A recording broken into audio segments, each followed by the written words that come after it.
or roast, edit it so it's really, really smooth, and then say, Seth, because she was just a little nervous to be here in person, if everybody will go to the big screen, we're going to pipe in Romina, and Romina's going to, previously recorded Romina. And she's live from the carriage house bulldozing it. You're listening to the Bubba the Love Sponge Show.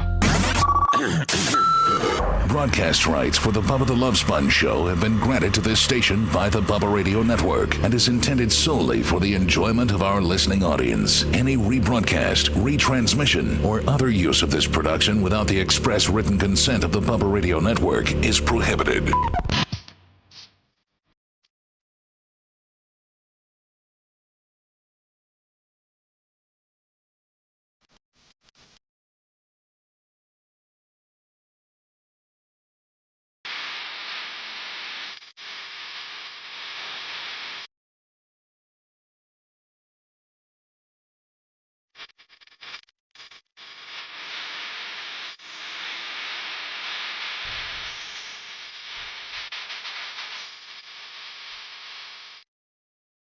Welcome to the Bubba the Love Sponge Show. I'm Bubba.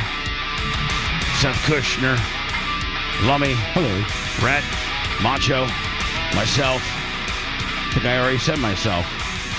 Where's the guest host? I only listened for the guest host on Wednesday. That's you way low. You're not working the mic there, right? You working it differently? What do you mean? I do this. You working it differently today, cuz? No, same way every day. What do you mean guest host? Today, Wednesday is a day that we were like, it's just kind of us. Okay, I missed that. I missed the rotating guest host. I'm only here for Tom Bean. Good for your terror. You're such a dick. You're just a dick. Your baseline's a dick. All right, well, it's been working for me so far. Has it? I mean, I don't know. Has it? Has it, buddy? I actually don't know, and that's not really something I want to dive deep into right now. I know you don't. I know you don't. I don't know. I'm tweaking the lineup a little bit, and I like the dynamic of 1 or 2 days. No, one day just kind of being me, you, and Lummy. Yeah, it's like an acoustic show. Yeah, it's we break it down. Right. It gives you more real estate. It gives Lummy more real estate. If we need some editorials from the guys behind the glass, we can jump over there if we need to. Just it's a very free feeling show. Speaking of which, I looked at the numbers yesterday. I participated in the Clem Kush podcast where Sammy got Seth all kinds of heat at school with a Phoebe high spot kicker. Yeah, bad dad. So that, and it was about 50 minutes long, something like that. 45. Yeah. Did you hear what happened, Lummy? No, I did not. Oh, okay. Yeah. Well, don't tell him. No. Listen, Don't tell him. That's your future, Lummy. Oh God. Go listen to the Clem Kush podcast, available wherever you get your podcasting stuff. iHeart, Spotify. Apple.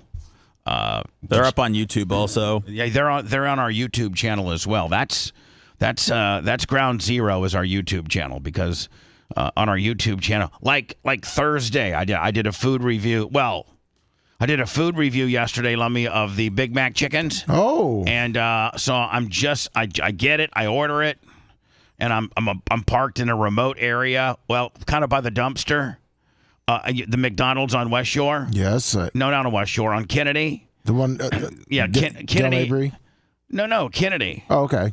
Kennedy and... it just was on Kennedy. Gotcha. Yeah. It's Kennedy and Kennedy. Kind of right across the street from the car wash. Oh, okay, yes. It's on Kennedy. Where the Burger King that almost got you arrested. Yeah, at. where Okay. I call you to police. Yes. That next... I get it. I get my Big Mac chickens ordered. And I get it. Merch Crick brings me a plate and a knife because I only eat half of it.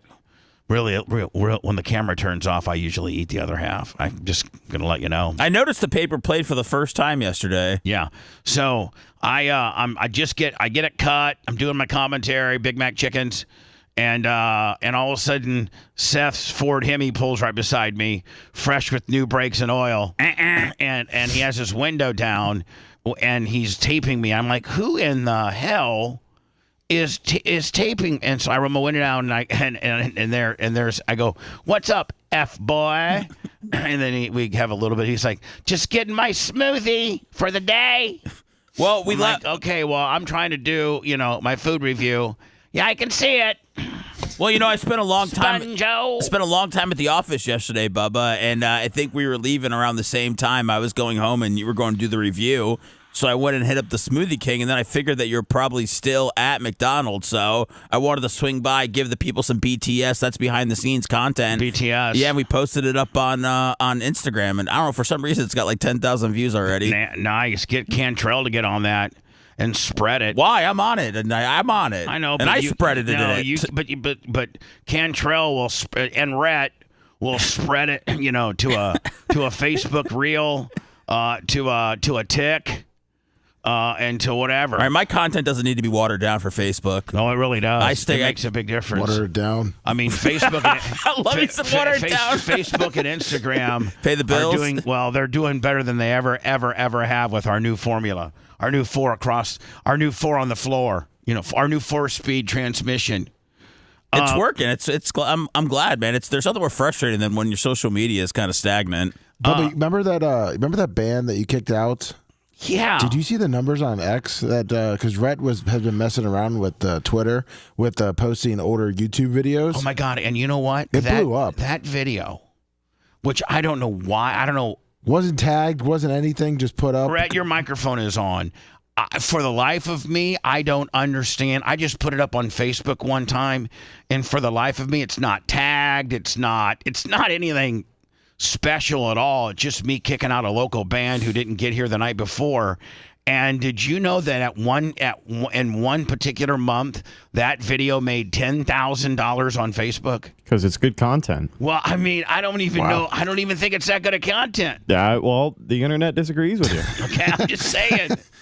And I'm like, oh my God. And so then I went into the Facebook analytics and looked at it. This is from 2017.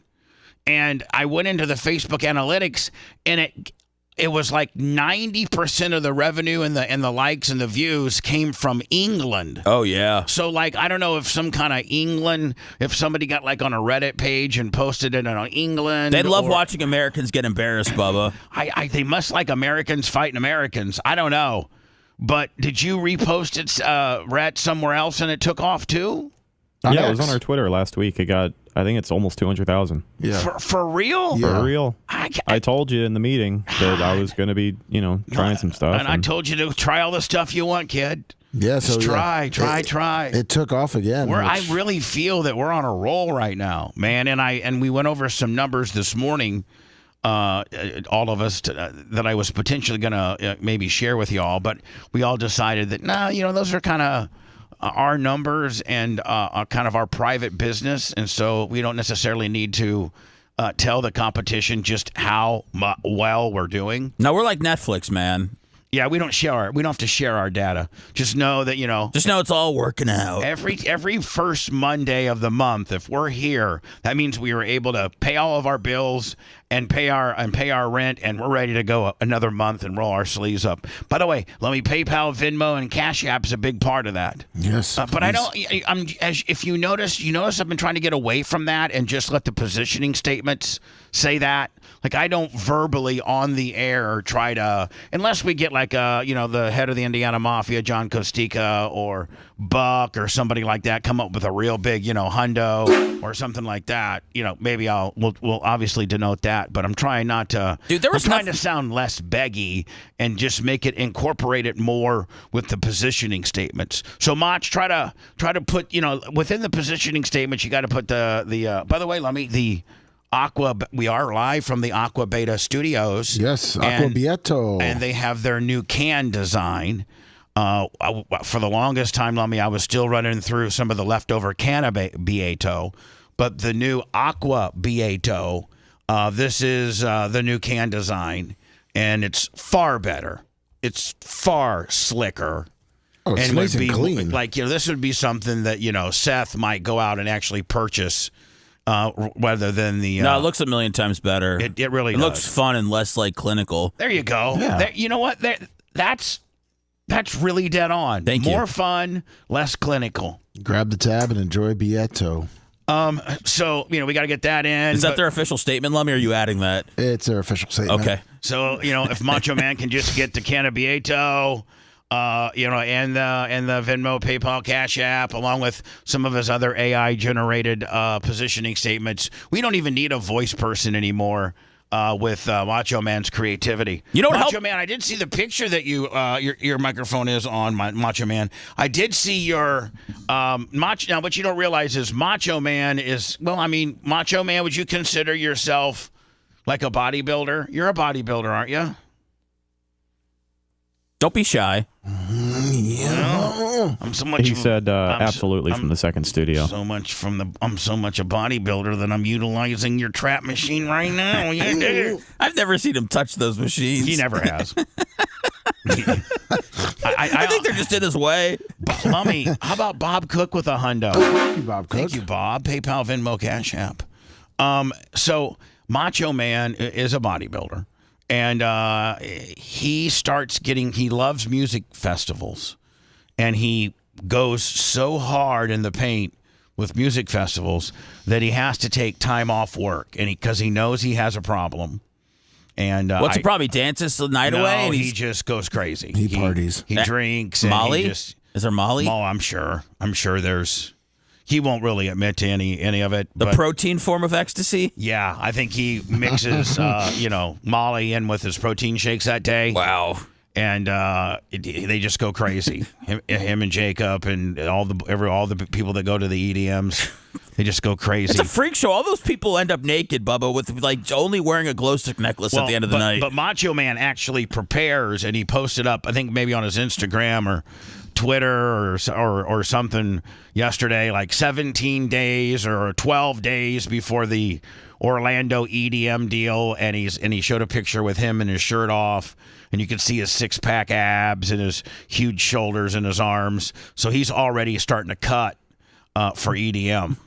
Like Macho Man, is it like, do you want to go to EDM and be like, take your shirt off and be like, Is it EDC, Bubba? Yeah, I'm sure it is. Okay, all right. I don't want to disrespect the party. You're right. You don't What's want the difference? EDM's a genre of music. EDC's a music festival. Am I wrong? I might be wrong. Ding. I'm right. Ding what? That he's wrong, or ding that he's right? Electronic dance music is EDM. Electric Daisy Carnival is EDC Orlando. All right, and you're going to the EDC. Yes. And Sorry, I was in the back studio. And you're how many days out? So it was 16 today. 16. Now, are you really dieting hard? No. Your picture from, where was that posted at? Just tweaking the diet. That was in the gym yesterday. Yeah. Or day before yesterday. But it looks like you do go so hard at the EDC that you responsibly ask for a few days off just because you know that you need 2 days to recuperate from said event. Some IV therapy, yeah. Is that what yeah. He goes so hard to paint he needs IV therapy. It's like Brian when he went to the UFC with all his band friends. Oh, yeah, that's right. His water therapy or whatever it was. Now, what will be the average? Like, do you guys... I sent you the trailer, by the way. Oh, okay. Now, Mach, do you guys, like, rent an RV? Like, do you go to Giant Recreation World and rent an RV, or do you get a hotel room? Orlando does not have camping, unfortunately. Oh, they don't? So we have to Uber to be responsible. So, from a hotel room? Yes. And how close is the, nearest hotel room? We're by Universal, so it's like maybe 5-10 minutes. All right. So, Lummy, you did send it to me, and yes. I think... Is this fun for the whole family? Yeah, absolutely not. No.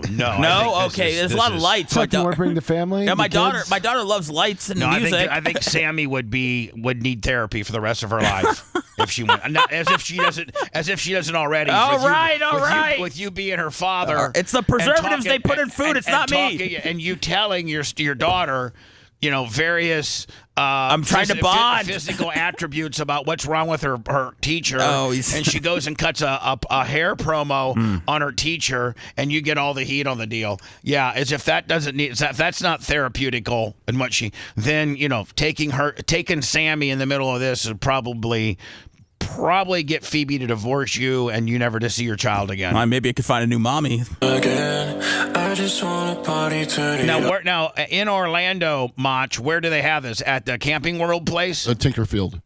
What's Tinkerfield? Tinkerfield is the old spring training, but it's next to Camping World. And is it 50, 80, 100? I mean, like, what's their estimation of the people they bring? I think last year was 70,000. She came to get naughty in her car, my friend. Now, I got to think that you just can't go to an event like this stock.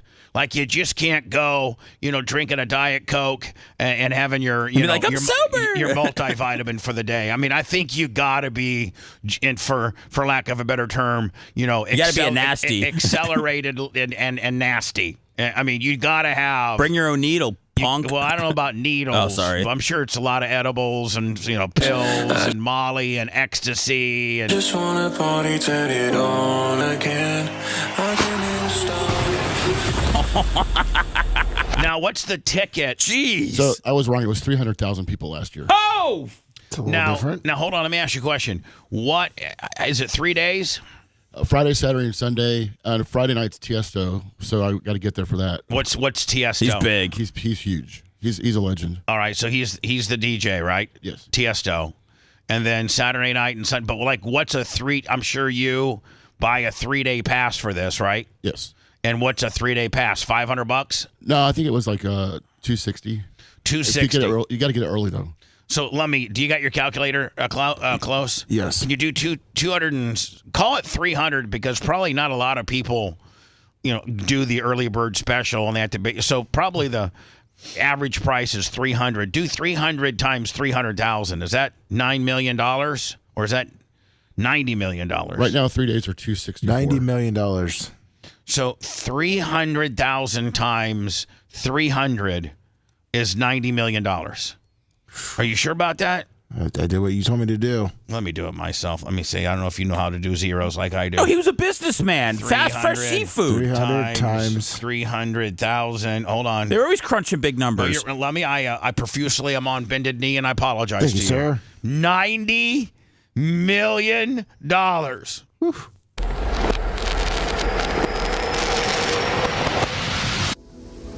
Now, what do they jack the hotel room up on you too? No, by Universal is pretty reasonable. Good morning, Orlando. Looks like the weather today is 100%. Now, do they have some music festivals where they do? Well, yeah, like Burning Man and all that kind of deal. They allow camping, right? Well, my first festival was Tomorrow World outside of Atlanta, and they had camping, and they called it. Oh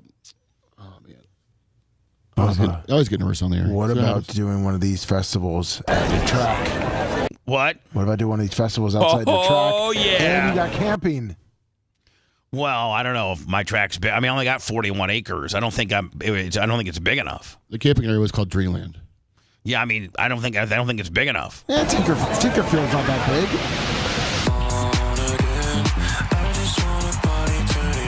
I could wet the track, Lummy, and have a mud party There too. you go. You know what I'm saying? Yeah.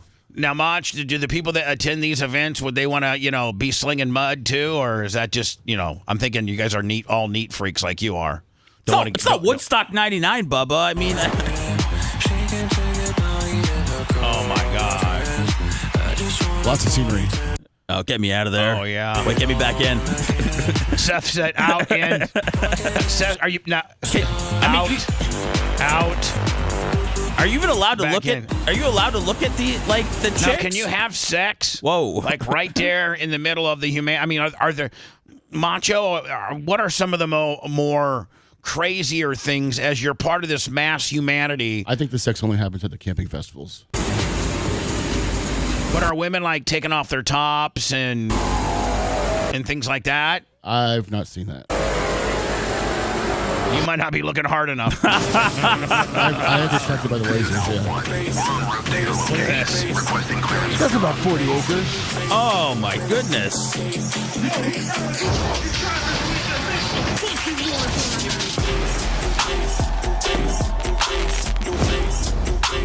Now, Mach, let me ask you a question. You're going. This is sometime in November. Isn't this the weekend? 8th, 9th, and 10th. This is before the party house. Yeah, it's going to be a hell of a 2 weeks. Oh my God! Remember, we were going to do it that weekend, and then we shifted it because Right. Mach was going to be in Orlando. You might as Mushroom well, Mitch is going to be my doctor for the we might as well. content house. We might as well, Macho Man. See if we can. We get the house on Friday. Oh, did you see where the Merch Crick got a hold of the person that owns the house and gave you the internet parameters? Yes. So it looked like it's got decent internet. Yes. But we're still going to bring the McGillicuddy, are we not? Absolutely. Right. Now, Mach, I mean, since you're going to be there, maybe we just rent the house for the week and you stay over there. We get everything all wired up and you can just stay there and recuperate. I think you'd like to come home. Yeah, that's too much. Yeah. Need a little break. So anyway, if you got a chance, man, go to our YouTube channel, which is at the Bubba Army. Tomorrow will be I'm trying to fire up the food reviews on Thursday, and I did the Big Mac chickens yesterday, Lummy, and I will tell you this. I think McDonald's is going to have a problem on their hands because it's pretty damn good, and I know that like the person ahead of me ordered a Big Mac chickens, and I got to think that they might want to make this a full-time item if it sells. Is good. It tasted. I mean, it was good. It gets a good review. Big Macs historically are kind of messy, and it was messy and it was good. Had the special sauce. And Lummy, you'll know that a lot of times when I do a food review, I don't get it the way it comes. I take stuff off and add stuff, and the only alteration I made with my Big Mac chickens was no pickles. So I said, I'll take the Big Mac chickens, no pickles. Mm-hmm. So I mean that's pretty much stock, ain't it? I mean that's just about I just don't like pickles. Yeah. So I mean I didn't get any of the sauce taken off, none of the. I just got Big Mac chickens, and I'm telling you, man, they need to make this. They need to make this a full time. They need to make the Big Mac. You can get it in the beef patties or the chickens, because it was pretty damn good. And Seth is part of my food review, because as I was talking about earlier, I'm just cutting my Big Mac chickens in half, and I turn around and there's I figured it needed a high spot. The 2019 Ford Hemi. Fresh, man. I bet you because the last 30 days when you were brake pad to straight rotor grinding, you were having to really baby those brakes to make it to you probably stop on it's like an F1 car now. It just stops on a dime, does it not? I mean, bam. I mean, I barely drive down the street now. I mean, I just keep stopping and just really. Like, man, I got new brakes, bitch. Yeah, I mean, I put those flashers on and I go get out from behind me. I'm practicing using my brakes, loser. Now, who takes care? I've never heard, unless she's more responsible than you, and maybe she gets her oil change and she takes it to the dealership.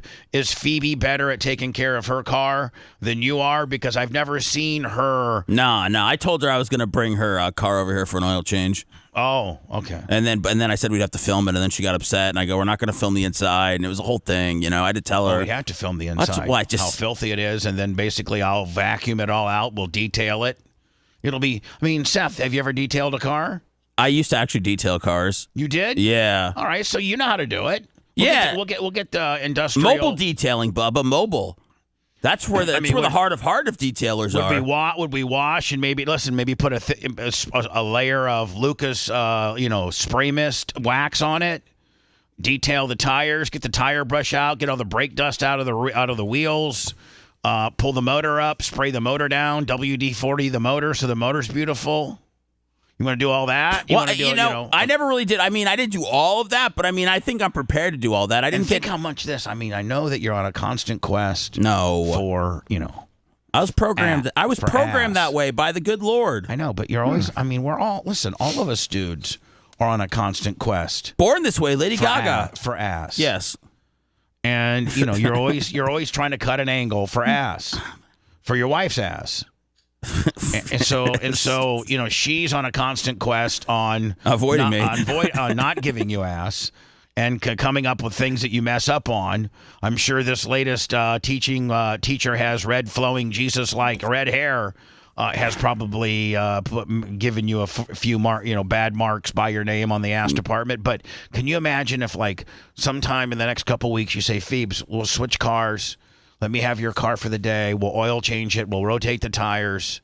I'll fully. Let me just. No, you don't even tell her what you're going to do. You're going to be like, let me have your car for the day. I know it needs an oil change, so we're going to oil change it. So we oil change it. We rotate the tires. We wash it. We vacuum it. We armor all the seats.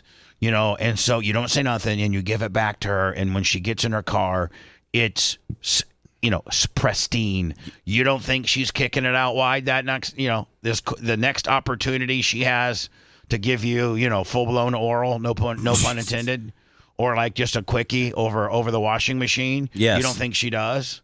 I do think she does. Yeah, so I do think she does. Let me help you get that ass.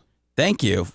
So, next week, let me look at my schedule and because I'm sure, when you have a kid, you can't help but have a messy car because your kid's usually back there eating some kind of snacks and your kid does not have any sense of holding on to so the kid just throws it.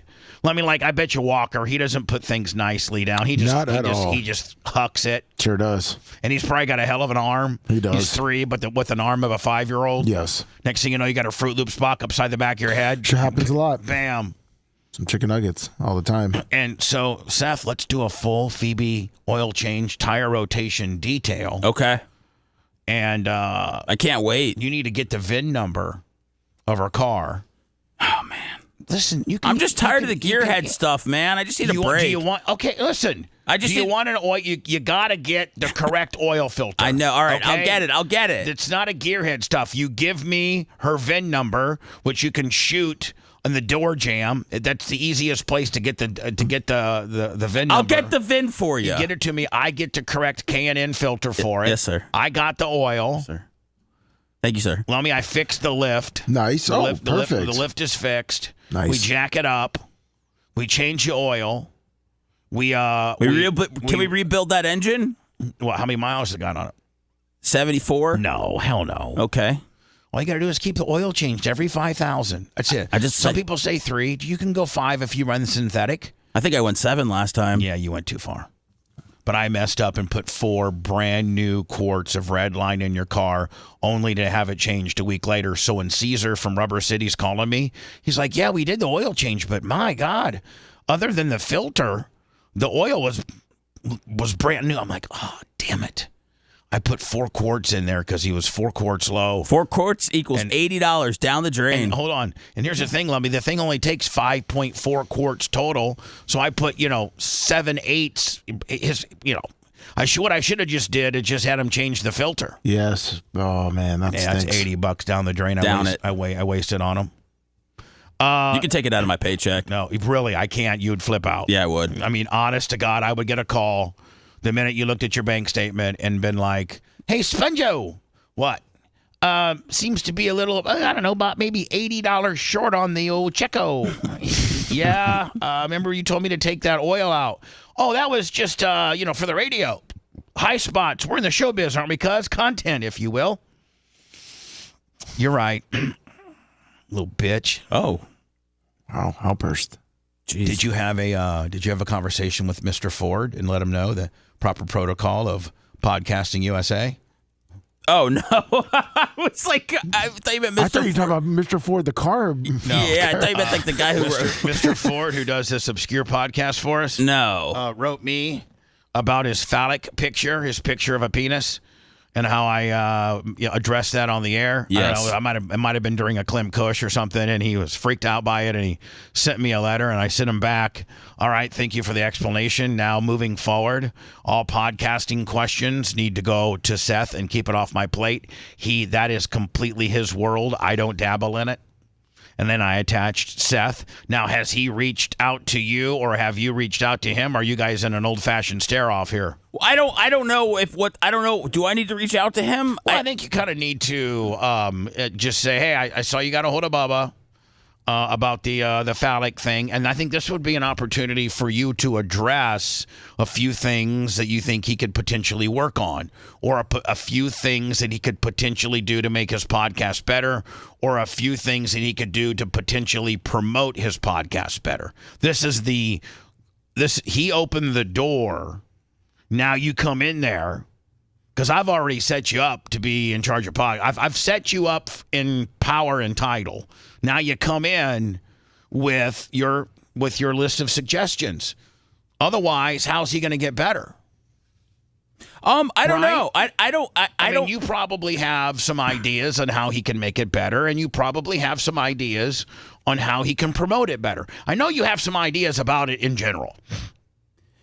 And if you do, I've opened the door for you to say, "Hey, Ford, man. Hey, Ford, Seth here. I know you got Bubba's email. Moving forward, please contact me. Keep it off Bubba's plate." And saying that, here's a few things I think you could potentially work on, and get back to me on your thoughts. Boom. That's good right there. That's good managing right there, buddy. Okay. All right. Did you see Tuttle's? By the way, Tuttle sent 3 videos that Rhett's working on right now of him. I think he went to the FIU Alex Stein appearance. It looks like it. Yep. And it looks like he got a couple behind the scenes deal. And then I think he videotaped himself cleaning. Somebody paid him $80 to clean some storm damage up. And so I think he videotaped himself doing that as well. What, in his community? I think so. Oh, that's cool. And then he sent me another talking about Tuttle.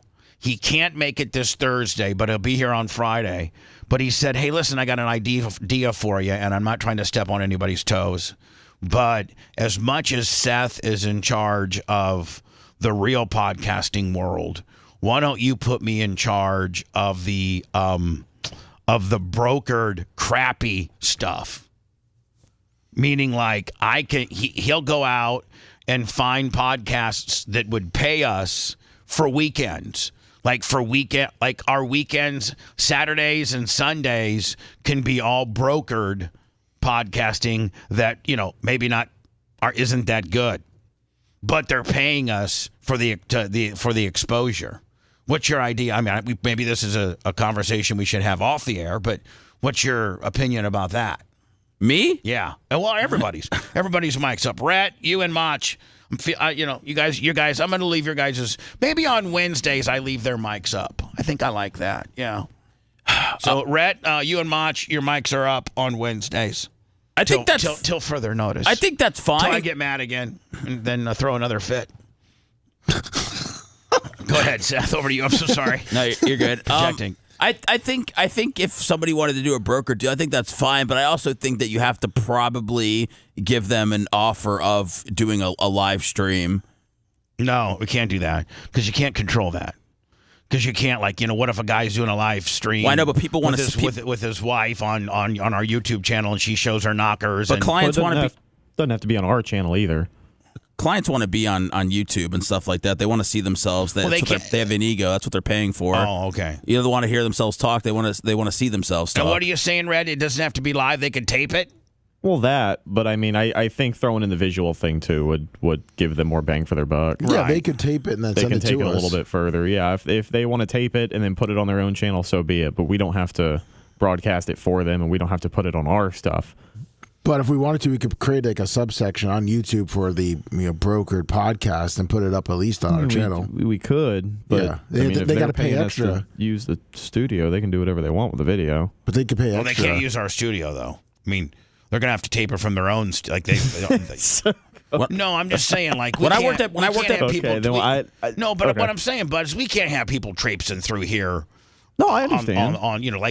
I thought when you said brokered, I thought that's where that was going. No, I thought it was brokered- brokering people to come in and use the equipment. Brokered means you tape whatever you think whatever your concept. Maybe it's a sports show, maybe it's a lifestyle show, maybe it's a news show, maybe it's just you and your wife bull crapping, whatever. You tape it at your facility, and then you send it to us, and then we put it up in our world, Rhett, we're approaching, because of you and Cantrell, we're approaching 120,000 subscribers on YouTube. I mean, we're approaching 8 million downloads on podcasts. We got some pretty damn good numbers. We're approaching, we'll probably be at 165,000 followers on Facebook soon. I got you. No, so they pay us. We come up with a number, and it allows them to. We put their stuff up, on weekends, and I think you can debut something to run live even though it's taped on YouTube. That's your world more than mine, but I think you can, can't you? Yeah, you can. Yeah. So, this if a person wanted to say, hey, listen, I got a 1 hour show I do with my wife. It's called, Me and My Wife Show. It's real crappy. And nobody else wants it. And nobody else wants it. I'm only getting, 74 views on my platform. But we're like, hey, we could have a paid tier system too. What do you mean? They pay for just being on our podcast parts. Then they got to pay a little bit more if they want the visual aspect of YouTube. I mean, maybe this is probably definitely a conversation we probably need to be having off the air. But I do think it's a pretty good. I think Tuttle brings up an interesting idea. I think it's a good idea. We just got to really, really kind of dial it in and refine how we do it. What were you going to say, Seth? When I worked at Next Door at Bake More Pies, we charged, they actually put me in charge of, starting to rent out that podcast studio. But we charged businesses $300 an hour to let them record their podcast. So, I mean, was there a big demand for it? It was right when I left. We had our first client right when I was getting ready to leave for that job in LA. So I'm not sure how much they have it buzzing now, but yeah, I was in there for the very first one. It's more people than you would think. I don't know if don't necessarily want to say it's a market you can take advantage of, but there's a lot of people who are just starting a brand or just starting whatever they think is $1 million idea, and they're really desperate to get exposure for it. So they will shell out ridiculous amounts of money for engineering and equipment. Let's talk about that. Not now, but one of these days, let's have a meeting about that. And remember, you wanted to rent out that back studio, Bubba, for years. We're gonna.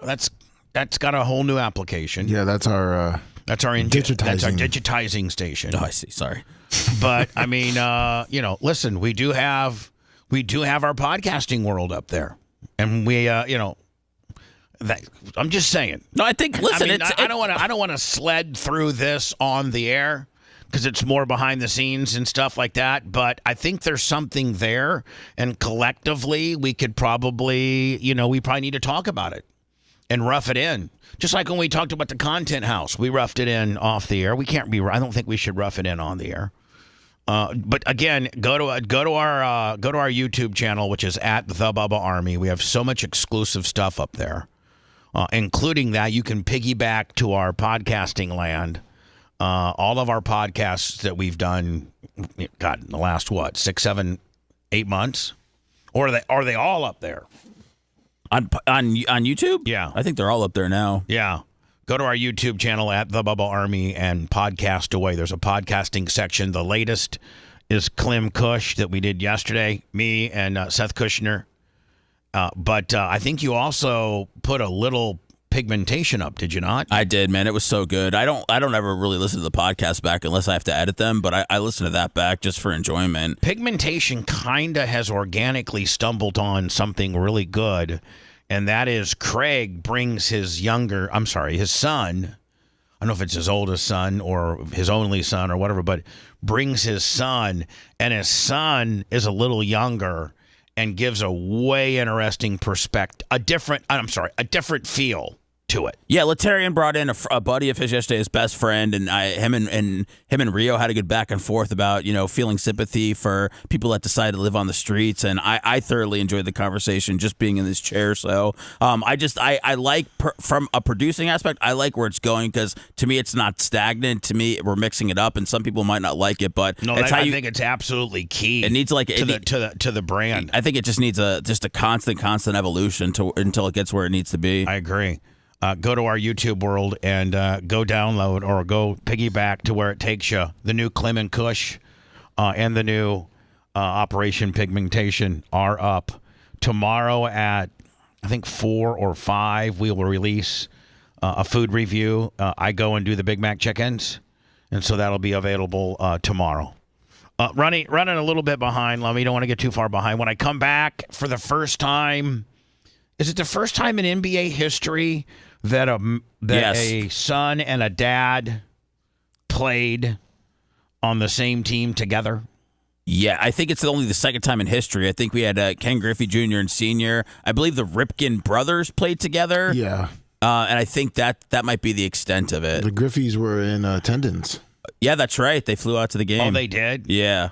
Both I don't think Bronny will ever be. I think the best. I mean, there's only been two of these instances where a dad and a son were on the same team and played. But it's good. I'm glad they took care. The Griffies were both Hall of Famers. I'm glad they took care of this. Look, we don't know what's going to happen with Bronny, but he's not going to be a Hall of Famer. I'm glad they took care of it last night. They got it out of the way. Braun and Bronny played together. Now if they need to send Bronny to the G League, I mean, everybody got to see it. It's not something we have to sit around and wait for all year. When's it going to happen? So Bronny was 0 for 2 and played 3 minutes, 0 for 2 with 1 rebound. Okay. It's not really a stat. It was just last night was just if you appreciate seeing a father getting to play with the son, just imagining what that's like. Obviously, the first time that's ever happened in basketball, probably the last time it'll ever happen. I mean, just a great. I don't know if Bronny felt the moment, but I know how big it was for LeBron. I saw it. I was this morning. I was getting ready for the show. I was on our YouTube channel, and it was giving me suggestive things to play, and it gave me a Larry because I watch a lot of Larry Bird stuff, and it gave me a Larry Bird clip to refer to, and I got to find it here because I want to play it because most players when they're asked about their era compared to the new era, like the Michael Jordan era or the Magic Johnson, Larry Bird era, or when Shaq played. Everybody played in the toughest era. Right. I really think you'll be surprised at Larry Bird's answer. I was like, whoa, that's pretty cool. I'm going to try to find that as well. If you liked that segment, then you'll definitely like the new redesigned BubbaArmyHQ.com. We'll be back to the Bubba the Love Sponge show after this.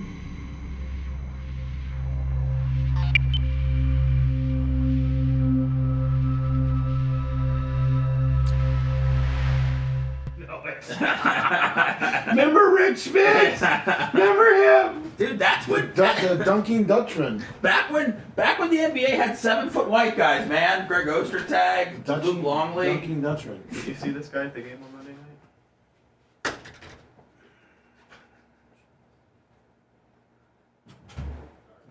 She rubs her hands down his pants into his butt. You see these old broken down? Front row. Pulling his butt crack out on Monday Night Football. You think they were fans of ecstasy? Someone in the comments said she definitely bought the tickets. She's a Viking fan. I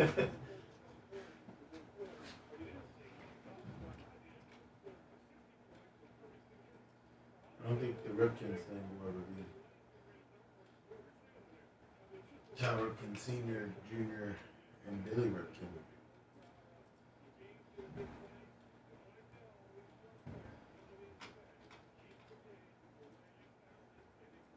Yeah, maybe it could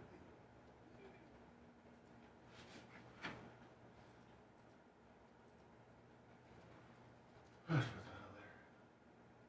What up, Bubba? What do I want to about? Venmo, PayPal, Cash App, please.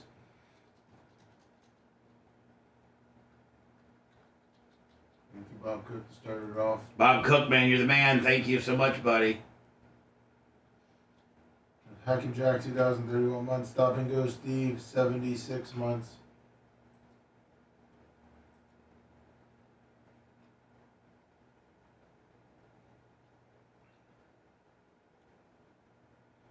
That's not too bad, TJ Rory.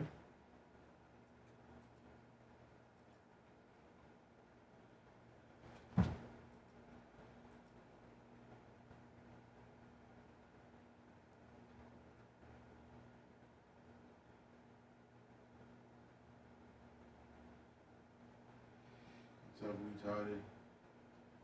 What's up, Thomas Drew Bravo? Grapes. Paul Rogers, good morning. What's up, my God, that's a great story.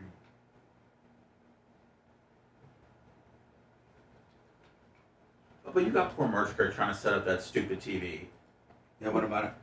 No, we know how to. We know. Stop. We just called. What? What's up, Todd Ed? What's up, Quicker Ticker? Not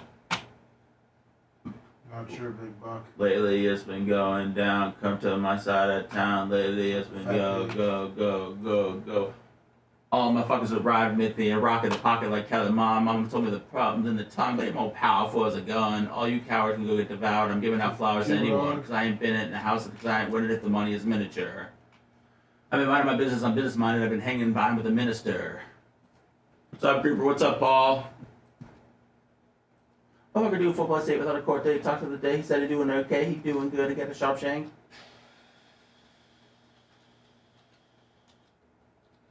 Boom, boom, boom, boom. What's up, fat pig? Check out the podcast. Good stuff, guys. Good shit. Good shit, man. Proud of it. What's up, Mr. Wolf? I'd like to talk to you about a couple hundred yards of free fencing I'm looking for.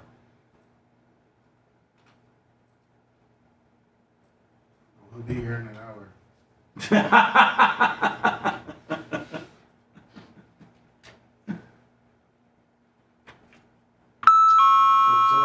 Travis? You know, Danny, sometimes I just got to go with what's bouncing around in the head. I try to control, but sometimes I can't help what gets in there. What up, Bucky?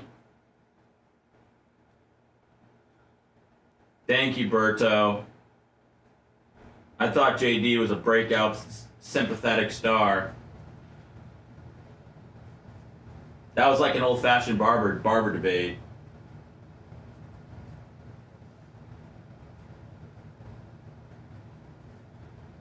I said, shit, I gotta put this up now. What am I fucking waiting for? What's up, Seth? Katie killed Abel. And then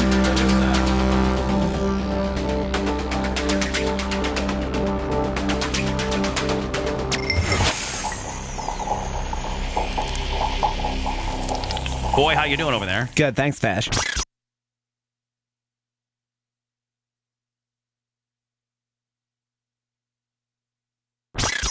Broadcasting live from the Aquabito studios. Aquabito.com/Bubba. It's the Bubba the Love Sponge Show.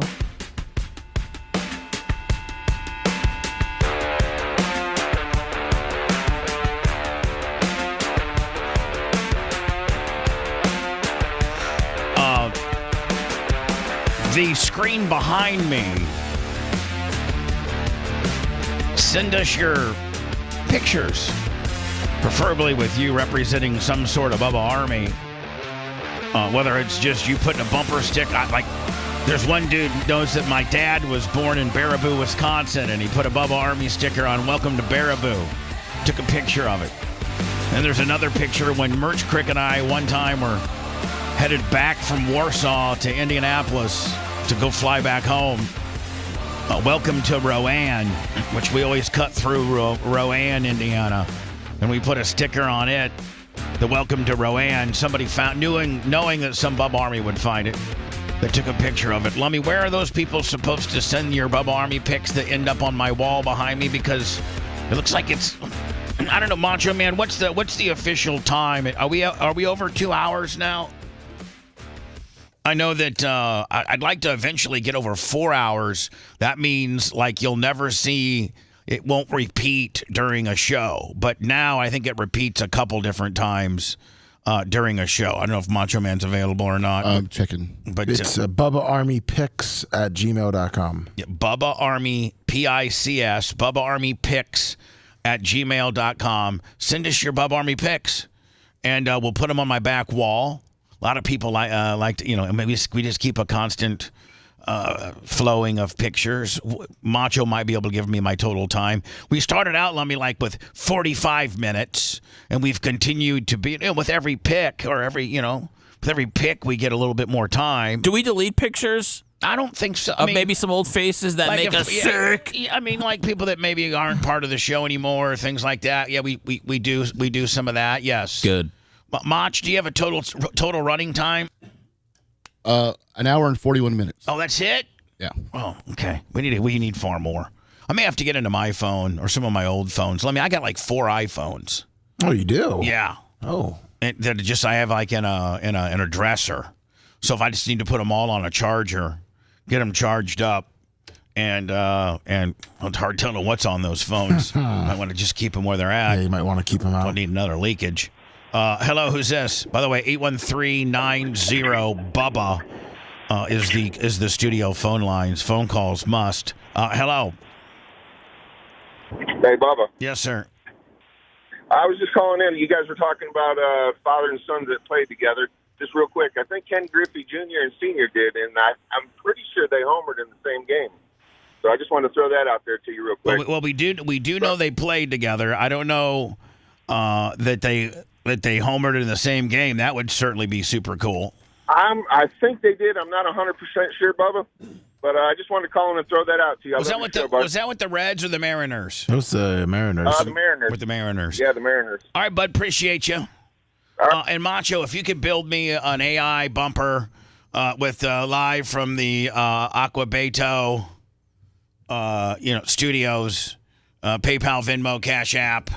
Don't forget, if you'd like to have your Bubba Army pick posted on the back wall, send your picks to BubbaArmyPicks@gmail.com. And now back to the numbnuts. Yeah, Junior and Senior went back to back, September 14th, 1990. Back-to-back home runs, yeah. Yeah, I don't know. Wow. I don't know if it was the first game they played, but they did go back to back. That's pretty cool. It wasn't the first game, but it was in the same season.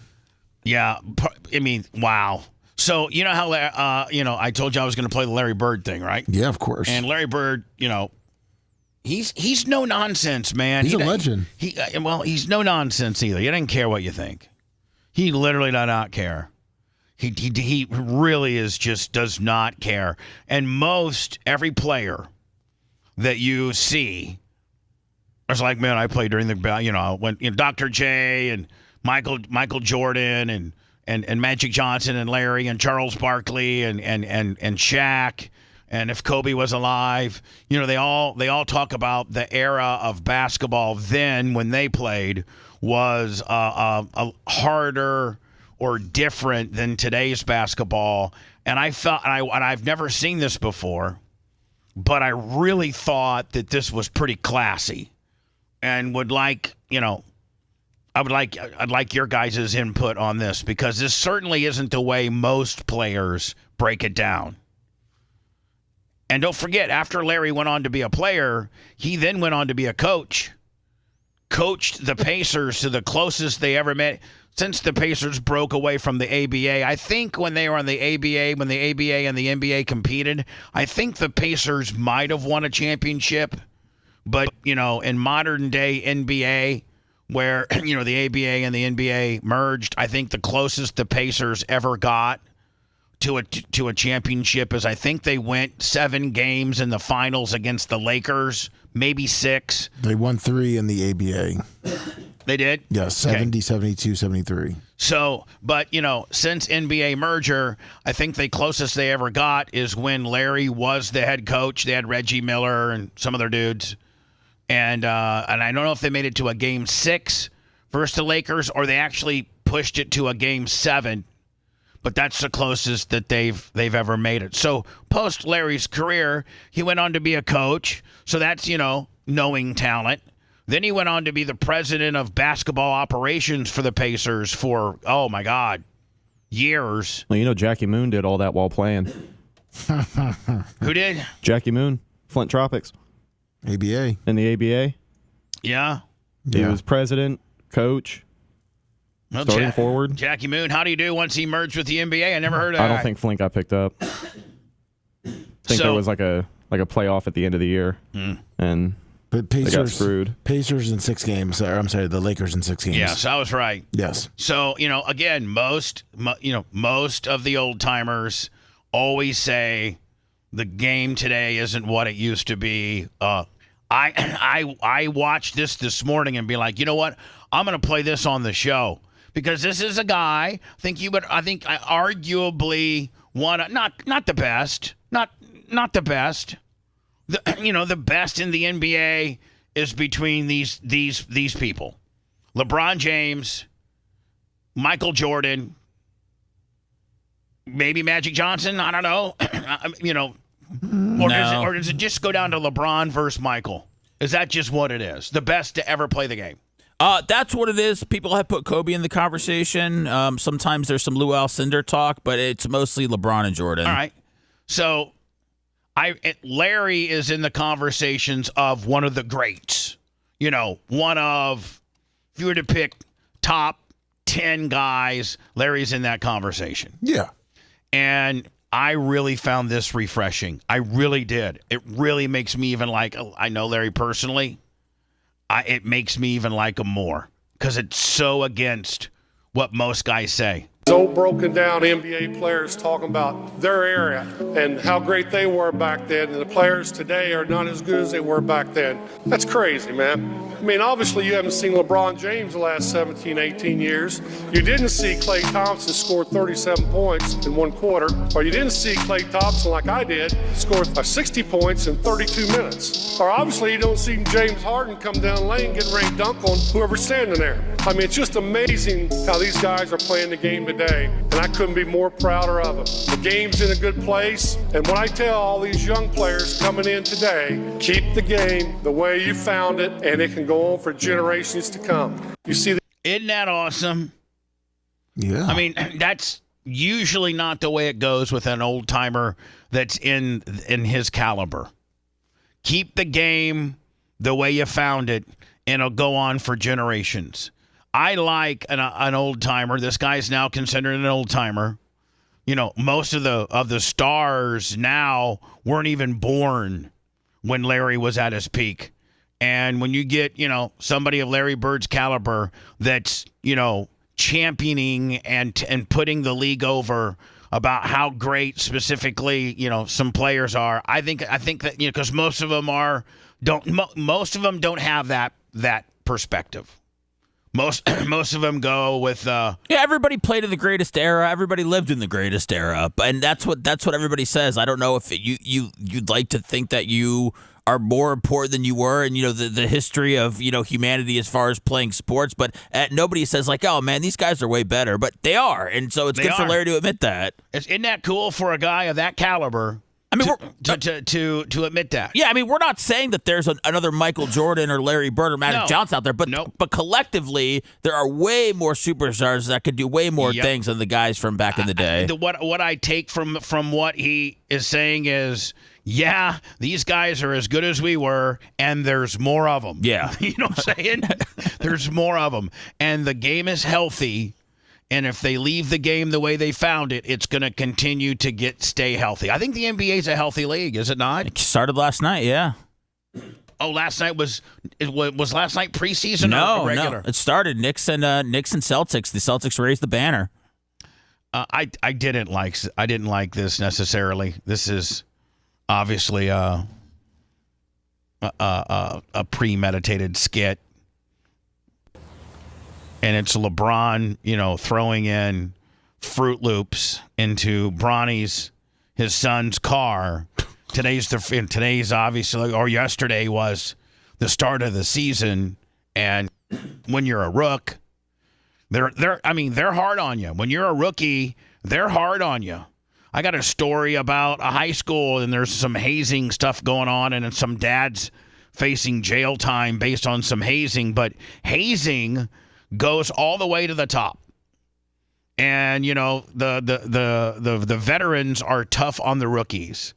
And just happens to be that this rookie is his son, and so they did this little smart ass clip right here. LeBron pouring in, was it Fruit Loops or Fruity Pebbles in the moonroof of his son's car.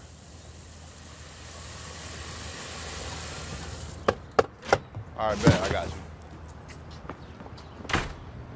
Shows Bronny coming out of the house to get in his car. Heading to the game. Then his dad's in his Bentley being driven to the game. Watch. Come on.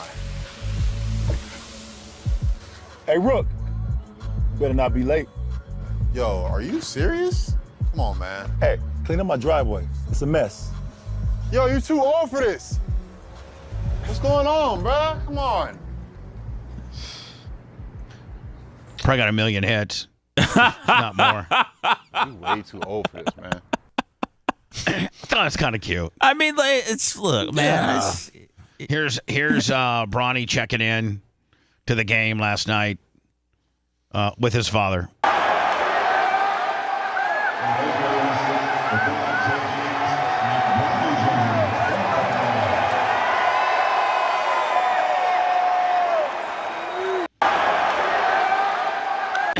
Speaking of father and son. That was cool how they had them check in together, too. Yeah. Speaking of father and son, I wish I had a better relationship with my son.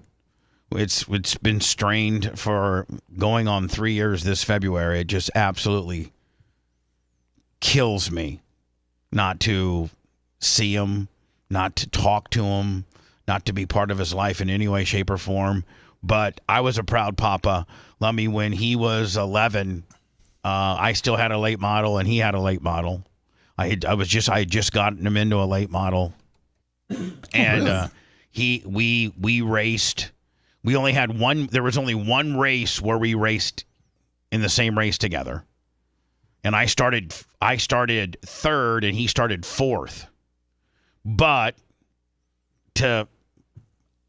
back then you could have a national late model series motor, and it was about 600 horsepower, and you had you could have a smaller spoiler in the back, or you could have a crate motor, which was only about 400 horsepower, and you could have a bigger spoiler, which would you could be able to enter the corners a little bit faster. But inevitably, having the national late model series motor was what you wanted. You wanted the bigger horsepower, and of course, I had that motor.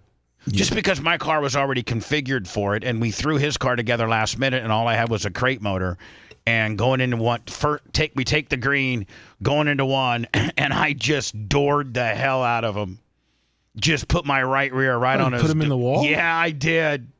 I was going to ask you if I didn't even do it on purpose, man. But it was just it's just the way it happens. And so I actually beat Mark Whitener that night, which is really, really, really rare. I finished third. Whitener finished fourth. I think Keith Knobsbitch won it. I don't know who got second. I got third. Mark Whitener got fourth, and Tyler got fifth. And if Tyler would have had a car equal to me, he probably would have been competing to win. It was the only. After that, he's like, I'm never racing you again unless we have the same equipment. Well, you doored him. So if it came down to it at that first race, and it was between you and him to finish first, would you pretty much spin him out? No. Would you let him win? No. Okay. I wouldn't let him win. I'd just race him hard. But I'm not going to let him win. Okay. And again, had we had equal equipment, he would have absolutely killed me. I never ever had the racing skill set that he has. I mean, I wish we had a relationship. I wish we could talk about all of his racing achievements, because he's so good. He is so good, and he can drive anything. And I take pride in that, as being the fact that I'm the one that got him into racing, and up until a few years ago, still was involved in his race career. Would you credit yourself that you kind of not gave him the skill, but taught him a lot of those skills? Oh yeah, I mean, even if he hates me like I think he does, or his girlfriend or their family, they all hate me. But even if you in hating me, if they were to be intellectually honest, yes, I am the one that from age 3 to age 21 was his coach, in racing. I'm the one that put him in a quarter midget and then made the progression up. I mean, I bought Bubba Raceway Park, or Ocala Speedway, at the time, so that at 9, he was 9, and I couldn't take him to regular like East Bay or Volusia, because you got to be 16 to race for insurance purposes. But I got with Tom Bean. I'm like, hey, if we buy a racetrack, we can't sue ourselves. You know what I'm saying? Yeah. So I bought the track for him to be able to have, to have such an advantage on most people. Most kids don't get to be able to race on a big full-size track with adults until they're, 16. That's been Tyler kind of set the precedent of that. They're getting kids now younger and younger in the sport, but I think Tyler was one of the very first. At the age of 9, he was running a 600 horsepower open wheel modified. I felt as if a modified would be the best way to learn. It's too much motor and not enough tire. So you really gotta drive it. Those big late models and sprint cars, they got the biggest tires ever. You got all the grip in the world, but on the modifieds, you got a big motor and an 8-inch tire. So it teaches you throttle control and car control. And I really starting him off at 9 in that division, I think really had a lot to do with his skill set. And he's, I saw that he won a couple weeks ago down in New Henry in a sprint car. I try to keep up with his race career, but I'm blocked. They have me blocked on his Facebook, so I really can't. I really don't know what's going on. And I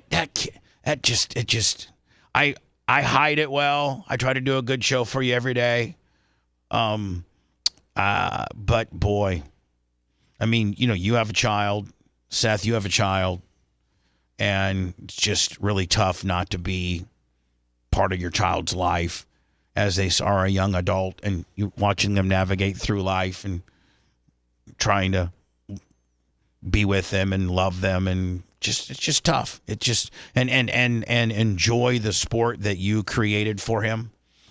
I mean, when I got him in a sprint, when I put him in a quarter midget at age 3, don't think that his mom and their family didn't raise all kinds of hell. Like, you're a bad dad, you're trying to kill our kid. But I just kept forging through. Every day we would go to every day. I was doing afternoon drive at the time, Lummy. Every day I would take him out to Balm, Florida, out to Ambassador go-kart track every day, and we would practice every day. Because I didn't have to be at work until 3:00. Yeah. 2:00 if I was going to prepare for an hour. So we'd get up at 8, and he wasn't in school. 3-year-olds don't go to school. Nope. So we used to call it go-kart daycare. And so we'd get up at 8:00, be out the track by 9. We would literally, he'd do a couple hundred laps from 9 till noon. Then we'd go to McDonald's, get him his little Happy Meal chicken nugget deal over there in Sun City Center. That's how I'd get home, because I'd have to take the I'd take the Sunshine Skyway south, Lummy, then pick up 75 north to get back up, to the Balm area. And in Sun City Center, we'd pick up a Happy Meal. That'd be his lunch. I'd come home, drop him off to Heather, and then take a shower and go to work. Just sucks. It really sucks. I struggle with it. I struggle with it mostly when we have family get-togethers, because my mom's getting older, and she loved. That's my mom's only grandchild. Now, does Elise have multiple grandchildren? She has another one. Yeah. Yeah. So from your brother. Yes. Yes. Is that a boy or a girl? Boy. All right. So she's got. Sammy's probably the oldest. Yes. Sammy, and then your son, her grandson from your brother. Yeah. Can you imagine just if your grandma only had if your grandma only had one grandson or one grandchild, and that grandchild will have nothing to do with her. Now it's not even her fault. It's not really anybody's fault. It's just a big family whodunit that's just so sad. Well, there's no clear path to, even a conversation that you guys could have. I've tried. I know. It's just it seems like such an insurmountable, a task as far as just contacting him. I've tried to email him on the email that I thought, he uses. I've tried to text him. I've tried to text his girlfriend.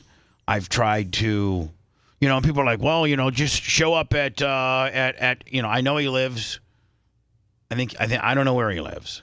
I don't, but I do know where sometimes he might. People that do follow his Facebook sometimes will give me some information and be like, hey, your son's racing in Volusia this weekend, and there's some people that tell me, just go to the track, but He doesn't want me there. That's just going to be a really awkward situation. And and when he's at the track, he has to be clear-headed. Yeah. He has to be, you're not talking about a softball game here that, you could maybe get a line drive to your knees. This is when you're dealing with a sprint car, you're dealing with an open-wheeled, 700 horsepower car that people, there's 6, 7, 8, 9 people a year that die in these things. And so I'm not going to go to a race unannounced, uninvited, and try to make contact with him. That's just going to get him, he has to be in the right mindset to jump in one of these things. And I just don't think that's appropriate. So I don't know. Lummy, as a dad, do you have any? As a dad that has a son, if you and Walker were, he's 3 right now. Yeah. So let's say that you really started honing in on what you wanted Walker to do, athletically. Yes. Let's say it's, baseball. Yeah. And every day after work, from noon to 3, you and Walker, every day, you and Walker are out doing baseball stuff, hitting, just whatever, every day. And then Walker goes on and starts to, be really good at baseball and starts to get some looks and then hooks up with a girl at, 18, 19, and she doesn't like you. You and her butt heads. And now, Ashley may step in at that point and fix things, but, I'm not with Tyler's mom, Jenna. She's a great person. But it's my understanding that she's going through the same thing. I'm friends with her husband, Augie, and he gives me some information here and there. And he's telling me that, that Tyler pretty much ignores his mom, too. Jeez. I mean, it's just such a sad... What? Do you have any advice? Does anybody... I wouldn't show up at the races. Red Macho Man, Seth... chat. All right, I'm even looking at a YouTube chat right now. I wouldn't stop until he told me to my face that he didn't want to see me anymore, didn't want a relationship. Well, so he's told that to me. To your face, or like just through text? Text. Nah, I'd want him to say it to my face, and then I'd realize that I did everything that I could. Yeah, make him be a man about it. Yeah, man to man. If you don't want me, but I not do it at a race though. But okay, so I cannot predict where he's like if I see him at the mall, I can't. Well, I'm gonna show up after the race, guy. But that's me. Yeah. That's I me. wouldn't do it before the race. Not to do it before the race. But the only place for a fact you're going to find him is a place he's racing after he's done. All right, so you're saying, Rat, know where he's racing. Watch it from the bleachers, because if you're a race car driver, you're in the pits. You don't know who the guy in the last couple rows of the top. You don't know who's in the grandstands. You just don't. You don't make a racer never goes to the grandstands. A racer may look up at the grandstands, but I won't be all Bubba armied out or anything. Or maybe I won't even go to the races until it's over. I think the only way he would know you were there is if someone told him. Right. So just lay low, maybe just sit in the parking lot until I know his feature's over, right? Yeah, there you go. Sure. You don't have to pay for a ticket at that point. Yeah, well, and then, what do I do? Do I go up to his car? Do I walk up to his, to his hauler? And what do I do? Hey, what's up? I just say, I would say welcome to a hauler. Hey, hauler. Hey, let's. You got a second to talk? Right. And what if he says no? I don't want to talk to you. I just wanted to know if this was going to be the extent of our relationship for the rest of our life, because I miss you, your aunt misses you, your grandmother misses you, and I don't want this to be something that you end up possibly regretting one day. So I just want to make sure you're sound in your decision that you definitely don't want to be part of this family anymore. Yeah, just lay it out there. I mean, the only thing you can do is be honest with him, let him know how you feel, and whatever he does and decides to do, that's his choice. But it ultimately gives you closure from your end, because you can walk away from it knowing you did everything you can do. Right. And I looked at chat, and they're like, hey, the Eddie funeral thing was wrong. No, I listen, let me explain that real fast before I go to words. So my stepfather, his grandfather, the only grandfather that he really knows, is my stepfather, Jeff, Eddie. And so we're in the middle of this. We're about a year into him not talking to me, and Jeff dies.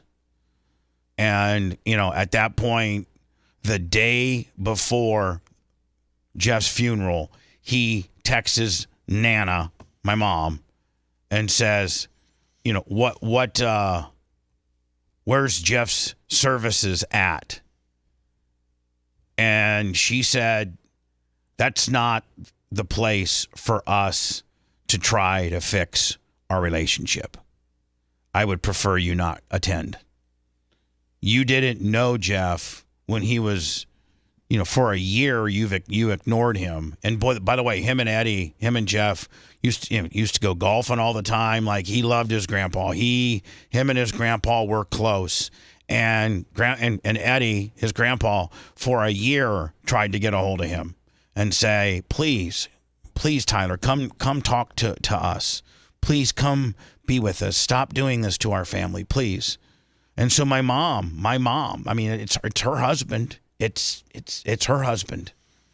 She is the one that made that decision. That can't be on me. That can't be my fault. That's not my decision to make. And if she felt as if, showing up at a guy's funeral that you haven't had a relationship with for a year isn't the way that we're going to repair this situation. Isn't bad blood put aside at funerals? Yeah, but I stand by my mom's decision. No, I get that. Now you're making this potentially about us. It's not about Tyler and me, or Tyler and my mom, or Tyler and paying his respects to Eddie. It's all about paying your respects to Eddie. And you just can't be gone from the family for a year, and then when somebody dies, expect that everybody's just going to have open arms and let you back in to pay respects to your grandpa, who you didn't have a relationship with for over a year, and who begged and begged you to come to Christmas and to Thanksgiving and to Mother's Day and to Easter and all the family events that we get together on. Begged you to attend, only to be ignored. I'm sorry, you don't get an invitation to his funeral. So did he ever get back, or was that it? That's it. That was all. That was it. Nobody's heard since. Tara's tore up over it. I'm tore up over it. I mean, you guys know how much it bugs me. William Washam, $10 for the Mike Marlar swag. Ha! Mike Marlar, 157. Love that guy. And congratulations, Lummy, to Bobby Pierce, smooth operator, the Lucas world champion. Woo. I texted Bobby. He's on a whirlwind tour right now with all of his sponsors and things like that. But I think I'm going to have Bobby Pierce on early next week. I thought, Seth, it'd probably be good for an after show, don't you think? Oh yeah, because it's so niche. But I love late model, man. I love digging into it. Well, hold on, it's niche. Yes, but it does well for us. It does. I mean, the Devin Moran, Tyler Erb. Hell, we did 32,000 views on that one. Big time, yeah. So a lot of dirt fans out there, especially the smooth operator coming on after his championship. Exactly. And don't think the smooth operator doesn't run a Bubba Army sticker. I got plenty of pictures of the smooth operator with a Bubba Army sticker. What about Gravedigger? Is he out there? Well, that's Monster Trucks, buddy. That's coming in February. Oh, hell yeah. If you want a deep dive into the Bubba the Love Sponge show from the past, go to BubbaArmyHQ.com. We'll be back after these words.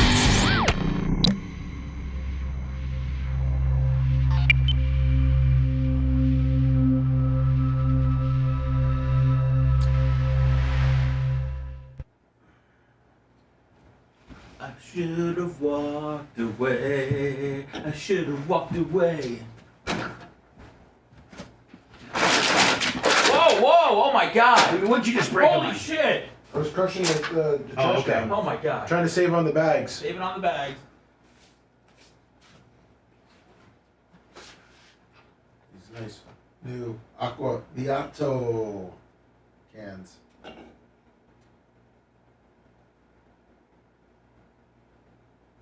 Probably Jonathan.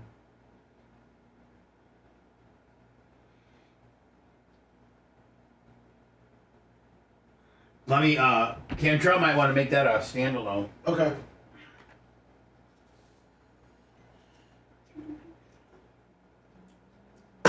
And then, send to Mike the Canabato video.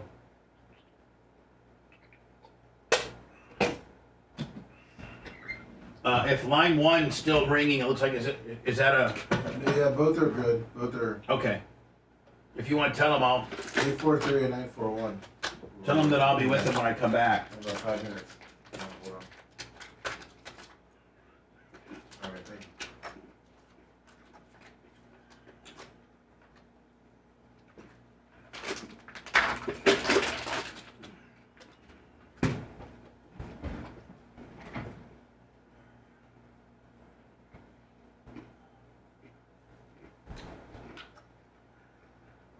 Show. Good morning. Yes, we'll be back in about 5 minutes. If you want to hold on.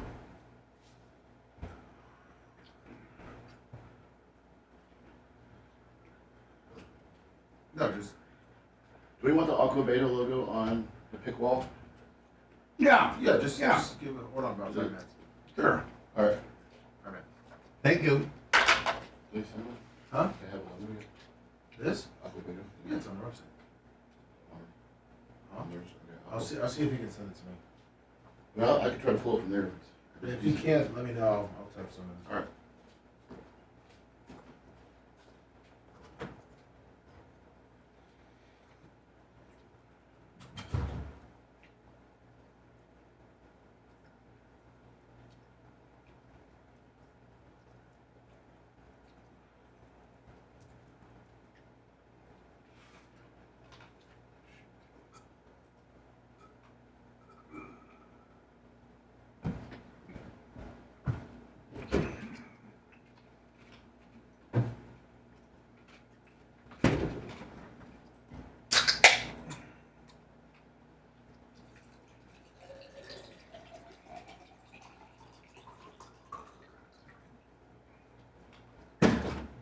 Take me home tonight. I don't wanna. Who sings it? Eddie Money. Oh, good job.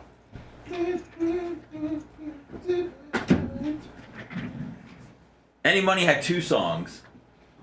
Shaken. No. Take Me Home Tonight. And that was the other one. There's another one. Take Me Home Tonight, and then she was shaking. No. Shaking her boot, yeah. No. Yeah, that was another one. No. It was. Times. No. Oh, It yeah, was another it was. one. It was.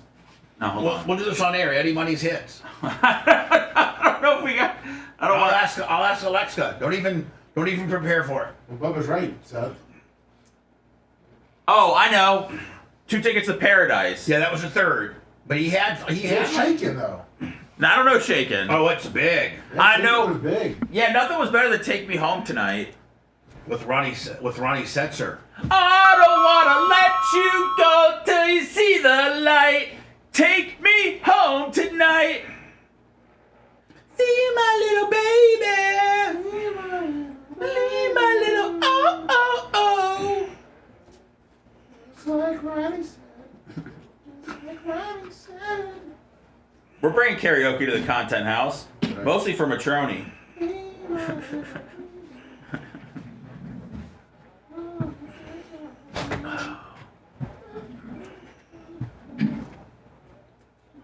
What up, Maggie? Sorry what Bubba said about you yesterday. What did I say about her? You said that I'm doing a podcast with a mentally ill girl from Charleston who likes Eminem. No, I yeah, it was rude.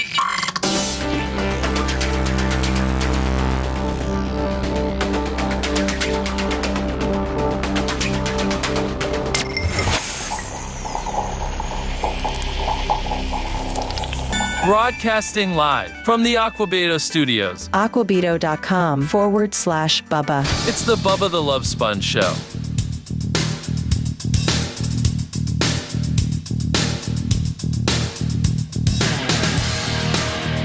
You can always help the cause Maybe if Trump gets in, it'll be considered a tip. Have to get with my accountants.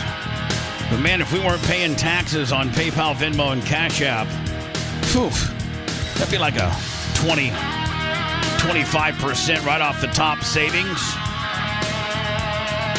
If that wasn't regarded as, a vendor income, it was just a tip. Show me your tip. PayPal, Venmo, Cash App, all at the Bubba Army. Thanks for all that you do. Hello. Hey, Bubba. Hey, I had a Tyler question. Hold on. But hold on. I'd like to just stop you. We're supposed to talk about any money here, okay? We're going to. Okay, thank God. But I'd like to just stop you right now, and I'll answer your question, okay? No problem. Okay. But I don't want to continue this topic on for other callers or people. Let's just stop. I said my piece. I probably said too much. Anytime I talk about how much it hurts me and just the timeline of it upsets him and his girlfriend because they don't really have a way to rebut. And there's two sides there's two sides to every story.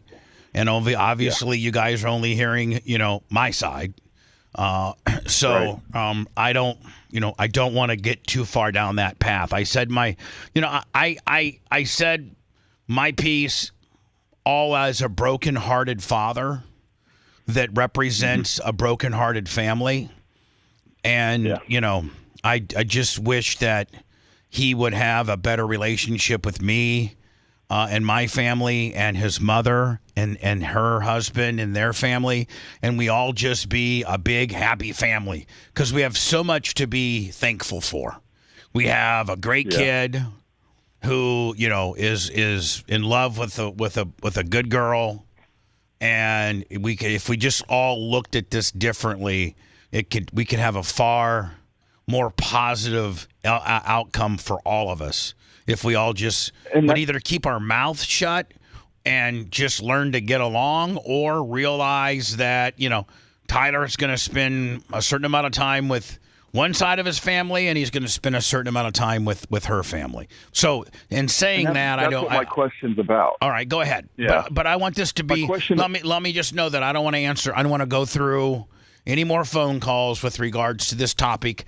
This guy didn't know not to call in. He's the first one. So Can I take the questions? Yankee Jib, $10. No, we're not going to. The subject matter we'll move on from. We have to do Eddie Money's hits. Oh, God, yeah. So go ahead, sir. I didn't mean to be so long-winded, but go ahead, buddy. No. My question is along the lines of the relationship. Do you think that Tyler avoids your side of the family because Ace and his family is where his peace is? That the lifestyle that you have is just too chaotic for him to want to be in it? Well, I mean, I don't know what's so chaotic about my lifestyle other than my show. And my show is what I have been doing for a living way before him. It's my only thing that I know how to do. It's the way that I pay the bills. And so I don't, I would hope that he wouldn't judge me for my job. My job has provided a hell of a life for him at times, just as, nobody's going to judge her mom and dad for what they do, or, his mom and her husband for what they do. So my chaotic lifestyle is not very chaotic, sir. Outside of this but outside of this radio show, I'm not Seth and Brad and Lummy will tell you I'm very much a homebody. I don't go to strip clubs. I don't go to nightclubs. I don't do anything other than work on that. I work on the track, and I do my show. 10, 15 years ago, as Tyler's growing up, though, none of Bubba the Love Sponge spilled over into your house. You know what I mean? Like what he grew up with 10, 15 years ago, you were a different person, man. Yeah, I know. That's the lifestyle that I was leading then. It did not jeopardize how I was as a father. I didn't bring my work home with me. I've been, mixed up into a couple scandals here and there, and I can't take that back, and I'm not certainly proud of them. but I don't think that would, I'm not a child toucher. I've not done something that would be such a deal breaker that your son wouldn't be able to look past that. I don't think. But, then again, even Diddy's kids are still cool with them. Sorry. He's got $850 That's what I'm million. saying. Like Ace and her family is where he has just peace of mind and it's quiet. Well, I'm wondering and then, okay, take me out of the equation. I get it. I understand where you're coming from. But his mother, Jenna, and her husband lead a very peaceful life. He owns one of the largest. Augie he's a very successful businessman in Ocala. He owns several different businesses. He owns a tow service. He owns a hazardous cleanup service. His mom is, because he does so well, is a stay-at-home mom, but she has a horse stable. They have a big house, and she has a horse stable, and she takes care of her horses. So there's nothing to be ashamed of on that side of the family. And it's my understanding that he's not having a relationship with them either. So, it's just all a big, and again, the more I talk about it, the more it's going to upset him and her because it probably doesn't align with their beliefs, and it's probably very damaging and just me talking about this publicly. But, sometimes that's my therapy, is to talk about what's happening in my life on the air, getting Seth's opinion, getting Rhett's opinion, getting Lummy's opinion, getting the caller's opinion, getting the chat's opinion. My life is... one of the things that I've built my career on is I try to be as transparent and truthful as I can. I guess some people probably will say I'm not very truthful on some things, but this is something that's really, really, really, really, really bugging me.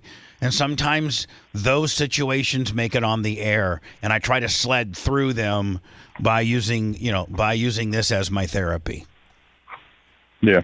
So I understand where you're coming from. Maybe my past and maybe some of the things that I've been caught up in, to me, it's just too much for him. Might be just too much for him, and I think that's I think that's not fair to me because it didn't involve him at all, and I've never been jailed or anything like that. I've been part of a couple of effed up, scandals, but then again, not a lot of dads have, and a lot of people have, and I don't think that I've done anything that would be a deal breaker to my son hating me. I don't think. But then again, you probably are more right than wrong, sir. So I appreciate your call. Thanks.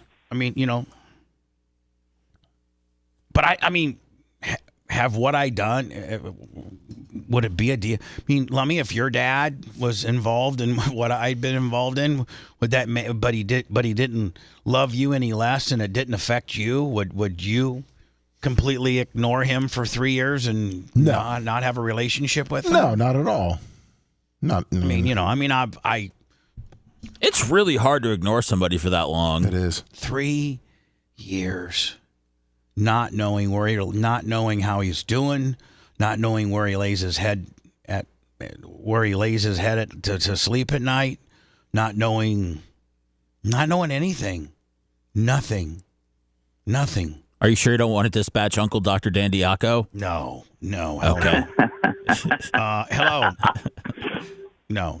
He'll put Tyler in the back of the Cybertruck and have him at your apartment in no time. Hello. Hello? Yeah. Oh, hi. Bubba, I listen every day. I interact in the chat. I just wanted to tell you that I love you, and that's it. That's all. No agenda. I appreciate that. Where do you live, and how do you get us? Oh, I live in the Bronx. I watch on YouTube.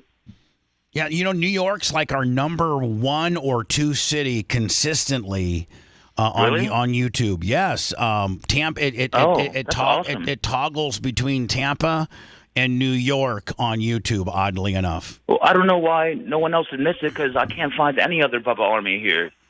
You got to keep looking. Yeah, I mean, but yeah, you're right. I mean, the Bronx is. I mean, try the alleys. Are you wearing your shirt out there? Your Bubba yeah, Army are you shirt? wearing your Bubba? Are you showing it? Are you wearing a Bubba Army shirt or anything like that? No. I couldn't afford to get one, but if I had one, I would rock it. BVA, $100. Oh, thank you, sir. I'll tell you what I'm going to do because you're the Bronx, and I think that you probably get out. How about I put you on hold? Let me get your information. Let me get his shirt size and stuff. I'll get you. No. You don't have to do You know that. what? Take it. Listen, I want to sing, and it's getting a little cold out there. How about a free knife too? It is getting chilly. I'm not sending a knife to Manhattan. No, he's in the Bronx, Bubba. He needs it. Please. He needs it. No. I absolutely need that. Right. I'm gonna send you one of those, not the cotton sweatshirts, but you know that polyester material that you wear, Seth. Oh yeah, I'm wearing it. I have it today with me. Yeah, so I'm going to send you a Bubba Army sweatshirt because it's starting to get cold up there, and I'm going to send you a Bubba Army knot. No, I wasn't looking for anything. I know you were not. Just take it. But listen. Okay. You're right. It comes with a caveat. Hey. As you're walking around the Bronx, like I'm sure you do a lot. Oh no, Bubba, don't do this to him. With your Bubba Army swag on. Oh no. Hell yeah. Representing your Bubba Army. I want you to call me in 1 month. I want you to call me like right before Thanksgiving. After having sported your Bubba Army thing for a month. And what's your first name? Steve. I'm BDL in the chat. All right, but you're Steve. You're Steve from the Bronx to me. Okay. And I'm going to have the merch crick. Let me get your information. You're going to be rolling around. Maybe I'll even send you a little beanie cap too, so for your for the cold weather. And after a month, and I want you to be true. I do not want you to embellish it. I want you to be honest. Like if in 1 month you rolling around with your Bubba Army, if there was one person that said Bubba Army or 50. I want you to call me back in a month. You're Steve from the Bronx. And while rolling around the Bronx with representing Bubba Army, I want you to give me your the true number of how many people. Because here's the thing, Lummy, when you are Bubba Army and you see a guy that's got a Bubba Army shirt, you always. It's just the way it is. You always say Bubba Army. You always go. Like I know they're out there, but they're not sporting it. So exactly. But I knew that if I walked around and I saw, you're gonna sport I knew that I could walk up and they would be a friend. If you saw a guy wearing a Bubba Army shirt, you would at least say Bubba Army.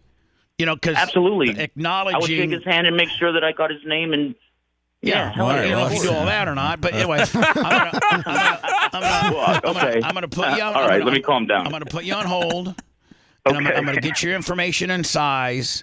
Merch Crick will get you a knife, a sweatshirt, and a beanie, and maybe even one of those new digital hats. And this is, this is promotion. This is a promotion that we're doing. Of course. Wait, so you're Blummel's divorce lawyer? Yeah, it's divorce. BDL. Yeah. Wow. I never call anywhere. No, but you're kind of famous in the chat. So you're kind of famous, dude. So listen, I'm gonna get your information.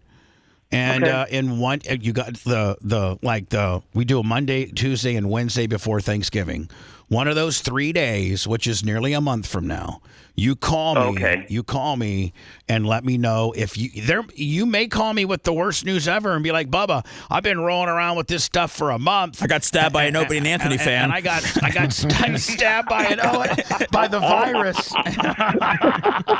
Oh my God, you're killing me, bro. All right, let me put you on hold, okay, Steve from the Bronx. Okay, thank you so much. All right. Let me get him. He's on 3, and then let me go on 10. And here we go.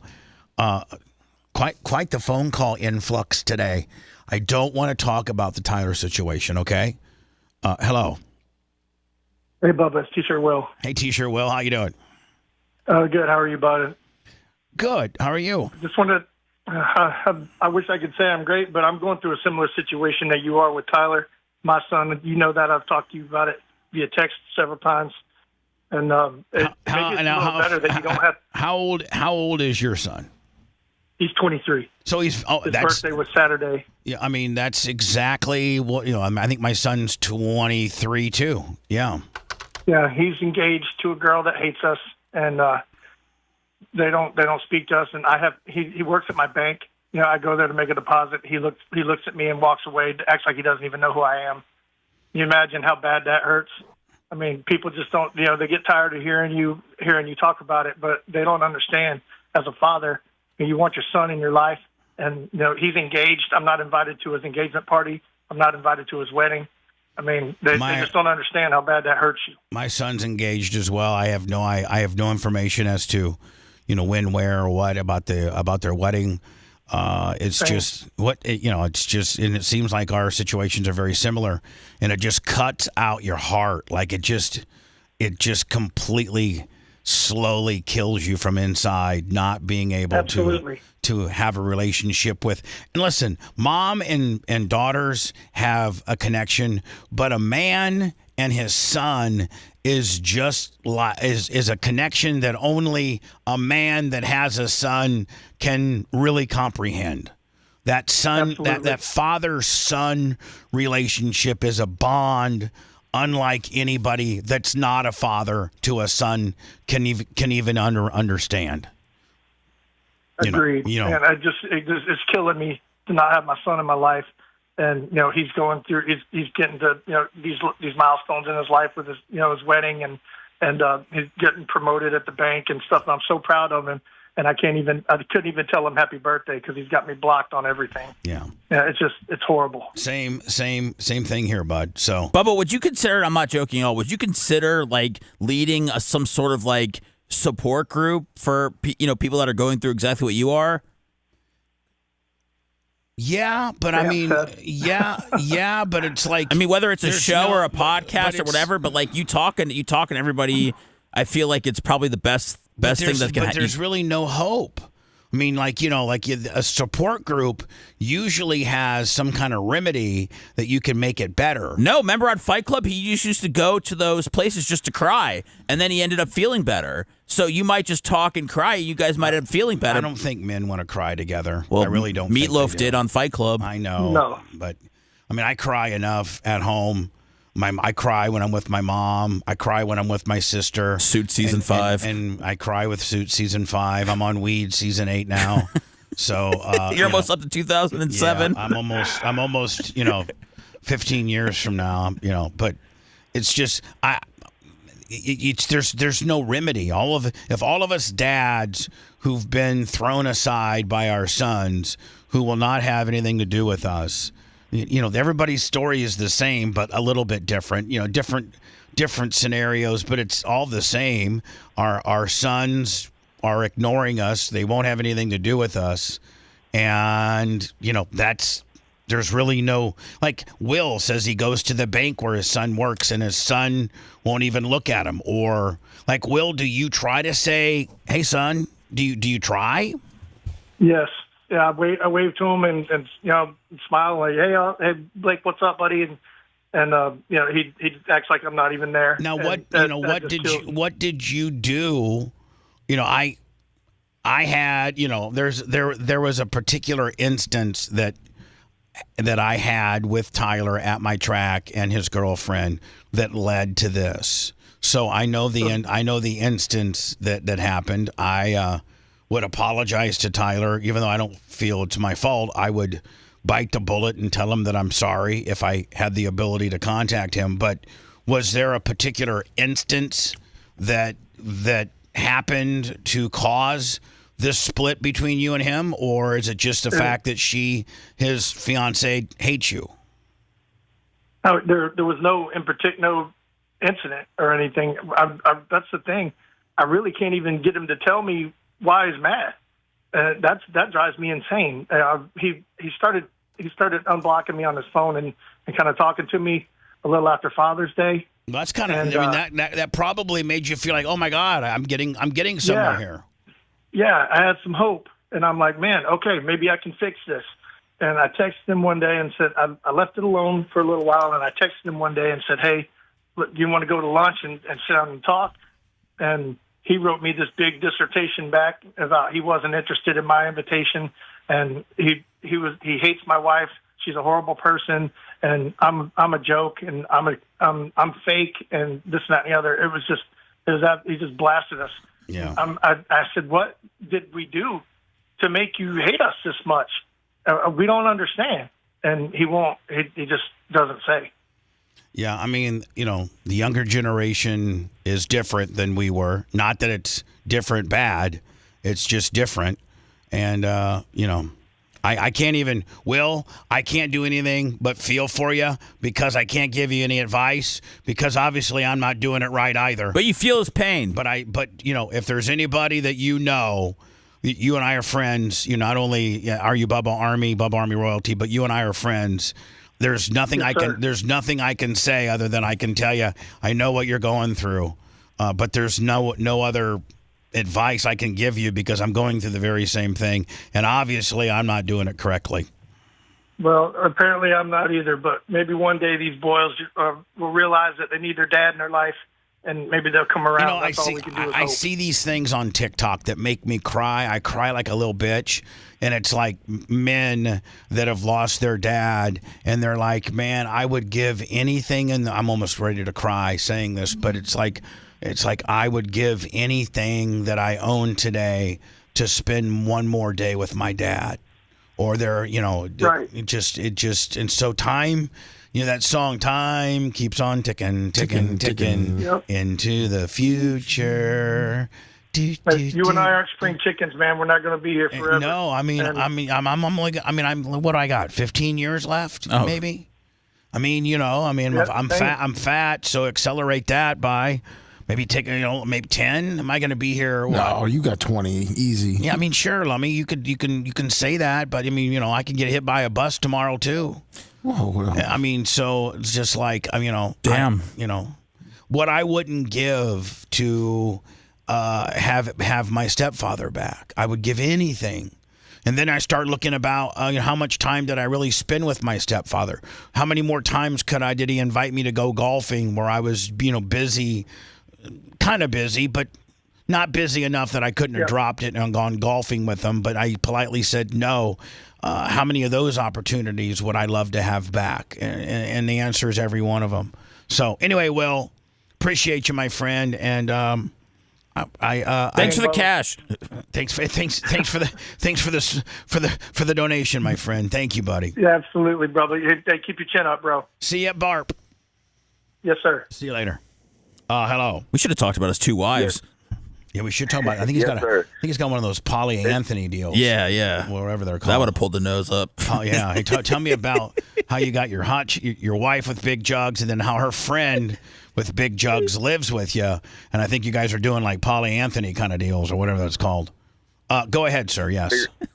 Yeah, he's a bigger man than me. If he's got two women and he can tolerate them, he's definitely. Yeah, there comes a point where the hotness wears off and the toleration kicks in. You know what I'm saying?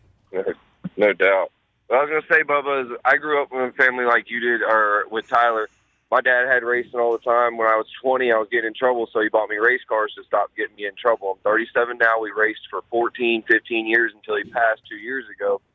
But anyways, what I'm getting at is my dad didn't care for my wife. My wife didn't care for my mom and my dad because they just don't see eye to eye on things. But I never once let some girl, I'm even married to with 2 kids now, stop me from loving my dad even though they didn't see eye to eye. And they argued just like y'all. And I'm not going to bash your kid, but I feel like the problem is just Tizzy. He was coddled a little bit because you guys had so much at the beginning. You know what I mean? I race, like, I don't know how to explain it. But anyways, I think he's coddled in the fact that if you love your dad, you're going to make sure you have a relationship with your dad over just some girl. He can still love that girl and tolerate her, and she can put up with the fact that he hangs out with his dad. And if she doesn't put up with the fact that he hangs out with his dad, then that girl don't really love him. She just wants to control him, and that's not, to me, that's just effed up, man. I appreciate your input, my friend. Thank you. I don't want to get into this like I promised I wouldn't, but we're in it, Bubba. But we're in it. Appreciate. Hey, well, here, let me one more thing. Y'all have a good one. Thank you. Y'all help me get through every day, and we appreciate you, even if some other people don't appreciate you. Well, I appreciate you guys, and send us your FEMA check. Just send us your FEMA.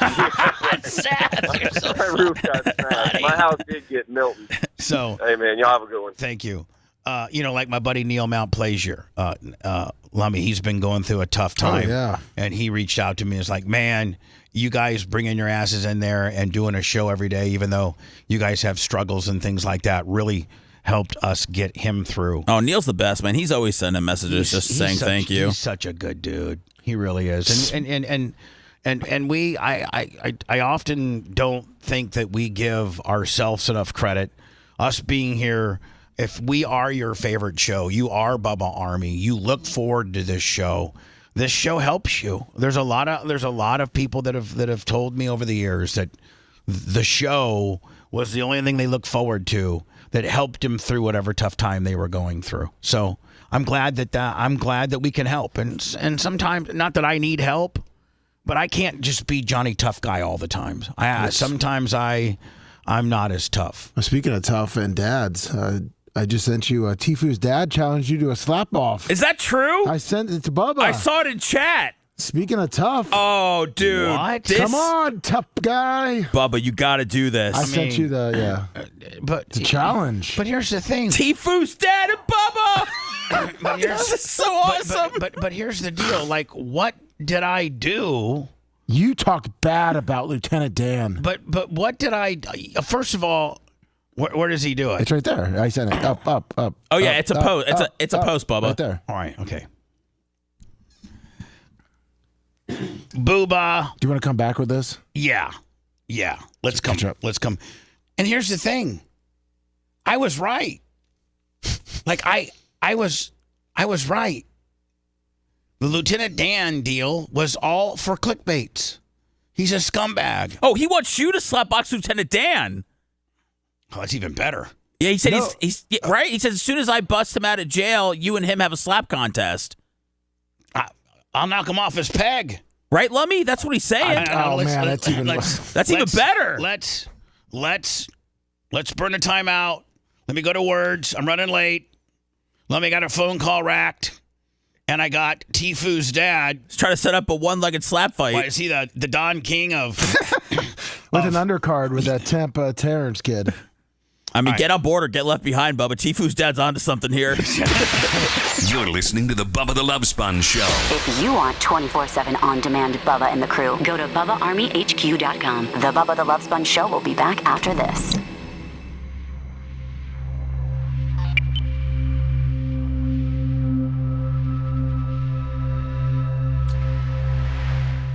We're not going to forget any money. You never forget any money. Shake.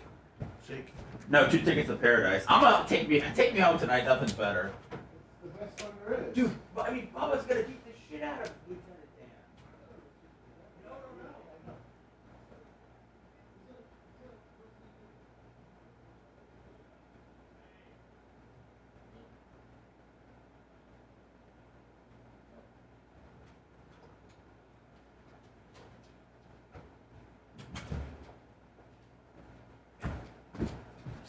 More pictures.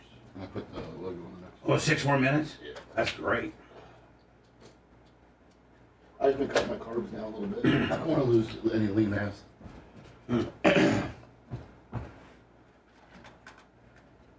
Drinking more water and cutting sodas out.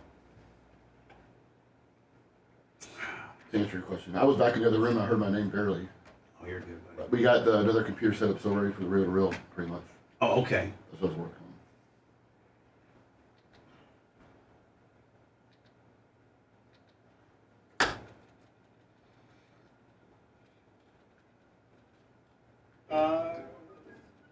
Let me see what spring is like on There's a bit Walker Beta behind me. Jupiter and Mars. Oh, okay. In other words, this is the guy that was on, he's world famous. Here we are with Tampa. Here we are with, this is the guy.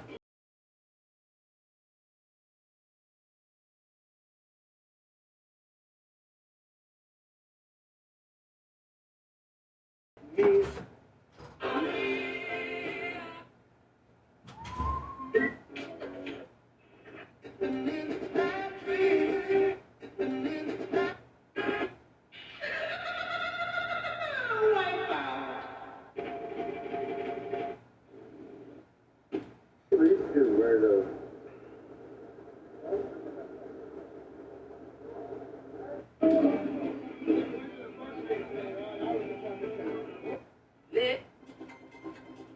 Jump in. You go on TikTok. Doesn't want to go in.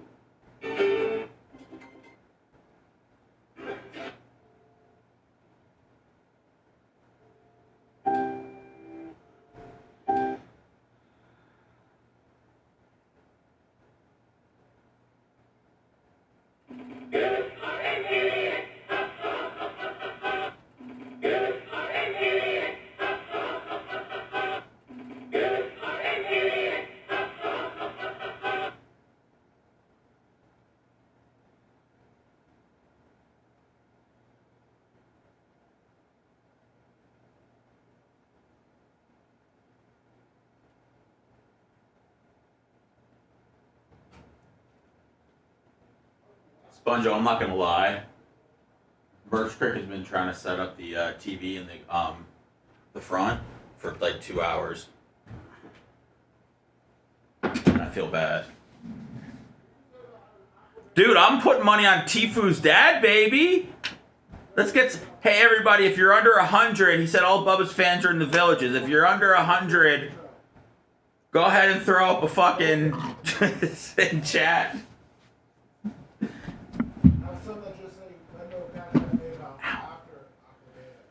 Whew. What up, Nick? How drunk was he? Well, it was at 2:40 p.m., so probably pretty drunk. Was it in Iraq? Like they did, so they probably were bored and hanging out.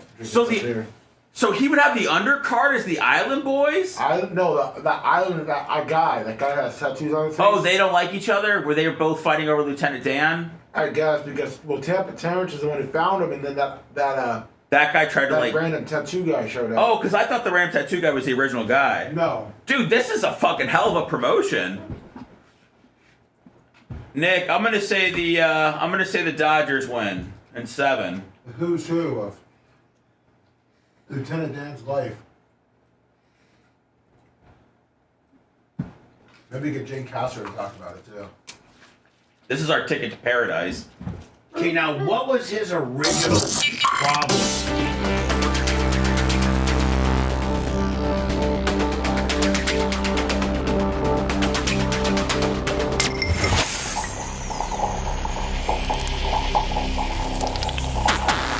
Broadcasting live from the Aquabito studios, aquabito.com/Bubba. It's the Bubba the Love Sponge Show.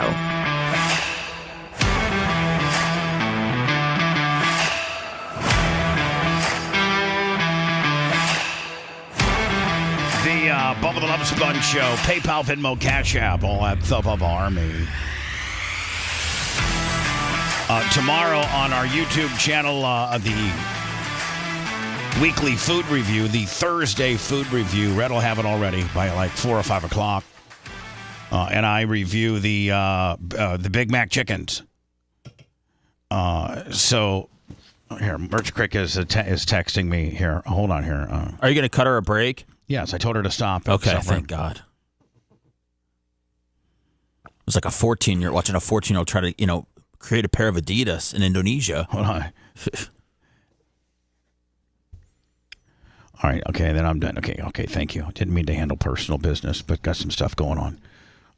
So we just found out that Tifu's father, who I've spoke to before, and who we have a common friend in Billy Bullers, and I guess I upset him by talking smack about Lieutenant Dan. And what I basically said was, you got some guy, some cracked out dude that looks like he's positioned himself into a harbor that potentially a hurricane's going to come into. And let's not forget, he bamboozled he didn't bamboozle me. He bamboozled our stupid ass mayor. The Tampa Police Department this morning just saved Lieutenant Dan. And I mean, I was very critical of this, and I'm like, this cracked out click chase. Like I was just very, very negative and called this out for what it was. And listen, the guy set up a GoFundMe account and raised over $50,000. To stay in his boat. Who does that? Who does that? Content creators. So, I'm critical of him. It looks like I end up being right because right now he's currently being housed in, first of all, Tifu's father. I think your name's Robert or Bob. His name's Mike Honcho. Is that what it is? I mean, that's what it says on Tifu's dad's Instagram. But why don't you, first of all, I accept let me just stop by saying I accept your challenge. Yeah! I have some caveats to it. I just DM'd him and said Bubba's in. Yeah. Okay. So I accept your challenge. I'll get to your challenge here momentarily. But why don't you use all that money that Tifu and Juke Squad, your two very successful sons, let me tell you something, Tifu's dad. I couldn't be a pimple on either one of your sons' ass when it regards to being a content streamer provider. Now, they were never a regular radio guy like me, and that regular radio ship has sailed. Not nearly the amount of people that used to listen to just straight up FM radio just listen to that anymore.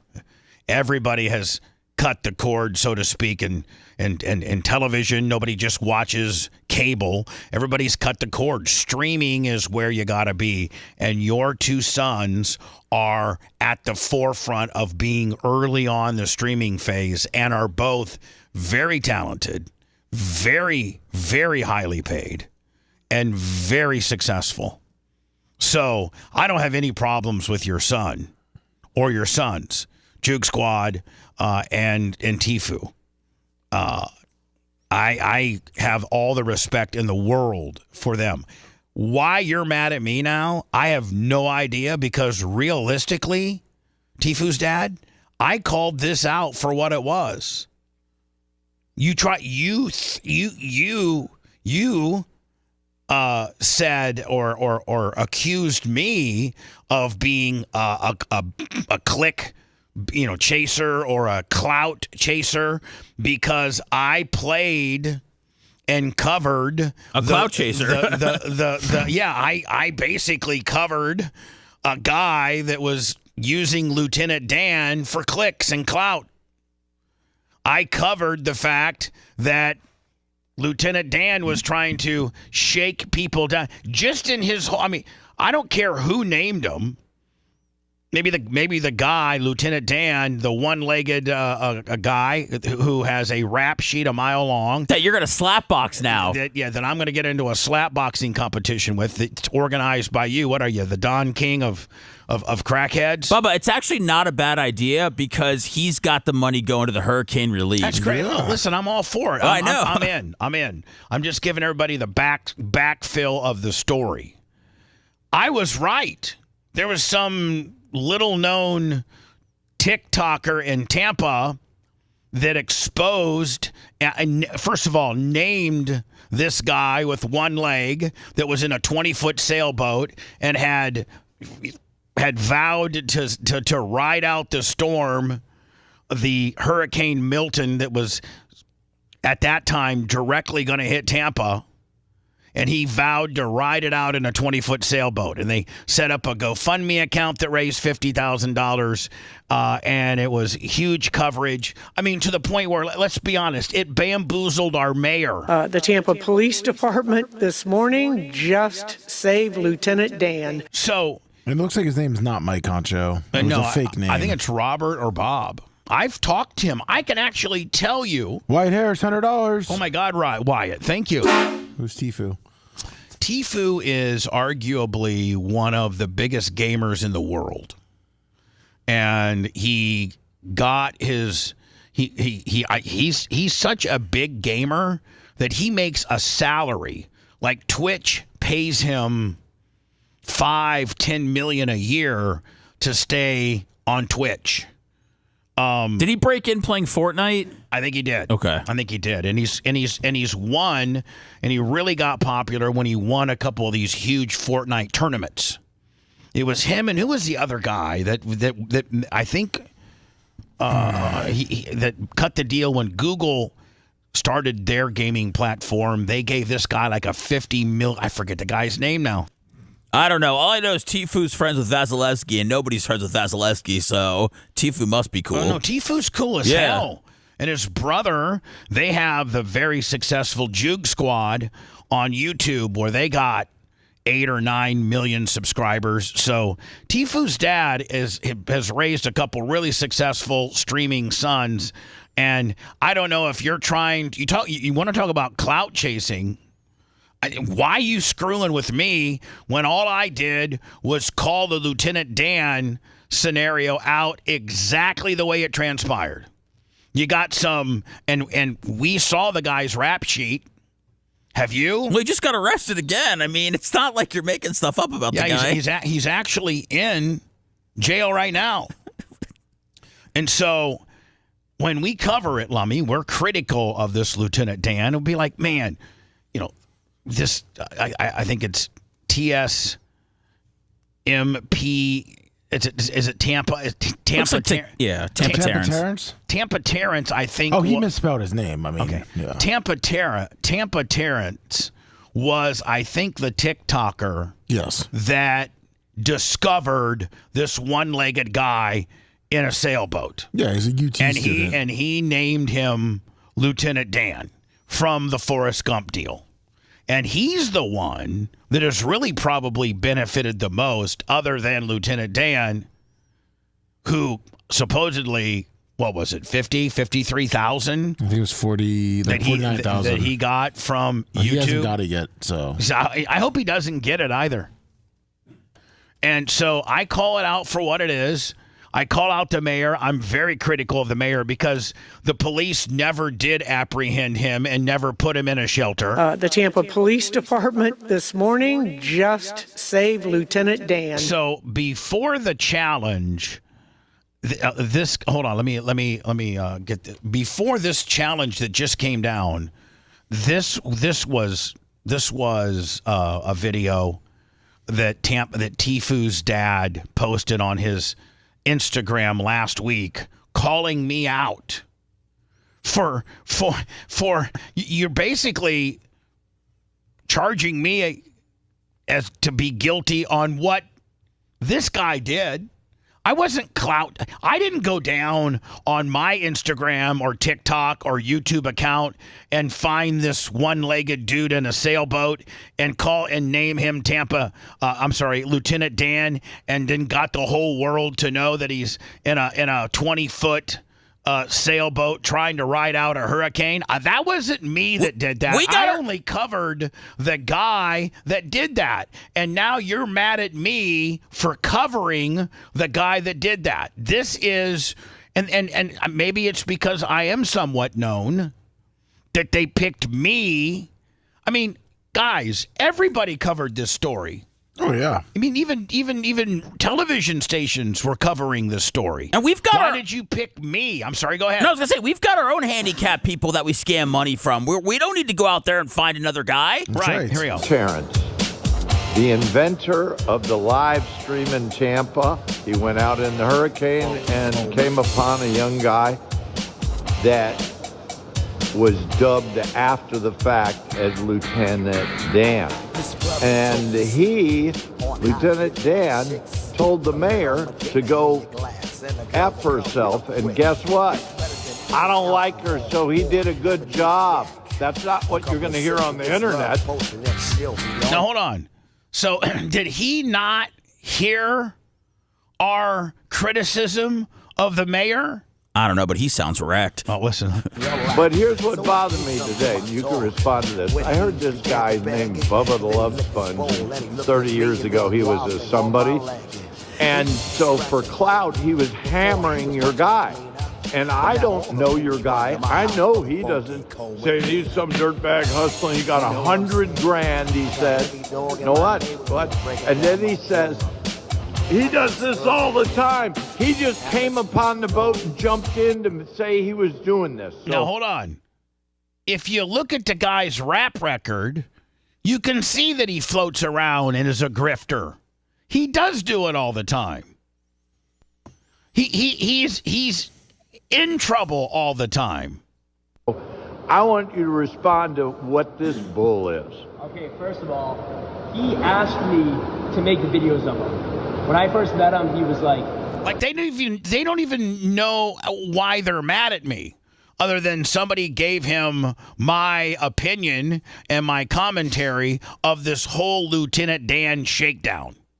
So T-Food's dad, are you too drunk to even know what I was commentating on? I was commentating on the fact that our mayor is an idiot, which it looks like we have that in common. We both think that she's an idiot. And I was commentating on that it looks like this guy, this Lieutenant Dan, which isn't his real name, but it's this guy here named him, is a grifter that does this sort of stuff. I don't think I'm that far off in my analogy. So Tifu's dad now has a problem with me, and it's accelerated from this video to now he wants me to do a slap challenge with Lieutenant Dan, which I accept. You'll murder him. But, Lummy, I'm going to add a couple caveats to it. I want someone to tell my story, and I was like, listen, I do social media, so let me tell your story for you. So that's what I did. So this guy went down, saw some crackhead, tweaker dude, named him Lieutenant Dan. It went viral. Hey, we would have done the same thing. It bamboozled the mayor. But, we wouldn't then be calling people out that called us out. We would just be like, whatever, hater. I told a story. It blew up. Thought out. It went crazy. So, yeah, I just did what he So he got $100,000. I don't know. I don't think anyone got $100,000. He got 50, maybe. 40. See, hold on. So he got 50. Yeah. We were told that it was 100, so we're wrong. Well, 100 was the kick deal, supposedly. Yeah. And the GoFundMe's 50. And at the end of the day, man, Lieutenant Dan addressed the fact that $100,000 was offered to him by Kick and a new sailboat, but he dropped the N-word and Kick dropped him. So the information we were getting as this is unfolding organically over the internet and Instagram and TikTok is we're not wrong. Here we are with. So continuing, so we play that obviously. Hold on here. Here we are. This is. You're going the wrong way. No, I'm not. I'm right here. Yeah. Right, so 2 days ago at 2:40, Tifu's father says, Booba or Buddha or Bubba, I sponsor a slap contest between your out of shape, your followers all live in the villages, and Lieutenant Dan. As soon as I bust him out of jail, you and him in a slap contest, I want to see you cry like a little simp. I'll get a charity amount that goes to the hurricane survivors for the event. So, big boy, what you say? You can wipe your tears with your fat sponge. Undercard, Tampa Terrence slapping the tattoo off Island Boy's face. Just so the bust, he meant to say bail. As soon as he bails him out of jail. It doesn't really matter. I know, just bust, bail. It's already written by a third grader. I mean, it's just exactly. So here's what my answer is. Tifu's dad, who at this point, do you even have the ability to garner an audience without using your son's likeness? Tifu's a star. Your other son, Juke Squad, star. Do you have your own identity, or are you just Tifu's dad? I guess to each its own, whatever works. First of all, I accept it wholeheartedly, like, let's do it. But here's what I'd like to add to it. We do the slap competition with me and Lieutenant Dan. After that's over, no matter how that works out, right, Lemmy? Yeah. No matter how that works out, well, let's whether I win or lose, Lemmy, don't say. Just say. Well, however, I'm going to take on. I accept your challenge for a slap competition against Lieutenant Dan when you break him out of jail. Now, whether I win or lose, you're saying I'm going to have to wipe my tears with my fat. No, your fat sponge. My fat sponge. So maybe he wins. I've never done a slap competition. Bubba, that would be great for the brand if he won, because I mean that nothing would go more viral than a one-legged man knocking you out. Or nothing would go more viral than me knocking out a one-legged man. Yeah, right. It's a win-win. Yeah, I think you're right. But here's the deal. I mean,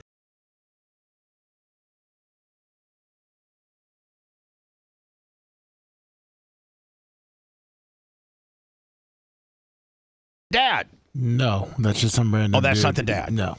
Oh. Okay. Well, I'd like to. Does anybody have a picture of the dad? Does anybody have a picture? How long have you thought that was the dad? I thought that was the dad. No, that's Jack, the YouTube weatherman. Okay. Well, I hate the internet, man. I do too. Jesus, get me out of here. Let's stay on the radio, Bubba. He was on Concrete Podcast a little while ago, the same one you did. Will you find me? Because I'm saying, why do I let me have two contests that day, and let me do the first one with Lieutenant Dan, and then the second one with you. You're the one that seems to have a problem with my commentary. I sent you the podcast. Oh, you did? Yeah. Does it show a picture of him? Yeah, it shows a video. All right. Oh, he good. looks like a little beer belly. Oh, okay. Let me see here. This will be a good one. You sure you're going to be able to handle two matches in the same day? Probably not. Oh, there you go. Yeah. There, I'll take it. Baby first. I'm very happy for him. His lovely wife, and he are expecting any day now. Any day now. This she dude's just went to the leathery as doctor hell. today, and they found out she's 1 centimeter dilated, whatever that means. That means it's closer than it was. There you go. So how about this, Tifu's father? How about after I do my slap competition? Now listen, here's the deal. This isn't a make or break. Like, I'm not saying I will not do the slap competition if you don't agree to do it. I am in to do the slap competition against Lieutenant Dan. I'm in. Sign me up. Let's start working on when this is going to happen. We could probably have it right here at my studios. We could. Right, Seth? Right there. Boom, right in the middle. I think we might have to, because the more I think about this, the less clout that I think Tifu's dad actually has to set something up like this in a timely fashion. No, and here's the deal: it's not going to be we don't have time to sell tickets, or it's just going to be. We need a facility that's big enough to put I think you put a table in the middle. Yes. Send me a slap box. Right. One, yep. And I think the guy. We got the Bubba gun in storage. Yeah, but I think we just need I think. He's aiming for the fight. No, let's just keep it slap. And let me send me what a slap competition looks like. And I think the guy stands there and he holds like a pool noodle for some reason. I don't know why they hold a pool noodle. All the slap competitions I've seen. Here we go. I don't get it, but apparently it's supposed to take off. Dana White, he bought it. Yeah, Dana White owns it. Yeah, and Power Slap, right? Yeah. So this is, hold on here. This is not a real sport. Well, here it is. This is how it goes.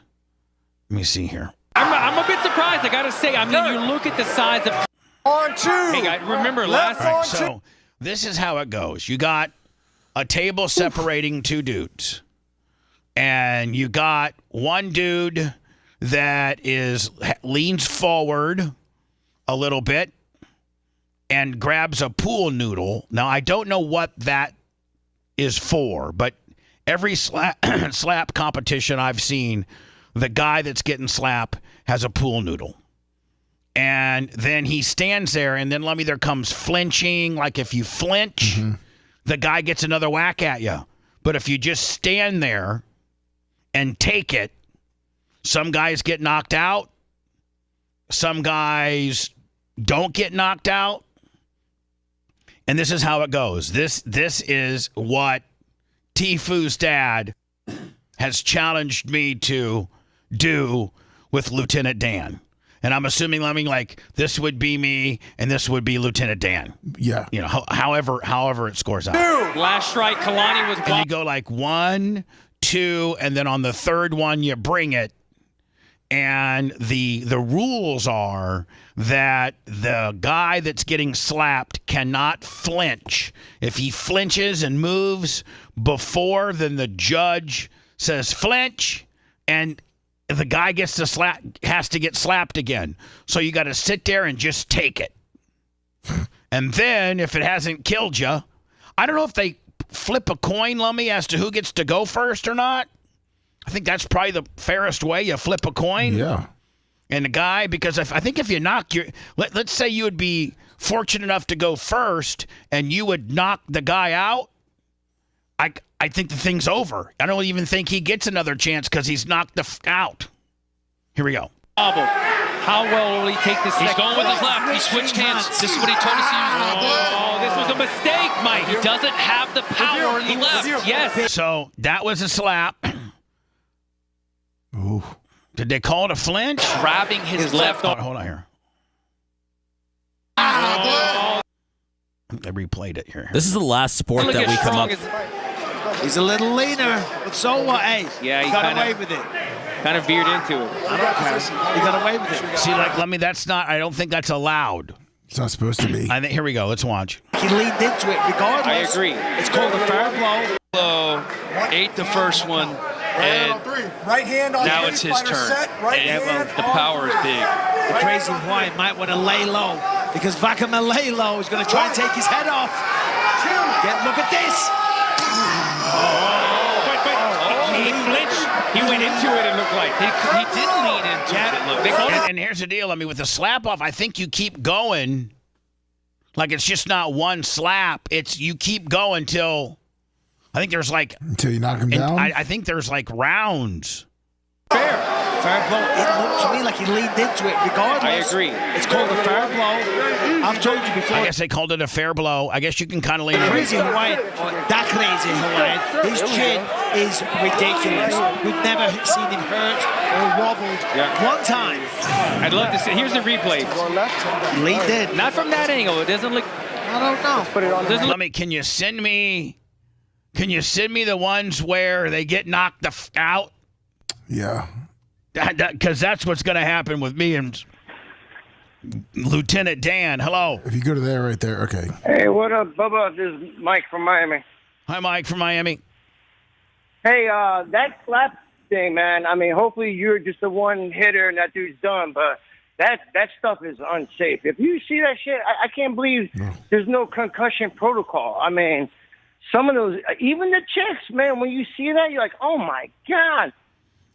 Listen, it's. Did you send me another one? Well, I have the highlight in that one if you want to just re-click on it. But okay. It's rocking your brain. It looked to me like he leaned into it regardless. Where do I go? 29:30. 29:30. Yeah. Okay. No, it's buddy. Listen, it's nothing I've ever done, and it looks brutal. It looks absolutely absolutely. Hopefully, it's a one hitter. Yeah. Hopefully, thanks. Maybe Lieutenant Dan drops me, Lummy. Absolutely drops me. So, Lummy, this is the highlights right here. A one-slap knockout. The legend grows. Well, that's 29:30 right there. Okay, well, I think top 10 knockouts do right after that. I just wasn't sure how long you were going to be on the call for. Oh, my God. All right, so where do you want me? I just said I'd take you top 10 in your messenger. You just told me to go to 29:30. I did. You just told me to go to 29:30. I did, but then I sent you top 10. I had more time to look. You didn't tell me you sent me top 10. You did that never came out of your mouth. It did when I said I just sent you top 10 instead. Must measure. Measure.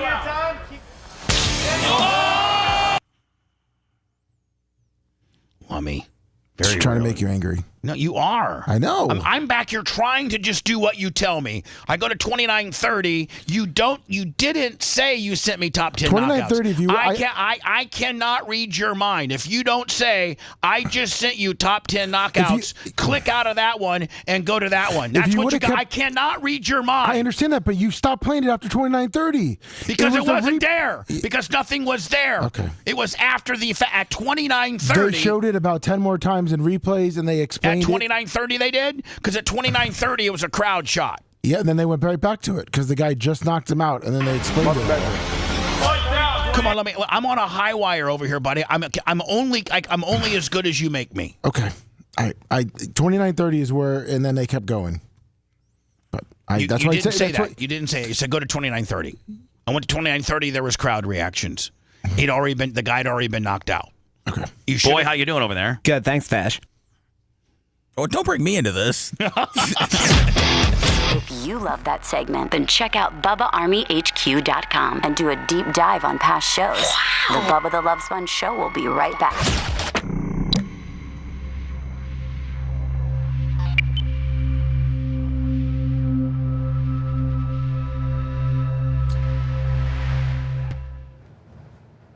Yes, sir. It's my fault. No, it's. Come on. No, it is my fault. It's my fault. No, that 100% is mine. Listen. It's fucking. It's high wire. Fucking. I'm over here trying to make it happen. I only can do what you give me, and I'm doing exactly what you tell me to do. You got Tifu's dad's in your head. I got Tifu dad. I'm gonna get my fucking ass fucking knocked out by a one-legged motherfucker. And you know why? Because he's gonna be so goddamn cracked out that he's not even gonna feel my fucking slap. Well, but they're gonna let him slap you first. He's gonna slap you and then run out of the fucking cage. Right, exactly. With one leg, and I'm gonna get fucking slapped. Fat ass gets fucking floored by one-legged mother. I tell you what, though, chat's right. Get Alex Stein involved in this shit. This is right up his alley. I text Stein to tell him all about it. Shut the fuck up, Braden. The way I handle fucking business. We're in the trenches and we're all boys. We got each other's back. Shut the fuck up. I'm not crying. Don't tell me what a good host would do, you stupid fuck. What do you know about being a good fucking host, Braden fucking Harvey? Nothing. Asshole. Yeah, remember when Aaron Rodgers pushed Robert Saleh and that was the love push, and then he got fired 2 weeks later? Stupid fuck. Exactly. We're in the trenches here. We yell at each other. We fucking love each other. No, fucking Lummy knows. Yeah, our dicks are in each other's hands. Yeah. That's right. Seth's got mine right now. You don't think fucking, Tom Brady got on Gronk when he ran the wrong fucking route? Fucking sure did. And when he came back to the fucking huddle, he goes, Gronk, you stupid fuck, you ran the wrong route. Gronk said, my bad. Feels better.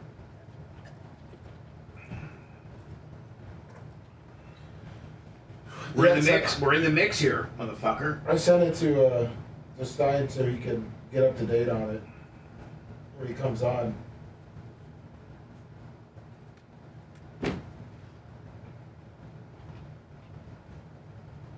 Did Ralph Cifarello really overdose? I thought he had heart issues. Was it from that? Wasn't he in the hospital? I don't really know. I don't know too much about it. I just saw somebody put it in chat. I don't know what's real and what's not.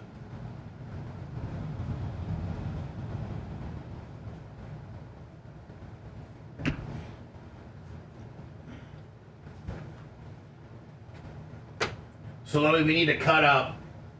That one too. No, we need to send it to the motherfucker. Of course. Gary's on top of it. Gary and Red are on it. Go ahead, Benjamin Tax. Be a fucking asshole. Oh, you're out of here too, bitch. Fuck you.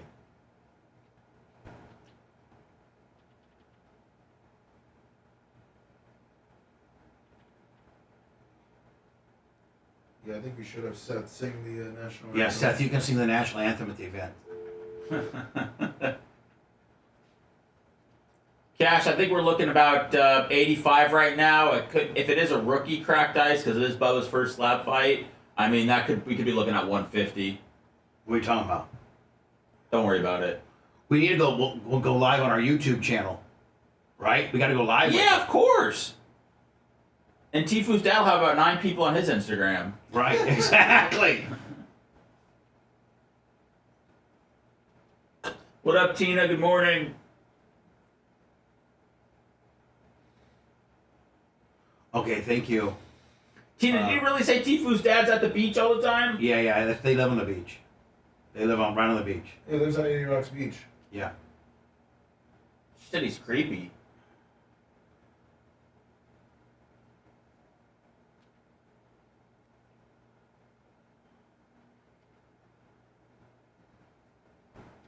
Dude, just honestly, I mean, he sounds drunk as fuck. Oh, he's a drunk.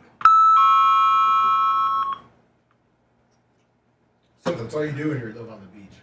What's that? That's all you do when you live on the beach. Just ask my dad. I mean, look, I'm not hating it. I just don't think I don't think he's got a whole lot going on. Bubba, people want to know if you're hiring a new EP. No, my EP's fine. He just fucked up, and we had to fucking get it straightened out, and we did. No, I'm not. Who said that? They should be fired. FJ Bar 75, he just hates me. It's okay. All right, No, Felix, no, he's good. Don't kick him out. He's out. No, Bubba, no. He's very good. He's done. He's Bubba, done. Sorry, done.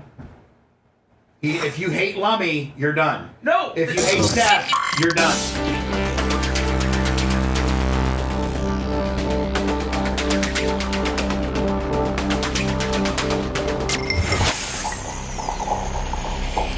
I'm just telling you.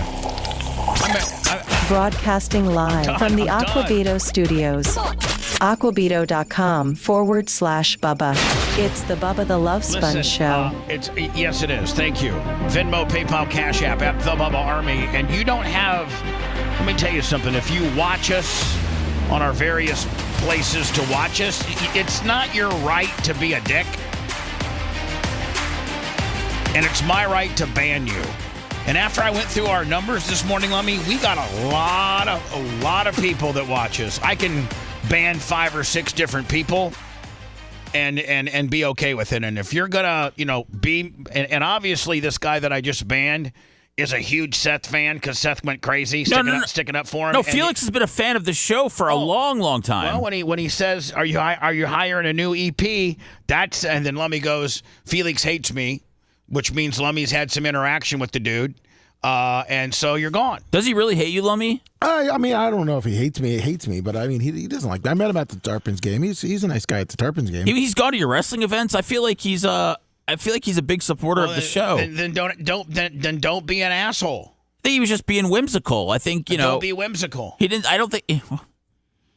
I mean, not when we're in the heat of the moment. I understand. When we're in the heat of the moment, like there's just some things that will fly in the moment. Asia. So it seems if you want to unban that guy, you can. But I banned another dude. I banned a few. I really was on a banning spree here. So Lummy, if you want to, we'll look at him, just him. Yeah, Felix. Not the other ones that I banned. Because I banned 3 or 4 of them being a bunch of dicks. So it looks like Tfue has a warehouse in Treasure Island that has a boxing ring in there. So they may want to do it there. Okay, wherever. I'm just saying. Okay, we can do it at our place because you don't. It's probably booby trapped. That's a good point. Wherever. Wherever. Did it make it through the hurricane? That's a good point too. Yeah, I mean we can do it. You don't need that much room. We could literally do it right. Move all the chairs, Lummy, and do it right there in the middle. Perfect. And have a couple big guys. Like. You and a couple Rhett, Macho, you guys are the guys that are behind the dude, and you guys are the because if you do get knocked the F up, you need like 2 or 3 guys to catch you because you just fall like a big sequoia. Let me make sure that Rhett or Gary or whatever get a hold of Tfu's father, maybe play in my reaction. I want to just show up to his house on the beach. I feel like that's probably the best way to get a hold of him. Now hold on. Let's make sure that we roll this out correctly. They challenged. I'm not.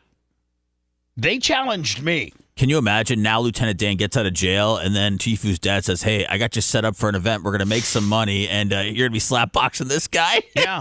And so, Lummy, I don't want anybody to say, oh, this is grifter Bubba trying to come up with clicks or trying to be relevant or anything. They challenged me. I'm accepting. Probably it's going to be at Tfu's warehouse on their terms. So, like, this... And our terms are we do it naked. Well, my terms is, Lummy, I'd like to, if I beat...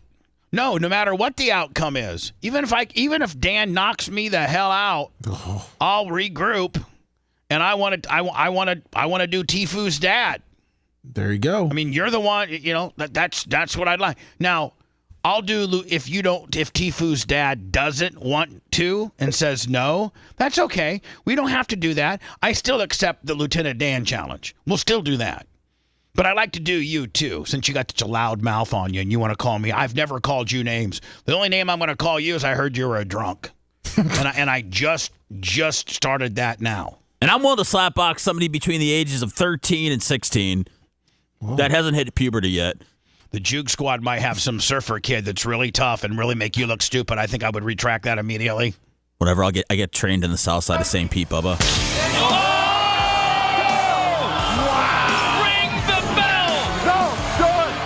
Monster Knockouts brought to you by Monster Energy. Unleash the beast. Oh, man. What an embarrassment to humanity. The bells. Let's take a listen. Oh, my God. Oh, my God. I'm not trained in this. I don't even think I can start training. Do you think Lieutenant Dan's trained? No, but I don't think. But like what I'm saying, Red, is I don't know how you train on this. You don't, Bubba. You show up and put powder on your hand. Bubba, Do you train to play billiards? Bubba, you got Bob out there. Well, I mean, we could start training you on Bob. Yeah, I think Rhett's right. His reaction of laughing, like trained. How do you make your face tougher? I mean, your slap technique. I'm sure there's stuff you can work on. Right. You get some motion in your hips. You can work on. But you can't brace yourself for that blow that's coming across your chops. Right? There's no way to train for that. Just repeatedly hit yourself in the head. To build, I'd be like, Rhett, can you hit me 3 times today? I'm working my way up. And then It would be great if you did train though, Bubba, and everybody from the show hit you one day that week. I couldn't hit it. It would probably hold on. It would probably do such damage that I would be, retarded. Well, I mean, who knows? Dr. Dan. Retarded, which is, by the way, a screen name of a fine Bubba Army. Hello, who's this? Bubba the Love Sponge, Joe the Supermarket. Yes, Joe. I was just getting excited this morning when I heard you drop that new video on the Instagram of Zeth Hayfish coming up and checking you out during your food review. And then I went to watch it, and it says no content available. What do you mean? And I went to Threads. I don't know. I just went to there's no Bubba Army on Instagram or Threads. Have we blocked? Has Joe been blocked on Instagram? I don't know. I don't know what's going on. Yeah. I just run on there and post stuff. Gary posts stuff. Joe, we'll look into it, okay? I'm just telling you that I never comment anything wrong or bad on Instagram. I just enjoy the content, and I'm not a bad guy there at all. Okay, there, but you are a bad guy in some other places. I'm trying not to be, but it is not easy. I understand. Joe, we'll see if you've been blocked, okay? Which I'm sure you have been. Ridiculous power, as I mentioned earlier, #1 in human. Now, can I just make an observation? This is dumb? No. Okay. Everybody can participate. I sent you a video on how to train for Power Slap, too. But here's the deal. Wouldn't one think, and listen, I'm not Johnny, tough guy. I'm nearly 60 years old. I probably have a disadvantage, and my arms are not very long. I probably am. This guy's probably, Lieutenant Dan's pretty cracked out and pretty resilient. He looks pretty weathered, if you will, which might make you tougher. Than he's probably considered an outside dog, and I'm considered an inside dog. But wouldn't one think, and I'm just thinking out loud. Show me how to slap the shit out of someone, bro. Hold on.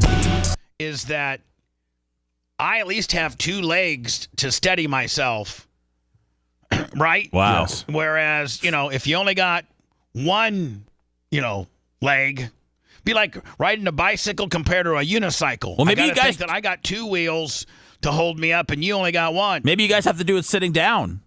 No. You can't get the momentum. We're doing no. Seth. Don't try to give them an advantage. Well, you're talking about how easy it is going to be knocking over a one-legged man. I didn't talk about how easy it is. I said potentially. I'm trying to build a storyline here. I'm trying to just be a dick. Get pay-per-view sales.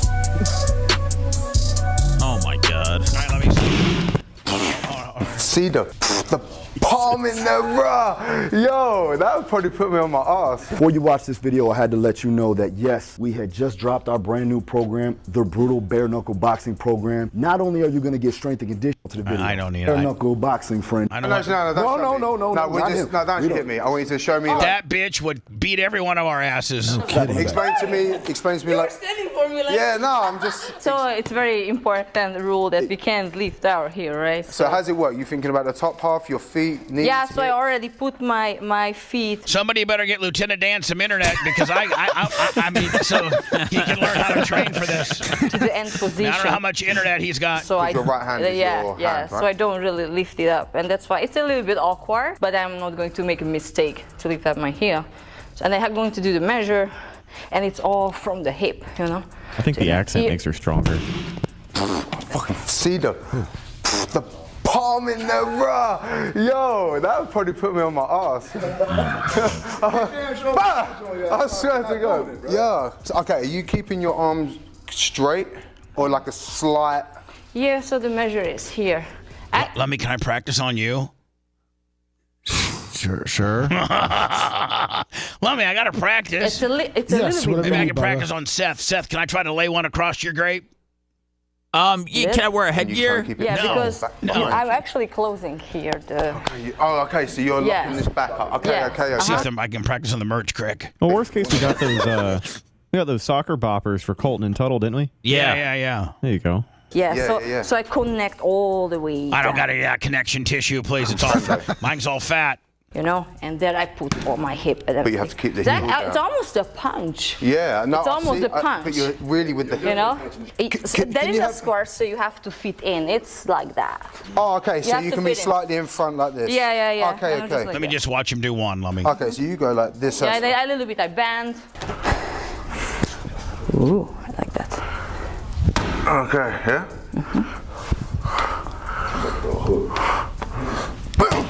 Yo! I don't know how good that guy looked. I know. The palm, I guess, huh? Force #1 in impact power, Damien. Now, do me and Dan go back and forth until one guy finally falls down like a sequoia? I think that's how it goes. I think that's literally how it goes. Yeah. I heard there's 3 rounds. That didn't even look very solid. No. Slap. Now, hold on. Let me just, Seth, just don't blurt out anything. Think about what you're going to say. Think about it again, then maybe say it. Am I going to get in trouble for handicap abuse? You know what I'm saying? Like, can you see where I could get in trouble for handicap abuse? And don't we think we need to really much accentuate the fact that they challenged me? This isn't somebody that me trying to pick on somebody weak. First of all, you guys would all acknowledge this came out of nowhere, right? They challenged us, from Tifu's dad, his Instagram. They challenged us. So, but am I going to get in trouble for, like Lummy, when Awesome Kong attacked me and I didn't fight back, for in fear they were going to get me for, beating up a girl. Don't know if I could have beat her up or not, but even still.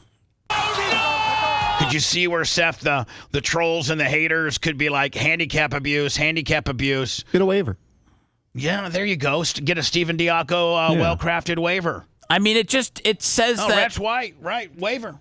Disability abuse is when a person with a disability is abused physically, financially, sexually, and or psychologically. This type of abuse has also been considered a hate crime.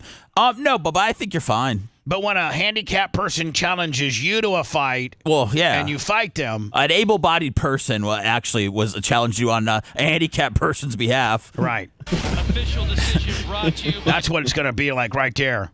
Lieutenant Dan, watch this, bitch. This is how it's going to be.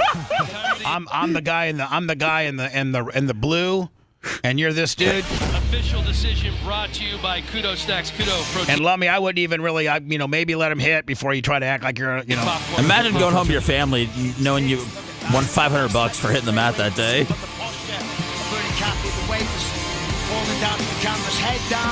And again, the caveat to all of this, I got to go to words, is Tifu's dad.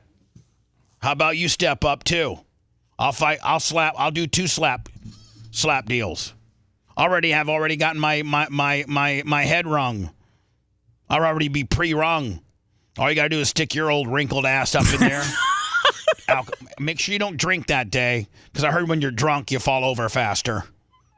You drunk. You degenerate. You have no identity on your own other than Tifu's dad. Why don't you just call yourself Bob from Madeira Beach? No, you got to be Tifu's dad.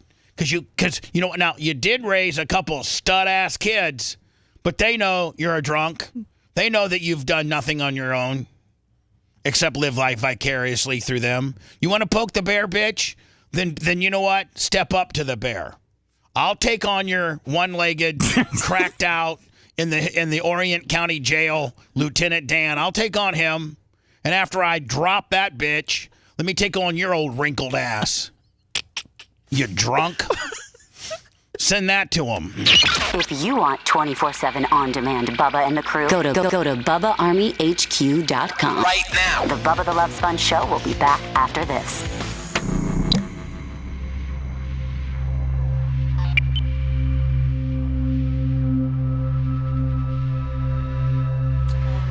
Whatever the fuck we're in, man. But if you slap box them up like a guy, dude, I might have to retire after that. That's doing it all right there.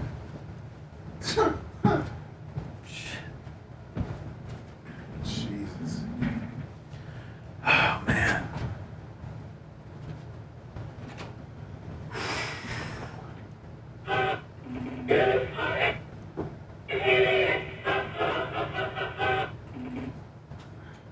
Let's not forget, let me call me an idiot, too. You sure did.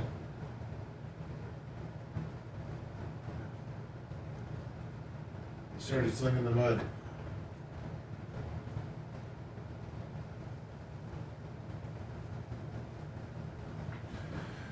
Alright, so perfect timing for Stein.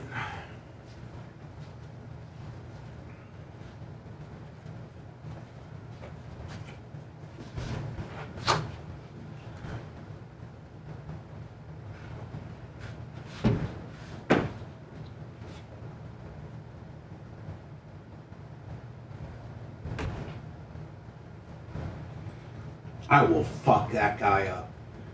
No shit. No. Not big.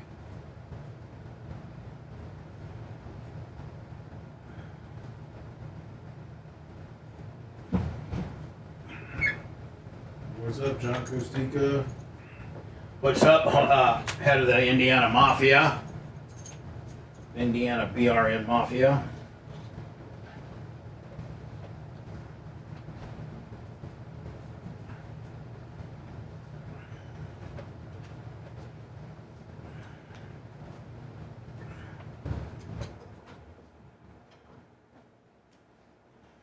Make him the underdog.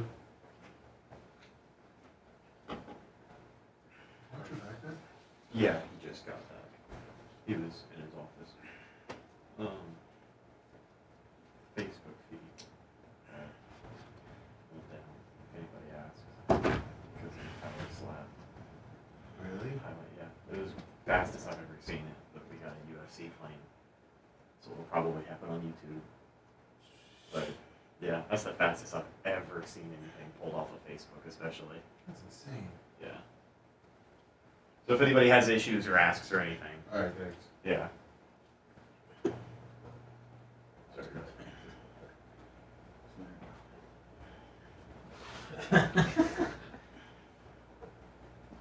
I was just on the phone with Enrique from FanDuel, and he said a lot of the early action's coming in on Lieutenant Dan. It's all the gamers. I did talk to Enrique, though. He's talking to his boss about getting us up by $1,000, 1,000 people FanDuel. DJ Diz is right. It sounds like fucking Tifu's dad's the one that's clout chasing. Yeah, he's trying to jump on your bandwagon. Yeah. Don't you realize your sons are far more relevant than me, you stupid fuck?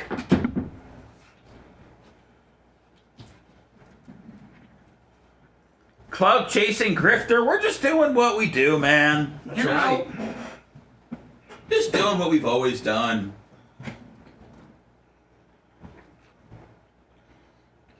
Just with no corporate backing.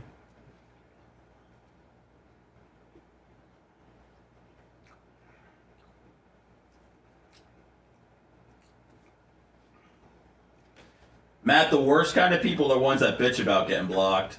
Fuck you, Matt. those are the worst. Not the blockers, the ones that complain about it. See you later, Matt. Fuck you. This is my sandbox, bitch. This isn't 1600 Pennsylvania Avenue where you can shout what you don't like about the president. This is my sandbox. I'm about to get mine.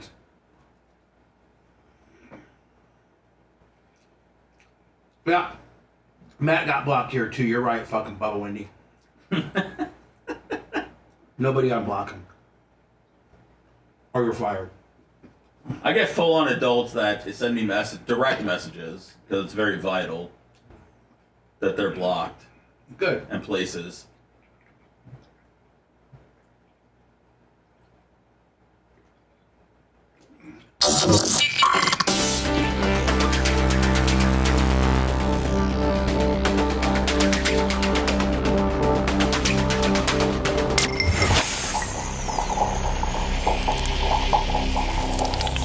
Broadcasting live from the Aquabedo studios. Aquabedo.com/Bubba. It's the Bubba the Love. I do accept. So at this point, if it wouldn't go down, it's on them. They're the pussies, right? That's right, Seth, did I not wholeheartedly accept? You just accepted a fight against a 5'4", one-legged man, yes. Right, but then I said I'll take on Drunk Bob too, and if Drunk Bob wants to go, I'll go with him too. Whatever we can do to raise money for the hurricane victims, I think is sure. Yeah. That's all that matters. Thoughts and prayers. Hello. Jeez, you okay? No, I'm not. I'm having some regurg, Willie. I ate a banana too fast to try to jam it down with a rehab monster, but I'm doing good. I got GERD right now. Okay. Hello. Lovey, do we have the Tuttle videos? I have not seen it yet. Okay, ask Rhett, see if we have the Tuttle videos. Because I know I needed to play those before I have the Alex Stein appearance. Yeah. Hello, you're on the air. Hey, what's up, Bubba? Hey, Brandon the Quad. I can't stay on too long. I'm way late. What do you got for me? But so you won't get in trouble for taking on the handicapped guy. I'll step in and you can take on the old guy, and I'll take on the handicapped guy. I mean, the thing. I would love to, but that right hand of yours is a cobra, and I really don't know. I don't know what type of slap, what type of slap velocity you could get with your condition, my friend. No, actually, it's the left hand, but I'm right-handed. That's where all the strength comes from. Right. That's where the cobra is. Yeah. Could you send us a video, maybe? Have you just like if you practicing or something? Have your mom film it, and we could just take a look. Yeah. I mean, Bubba, that would be good content. I can have my mom film it, and I'll send it in. That'd be great. All right, man. Do that for us, okay, buddy? All right, dude. See you later. See you later. See you, Bart. Bye. What a guy. Yeah, let me. I think we were supposed to have, or we're gonna have some Tuttle. Yeah, from his footage. FIU. Yeah. Here we go. Trump. Everybody loved using it all over. Supposedly this Friday, Trump's traveling to Austin to do the Joe Rogan show. Smart move. Really smart move. And that kind of shows you the demeanor of today's radio hosts and the fact that Kamala does Howard Stern, Trump does Rogan. And that in itself speaks volumes if you know anything about who's doing what as far as politically stance and it's just far as how Joe runs his show and how Howard is doing his show. Do you think that Kamala would go on Joe Rogan's show after Trump? I would hope that she would think that she needs to. I would hope that she thinks that, wow, this is a show I got to do. Do you think she's waiting to see how it goes with Trump? Oh, I don't know. I think she needs to be signed. I think she needs to be getting a hold of the Rogan people saying, hey, Donald's on Friday. Can we come in on Tuesday or Wednesday next week? Looks like Joe Rogan's people did reach out to Kamala's people. They just haven't heard back. Equal time. Yeah. He was in all the rap songs. Rappers would always talk about Trump. Everybody loved Trump. It was like this wheeling, dealing billionaire character that everybody enjoyed. I mean, he was part of WrestleManias. He's been part of a bunch of WWE storylines. Trump. But let's not forget Eminem went hard in the paint for Kamala in Detroit yesterday. Yeah. I felt like he did a decent job. As president? When you look at his regulations, it certainly helped the economy. I mean, that guy who was the head I feel like we were in a lot better spot then than now, for sure. Without a doubt.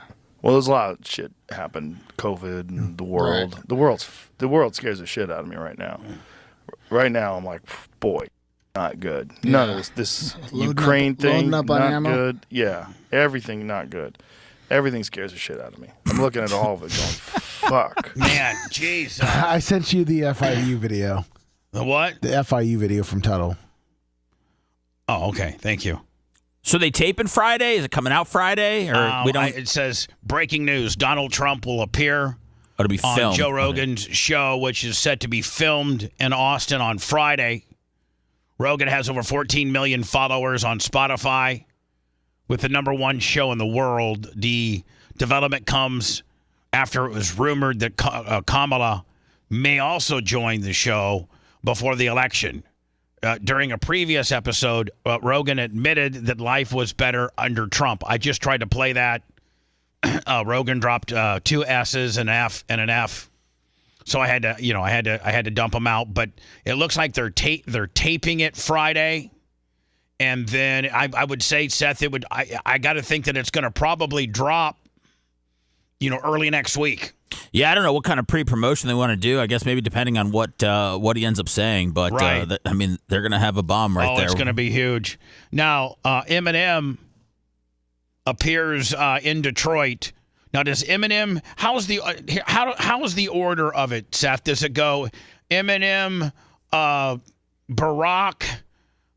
So Eminem introed Barack. Okay. And then Barack started, I think he started rapping. Right. I didn't see that part. All right, but.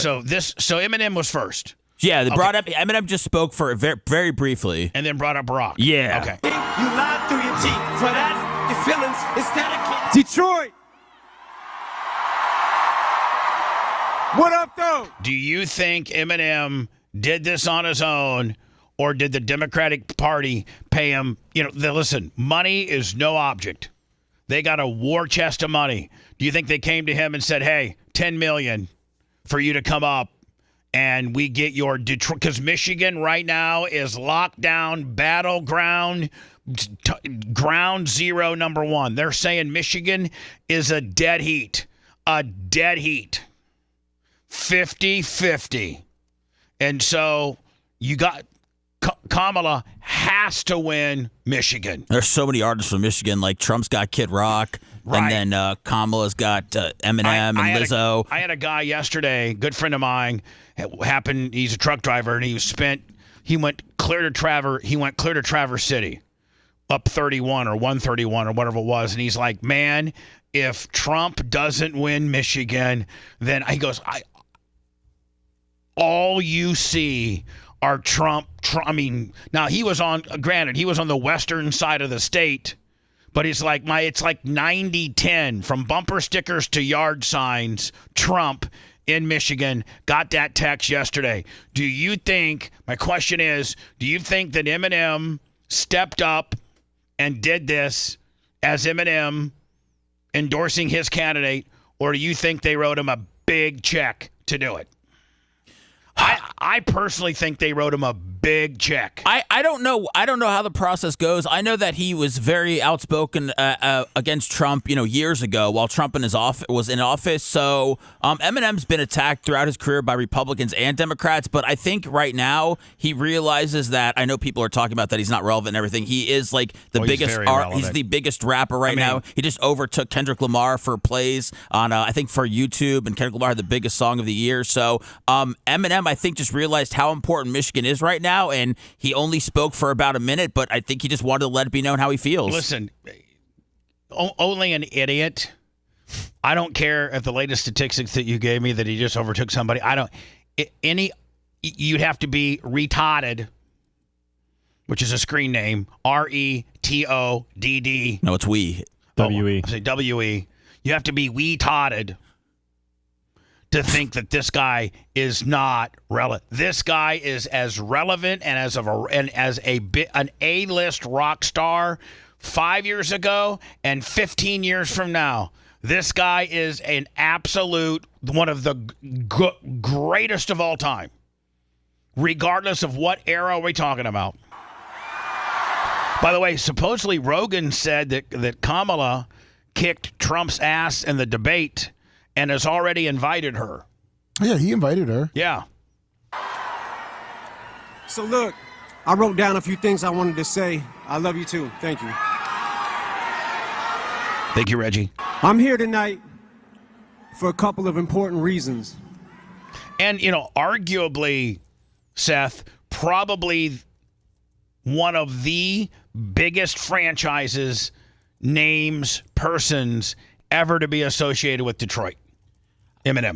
I mean, I know there's a lot of great singers like others, Aretha, but I feel like Eminem's got to be the biggest, the big of all time, by far, times two.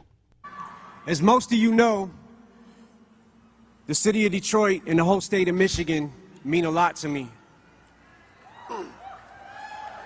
And going into this election, and normally, Seth, he's a pretty not public person, is he not? He still lives in Michigan. He doesn't tour because he always wanted to be home for his daughter and stuff like that. So yeah, I saw him once here in Tampa back in the day when I was at 98 Rock.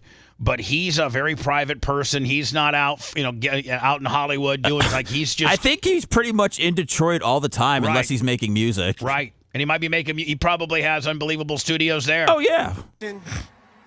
The spotlight is on us more than ever, and I think it's important to use your voice. So I'm encouraging everybody to get out and vote, please. I also think that people shouldn't be afraid to express their opinions. And I don't think anyone wants an America where people are worried about retribution or what people will do if you make your opinion known. I think Vice President Harris supports a future for this country where these freedoms and many others will be protected and upheld. And here to tell you much more. And here's the thing, man. I wonder if he had a hard time not rhyming. Yeah, but here's the thing. Do these celebrity endorsements really mean anything? It doesn't. I know who my candidate is, and it doesn't matter who is endorsing him or who's not. It doesn't, but I think if there was no Eminem last night and it was just a Kamala rally in Detroit, it would or be just with Obama, I don't think we'd be talking about it. You're right. It would be just an event. It's just bringing more attention to the. This really brings a huge amount of attention. I agree. About that, President Barack Obama. I mean, that was like 45 seconds, Bubba. I mean, he was. And there wasn't a lot to it. It was go out and vote. It scares me to know that there could be a president that wants to, penalize you for your opinion. Now here's Barack Obama. Michigan means so very much to me. I think it's, Kamala wasn't even there. It was just it was Eminem and Barack. Right. Oh, Detroit! Now, doesn't Barack start spitting? Yeah. Lose yourself? That's what I heard, yes. You fired up! He's like, get this over with.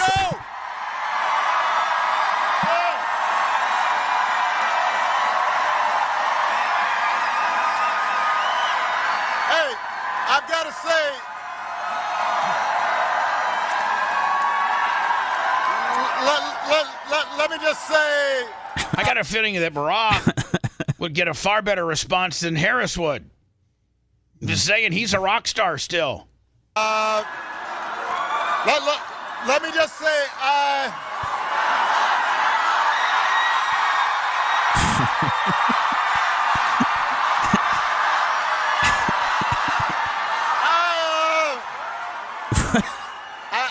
Brock's smoking weed. He's just screaming. He's just making a lot of noises. Brock's in the back smoking weed. I hope he's okay. Just telling you. I gotta say, I have done a lot of rallies, so I don't usually get nervous. But I was feeling some kind of way following Eminem. I mean, to this day, a great speaker. Whether you like him or not, whether you're Republican or Democrat, whether he's a great speaker. My palms are sweaty, knees weak, arms are heavy, vomit on my sweater already, mom's spaghetti. I'm nervous, but on the surface I look calm and ready to drop bombs, but I keep on forgetting. See, yeah, he's high as hell. You gotta be. But he's man, so tired of talking. Is Michigan a legal state? Yeah, it is. It's rack. It's rack. Michigan's rack. Well, his plane's rack. I mean, he's full. But I'm just saying, man. I got to tell you something. This is good. But on the surface I look calm and ready to drop bombs, but I keep on forgetting. I do this at home while doing dishes. I know. You know what I mean? I know, but this is cool, man. This is so, not what most people do. He's saying I'm off the clock in 2 weeks. I don't care.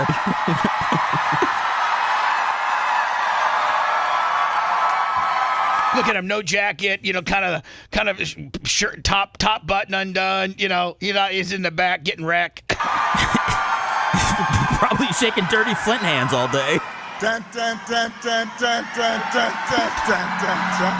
I thought Eminem was going to be performing. I was going to jump out. He was going to jump out. Love me some Eminem. I love you back.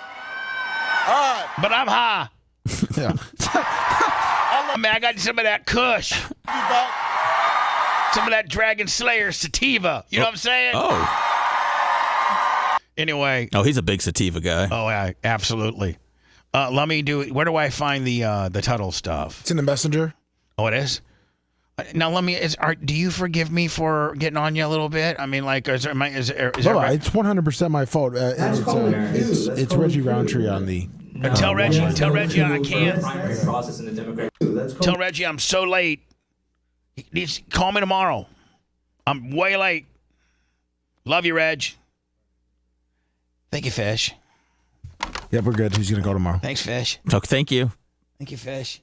Good. Thanks, Fish. The coup. No, yes, there's no coup for a primary process in the Democratic Party. The Democratic That's a coup. She was not. It's a private organization. Now, what am I watching here? Let me. This is Stein making his appearance at the FIU. Looks like Tuttle is recording a question from to Stein. You're not that smart because you don't realize in primaries we vote for our candidates, and there was never a vote. Because all the delegates had already decided. That's when you do a primary, you're deciding who your delegates will choose. But all the delegates. No, I know this guy thinks he's so smart, but you can't just admit that there's never an election. There's never a. And then how about the January 6th? What about January 6th? Yeah. No, and it's funny because I see this guy. He's brainwashed. So how many vaccines do you have? Oh, jeez. Yeah. Well, I can tell you're vaccine injured. I can tell that you're vaccine injured, which is fine. This is good. And I asked you just a simple question. What's the best thing Kamala Harris did? You said, oh, she went to Latin America. Guys, this is how smart these people are. He's America last. We need to put our country, America first. So this guy doesn't care about our country. He cares more about Kamala Harris's work. Say that again?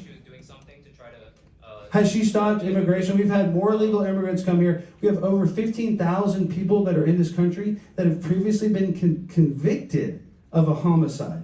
And then 13,000 people have been convicted of a sexual assault that are here. Now, you can say illegal immigration is good. Yeah, we need people. Who's going to cut our lawn? Who's going to do landscaping? I don't want a bunch of rapists and murderers coming to our country unvetted, but you do. You do. Wait, okay. Oh, you don't want that? Then why don't you vote for Donald Trump, a guy that's going to actually stop it, instead of Kamala Harris, a border czar that literally lets people in here with no background check. So, if you cared about our country, if you cared about people's safety... We'll get back. We'll finish. You should talk to Laken Riley's family. She was a nice young woman killed by an illegal immigrant. We'll stop it here. Okay. Oh, this guy's like. We'll stop it here. We'll stop it here. No, I like this guy. I like You know, it. I appreciate it. We'll stop it. We'll stop it. So one thing I will say, whether you guys agree with him or disagree, but I think that was raw, and I applaud you personally for speaking out, because you know what? I would like get that idiot out of here. That what you just did isn't done enough. That's called a coup. All right, so That's called a coup. Man, Stein has got the life. He gets paid to go and debate these college idiots. Well, is there any other Tuttle stuff? No, but we had Stein do his. Did you see him talking to the Kamala voter? I think it was in prep from Seth. Just for next, but I also sent it to you just in case. It's okay if you don't have it, sir. No, I do I have resent it to you on X. You did? Yeah.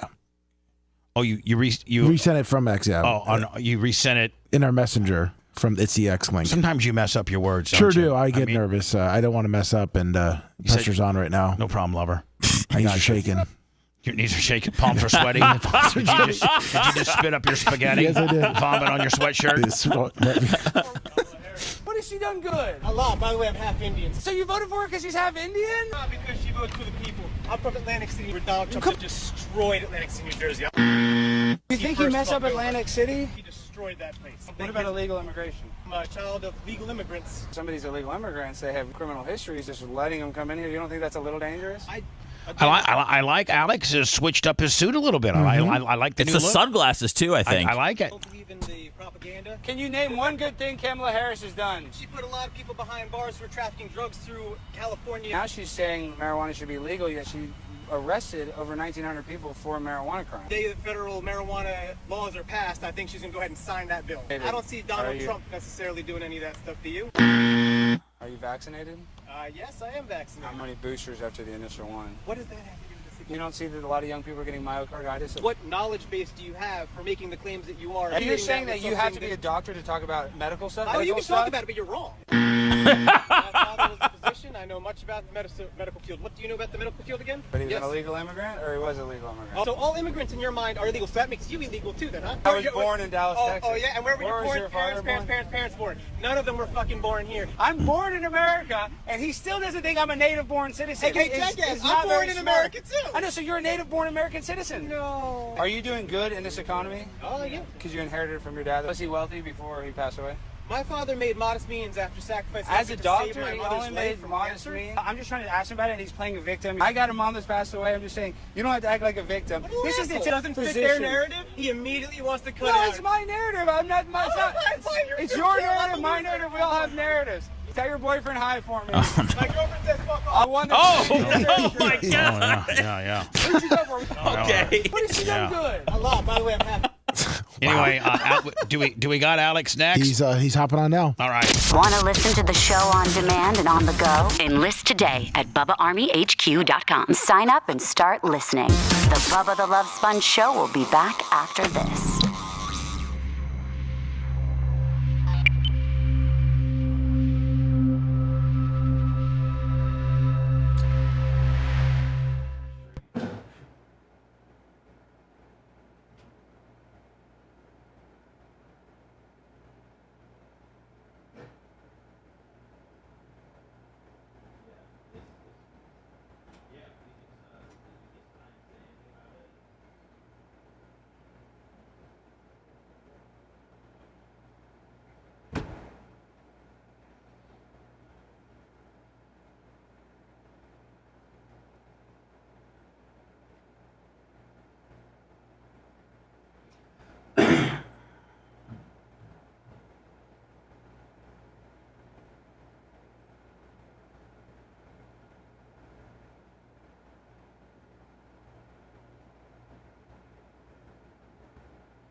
My girlfriend says fuck off.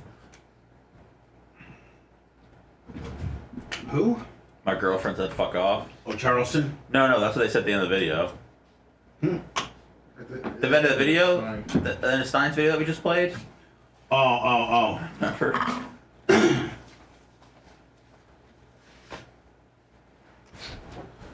Thanks, Fat Pig. I didn't feel like it was my best work, but I at least feel like it was. I was in the right spot to get some decent content.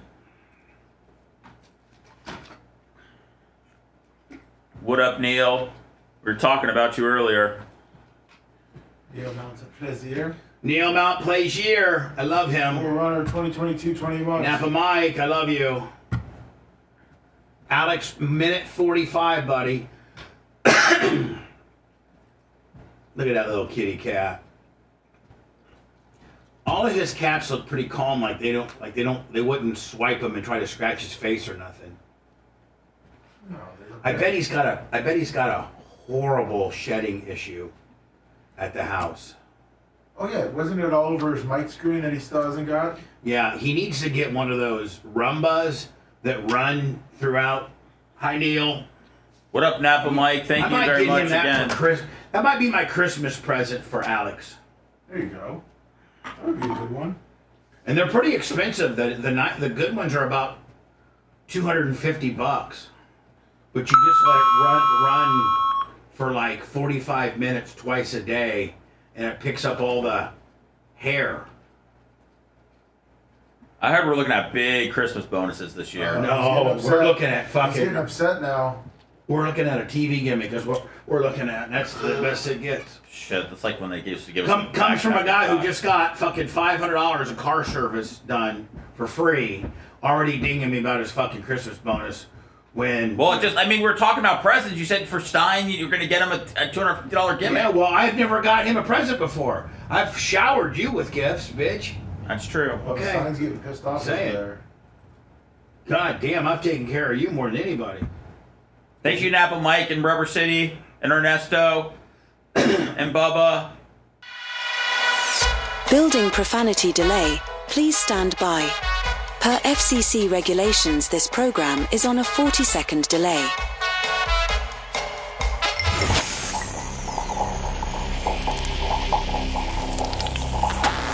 Broadcasting live from the Aquabito studios, aquabito.com/Bubba. It's the Bubba the Love Sponge Show. PayPal, Venmo, Cash App at the Bubba Army. Standing by, my good buddy, Alex Stein, fresh from his FIU appearance. And I think you worked a little bit with Tuttle, did you not, bud? I did a little bit, but, it was kind of a dud that Antifa was supposed to be there, and, of course, they didn't show up. So, and you really needed that kind of adversarial twist to it, did you not?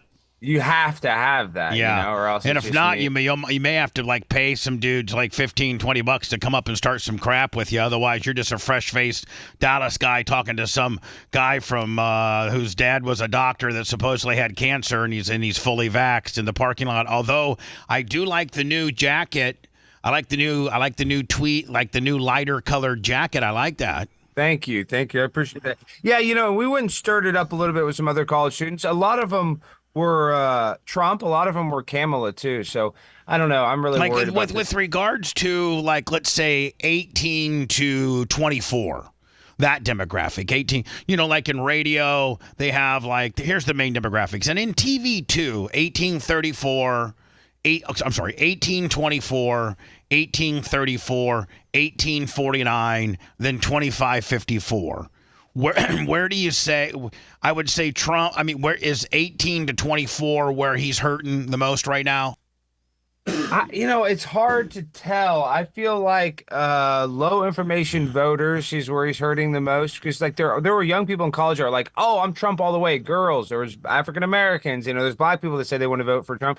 There's black people that said they didn't. There's white people that said, I'm not going to vote for Trump. He's racist. So I don't know. It's kind of hard to skew. It's kind of like where they get their data from might determine how they skew. If a guy gets his data from TikTok, gets his data from X, doesn't really do Fox News, do CNN, do any I could see where the racist, chant could be spread if you're on that lower skewing, low-hanging fruit media delivery mechanism, so to speak. Yeah, you're exactly right. And then on top of this, the Blaze, they want me to go, and we don't even know where it's going to be yet. They want me to go cover Kamala Harris's live rally on election night. On election night. On election night, which I am going to go. She's supposed to be doing one in Houston on Friday, so I think I got to go to Houston. But I'm talking about on election night. And I'm just worried. Are you going to be a correspondent for Blaze when the Blaze goes, hey, we're going to throw it over to Alex Stein. He's live from Kamala's headquarters and wherever the hell it is. You think she's going to be in California? Yes, but they want me to sneak in. They want me to sneak in. They don't want me to. That. Now they're setting you up for fail. What if you just, what if you get RNC'd? Like you've been known to get RNC'd. You RNC'd yourself on a party that likes you, that you had full credentials for. Well, I know, but I got mad at another guy. Oh, did you see our boy Forgiato? I should have stayed an extra night at Mar-a-Lago. I could have been with Hulk Hogan. Forgiato was with us. And I got invited to go tonight and tomorrow. If you ever were with Hulk Hogan, I hope you would ask the question. I would talk to him about you 1,000%. Yeah, what would you say? Hey, I'm really good friends with Bubba. I would say Bubba's my good friend, mentor. He's a good guy. I watched you speak at the wedding. You guys were close, and what's stopping you from?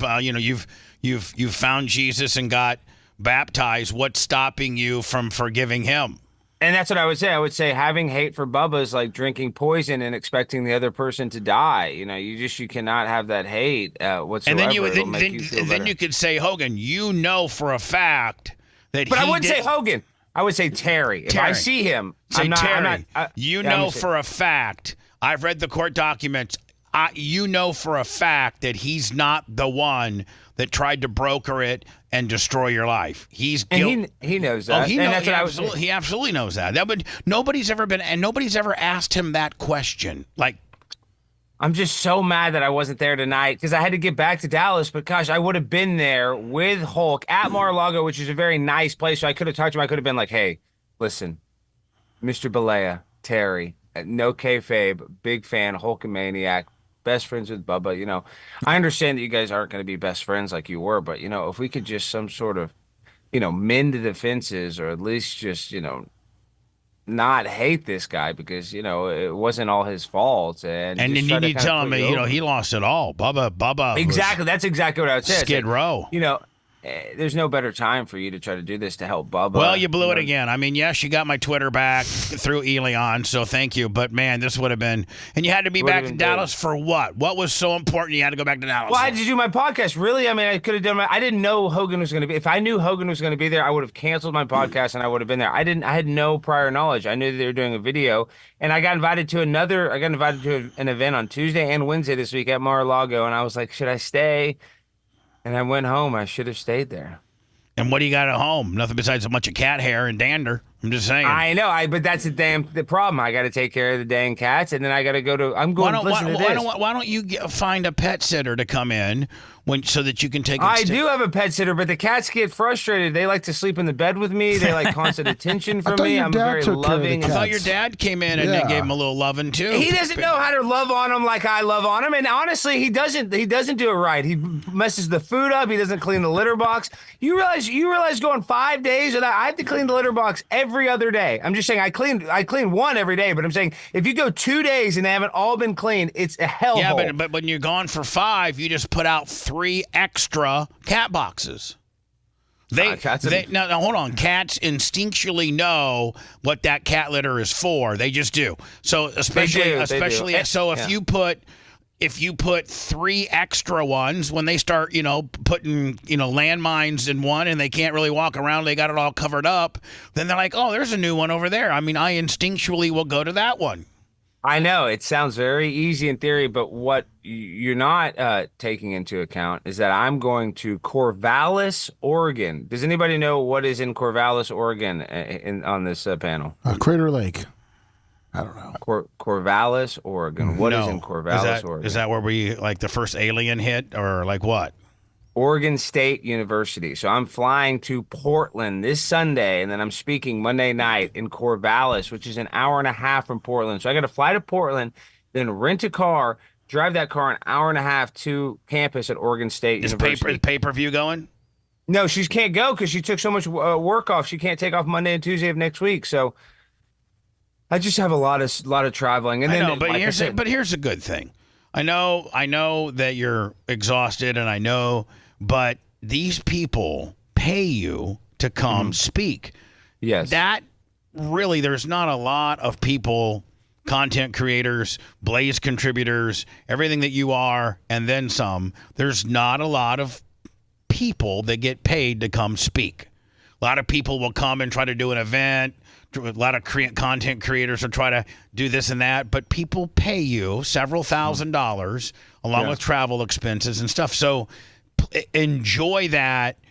Listen, I took it for granted when Dana White used to pay me $10,000 to come to every UFC pay-per-view.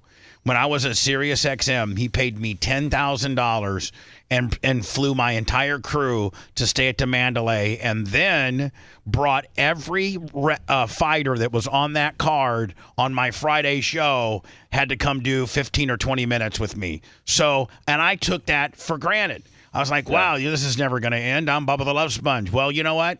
It does end eventually, and so instead of bitching about it, be fortunate. No, I'm not even bitching about it. I'm so excited to go to Oregon State. I'm not hating. And listen, I love speaking at these colleges because unlike a normal comedian or comic where you have to sell tickets at all these places, I don't have to sell one ticket. Right. I don't have to sell one ticket. I don't have to worry. Oh, I do some posts, come and see me, but I'm not like grinding with the club. Right. Are we at 80 tickets? Are we at 120 tickets? Are we at 160? Like, sweating bullets to see if we can get 200 tickets. Even like major, mid-level comedians, they have to do that grind. When they're at Side Splitters or they're whatever, they're grinding for the tickets. They're grinding for the full house. They got to deal with the promoter. Sometimes even big guys, Jim Florentine, a friend of mine, I'm saying he's still grinding it out. He's been in the business forever. Do you know who the individual? In fact, Lummy, you need to find this broadcast because we could probably get it to go viral. But did you know I was the one that exposed him and Robin? You're the one that said, because I was just hanging out with Jim. He was in town. Jim's actually a nice guy. Really nice guy. Robin was on my show when I was on SiriusXM, and when we were early on, Howard had kind of like, we're going to cross promote each other. So I'm going to have Robin call in every once in a while. I'm going to have Gary. I'm going to have Sal, whatever. So I had Robin on and talking about who Mr. X was. And I'm the one that got it out of her that it was Jim Florentine, and then Howard got. Wait, Mr. X was somebody else. No, I'm sorry, it wasn't Jim. It wasn't Jim. I got the identity of Mr. X, and then Mr. X, and then Howard flipped out on her the next morning, saying, "Why wouldn't you give that exclusive to me?" Him, meaning him. But I'm the one that got Mr. X, and then I'm also didn't her and Florentine used to. They dated. They dated. I think maybe you exposed when they broke up. But this is why Jim is so good. He was talking about how Howard bought her that SL Mercedes, that two-door Mercedes, $150,000, every bell and whistle AMG, and that he would drive it all the time. They'd go out to dinner and he would drive the $150,000 Mercedes, and that she always wanted to go to the nicest restaurants, and that she wouldn't pay. Robin wasn't the type to be like, "Oh, let me pay." She still expected Jim to pay. So he even said though that she made I know her salary $5 million. She made $5 million a year. Multi-millionaire.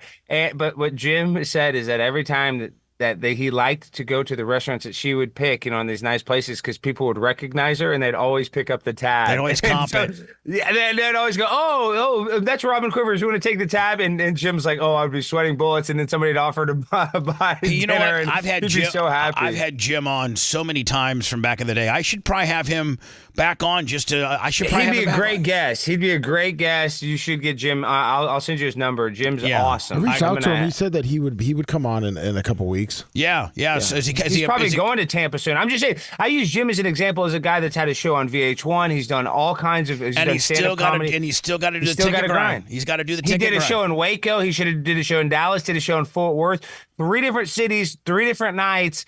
That's not easy. And he sold tickets to all of them, but he was sweating bullets. He wanted, and then he has to go back to the promoter, and if they're a little light, they're like, "Listen, I know you owe you 4,500, but we were a little light. Let's make it 3." I mean, you got to deal with these scumbag promoters, these Mitzi Shore, type deals. So when they get you in the back there, if you've not packed the house out, they'll try to get 500 off. They'll try it all.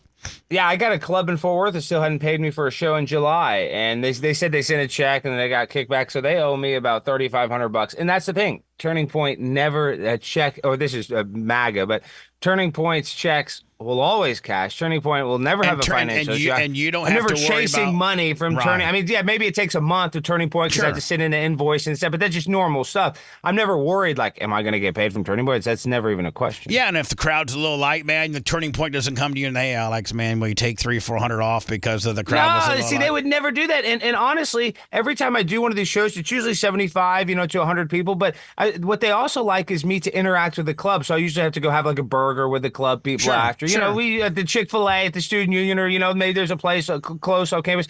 That's part of it too. Is that the student organization likes to hang out for a little bit, and I don't mind doing that. It's always fun to hang out with some college kids for a couple hours. We're like what are we 10, 12 days away from the election? And we're screwed because they're saying they're not going to have the results on the night of the election in Pennsylvania and Nevada They're saying and Georgia. Till Saturday. So hold on, it's Sunday. It's Tuesday the 5th, right? Yeah. So remember back in the day, man, they would literally be calling the presidency at midnight. They'd be like, we're going to go ahead and call it. But so now and here's the deal, it doesn't matter who wins. It doesn't matter if Harris wins. It doesn't matter if Trump wins. We have set precedent now as a country that you don't have to accept the results, and you can be a horse's ass, and it got ripped off. Regardless of who wins, the other party's not going to say, the other parties are going to say, I got ripped off. It got stolen from me. There's some effery involved. I mean, we've already set that precedent, and I think for every election here moving forward, it's always going to be that way. It is, but what doesn't make sense is we got a serial number on every single dollar bill in the Federal Reserve. Yet we can't put a serial number on these ballots. We can't just have a website. You type in your serial number. Man, what a great idea! What a great idea! But how easy would that be? Everything's online. How about just your Social Security number? Exactly. I mean, your Social Security number plus 4 digits or whatever. Social Security for the year on your voter's ID number. You type in your voter ID. Your social, your date of birth, your name, and then you can vote. It can tell you if you're a registered voter or you're recognized in the system, and there it is. I mean, it would be instant. It would be able to count it. I mean, instantly. You can file your taxes online, right? Yes, you can. Why can't you vote online? And then listen to this, Oregon, the state that I'm going to, because I'm going there and now I'm getting all this Oregon content. Oregon, they only have mail-in voting. So if you want to vote on the day of the election, you can go there to the polling place, but you just fill out a mail-in ballot and you mail it there because it's stamped that date. It works, as long as it's the mail stamp date is November 5th. I just filled in my mail-in ballot. I just got a mail-in ballot, and I voted for myself for county commissioner, Section 3. Everybody needs to fill that in. But listen, Oregon was always conservative. They started doing this mail-in ballot gimmick in like 88 or 90 or 86. And now they're blue. It's never ever been blue ever since the first mail-in election. So what does that say? I mean, does that just say... It says that all these people that work in these government organizations are weird liberals, and they've hijacked it all. What do you think? What do you think? You canvass America. You very big speaker for Turning Point. Very big MAGA supporter, but you're literally boots on the ground. What do you think is going to happen? Do you think that Trump wins and gets screwed? Do you think that Kamala? Yeah, I think it's a Montreal screw job kind of deal, like where he wins and he gets totally and they try to arrest him, or that God forbid he wins and they don't let him get into office, and then because that's what they want. They want us to.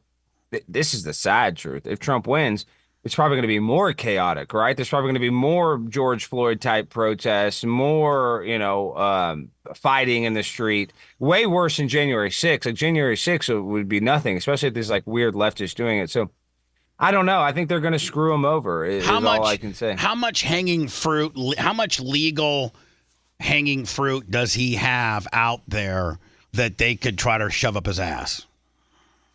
I mean, I'm guessing Letitia James in New York. That stuff's still hanging in the balance. Now, how about where does the Fannie the Fulton County Atlanta thing stand? Where I thought that was where they're not prosecuting. Yeah, like she might get in trouble, right?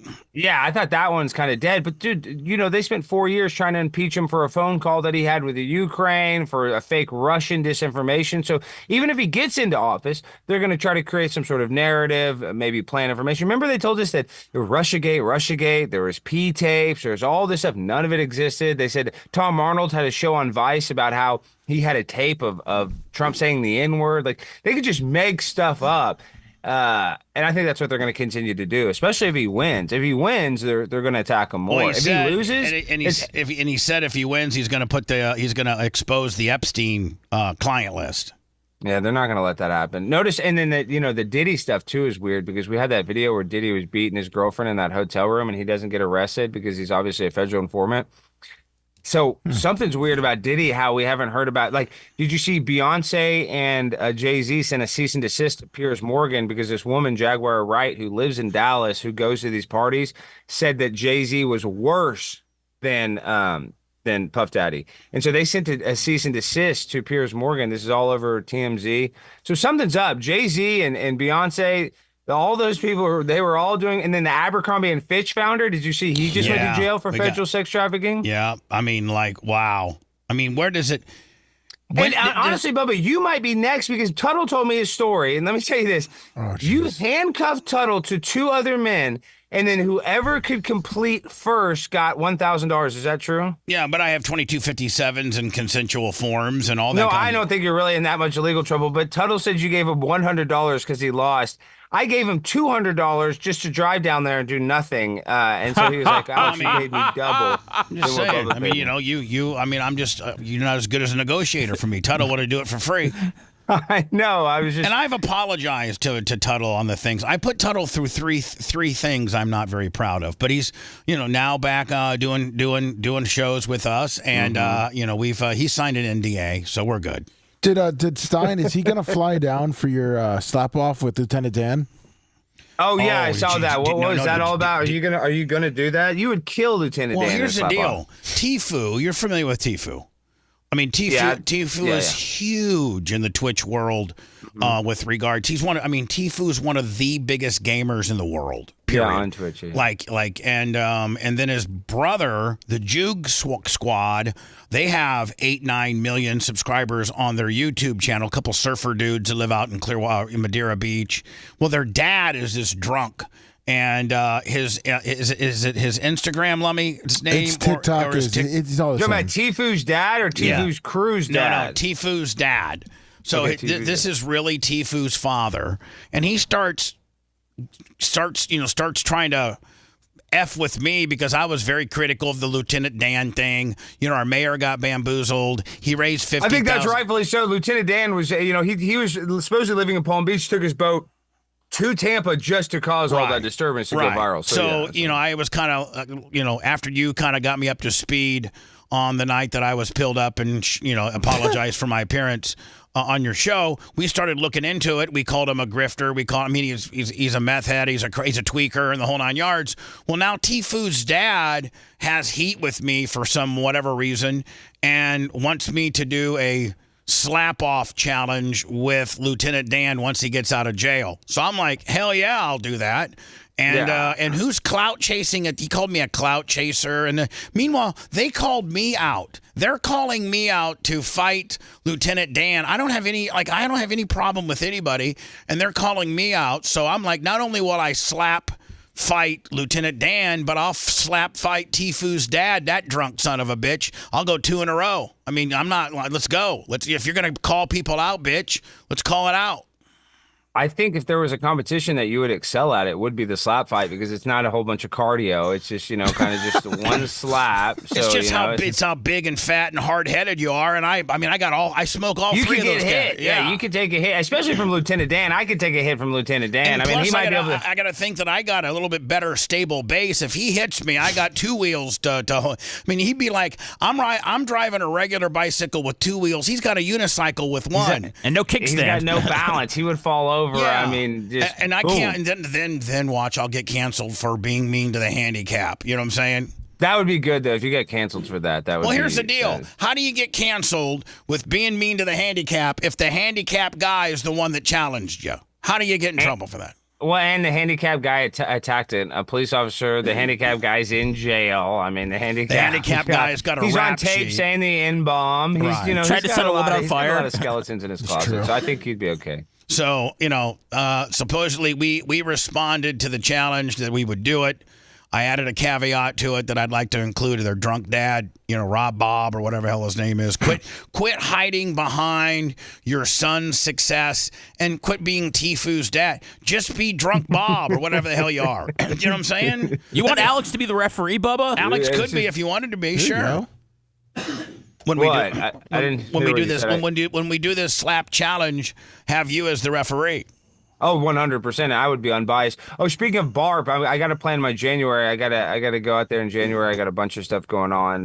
So I texted Lummy. When is it? The 18th?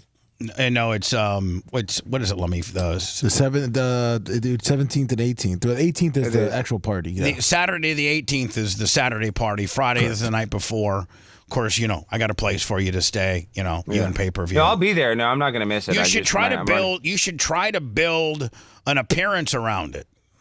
I know. That's what I was thinking. We need to do. We need to really pump it up. Let me see. You know what you could do is you could do something the weekend before.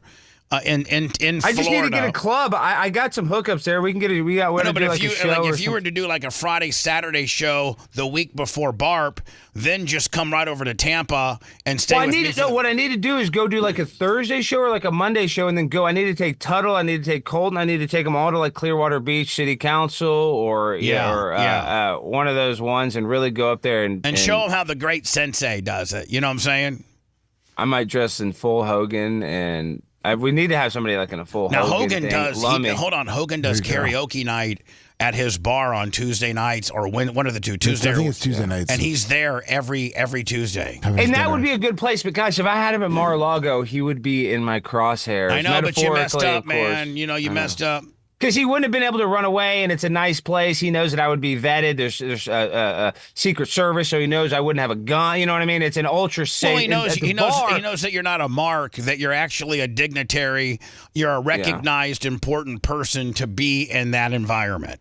I'm going to see Hogan. I mean, he's on this rally for this American beer thing. He's at every dang city. He's on Jesse Waters. He's on Killamede. I mean, he's practically a Fox contributor now. I mean, he really is, because he's gotten the pop. And then what's the latest on the Ben Affleck movie? Is there any updates or anything? No, I haven't heard anything on that. I did see that Netflix announced that they were going to do a Howard Stern documentary. Did you see that? Really? Is it approved by Howard, or is it? No. I don't think it is. You know who I had on my show last night? Buck Angel. Buck Angel's a great person. Buck Angel's a heck of a nice person. Have we had him on, Lummy? I don't think so. Actually, no. We did have Buck Angel on the phone. They hung up on you. What's Buck Angel's gimmick? The first transgender porn star, born a woman but looked like a guy, and he used to go on Howard's show all the time. Howard would always made Buck Angel ride the Sibian. Oh, no, yeah, I don't see those. I mean, those days are over as far as getting, you can't. I don't think you can create that content other than OnlyFans. But I think there is a video of you on the internet and you having it out with Buck over the phone. But no, actually, Buck's a nice person, and he's against a lot of this trans indoctrination stuff. Believe it or not, even though they were one of the first. At one point the number one trans adult porn and they're star. making this trans deal way more than it really is. I mean, it's like.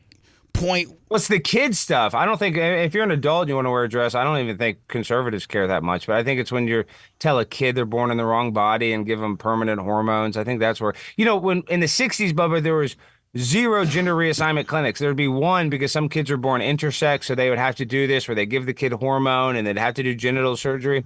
But now there's a gender reassignment clinic in every major city, basically, in the United States of America. Yes. And I mean, yes. are they getting 3, 4, 5 people a week to do it? They're getting a lot. And then Boston Children's Hospital, they got caught saying this at a luncheon that they actually like this transgender clinic. I forget what they call it they have some proper term at the Boston Children's Hospital, one of the top hospitals in the country. They said this is important because they need to treat these lifelong patients. So once you diagnose a kid with gender dysphoria at a young age, you're either going to give them hormones, you're going to give them antidepressants, potentially give them mastectomies or bottom surgeries. So for the medical industry, there's nothing better than a lifelong patient, especially if you can get them as a little kid. That's part of the reason why they give kids. Does your insurance cover that? It does. In California, the state, this guy, Abel Garcia, who's a detransitioner, when he was 18, his dad took him to a prostitute. It screwed him up. His dad took him to a prostitute when he was 17 because he was always a little, kind of funny, and it messed him up mentally.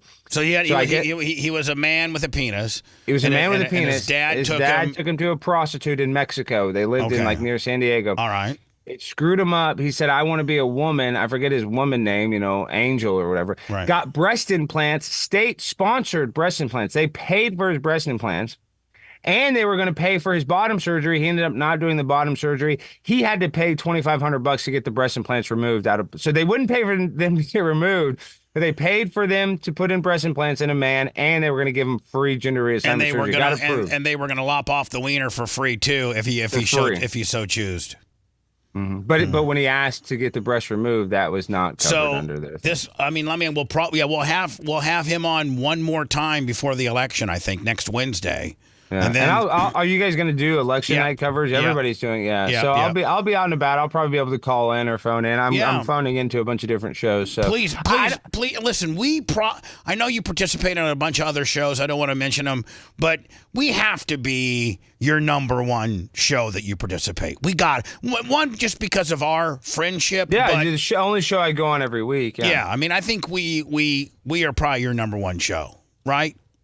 I would say so, yeah. Okay. I mean, you're the only show that I go on every other week. A lot of people ask me to go on the show. Not every other week, every week. Or every week, excuse me, every single week. But sometimes, you've not gone to those other shows' houses and stayed with them and eaten them out of house and home, and then that host went and took you to and was your corner man for your victorious boxing 1-0 career. He wasn't even talking about other hosts, Bubba. I'm much closer with you, and that's why we're gonna. No, he was saying that he does call-ins for other hosts, and during election night. Well, it's because election night, I'm calling into some, like my buddy Tim Pool wants to fly me out there, but I can't. I'm just saying, so I'm probably gonna call into Tim's show. So Tim's probably number 2 though. Tim Pool is my number 2 guy that I go on his show. All right. And he has a coffee that sponsored me, and he lets me stay at his house. All right, cool. So me and Tim, that's pretty damn good company. You and Tim, yes, right. You and Tim. Well, listen, I got to go. Pay-per-view. Right. Is she at work today? She is, and she's sweating bullets. We got to get her a new job.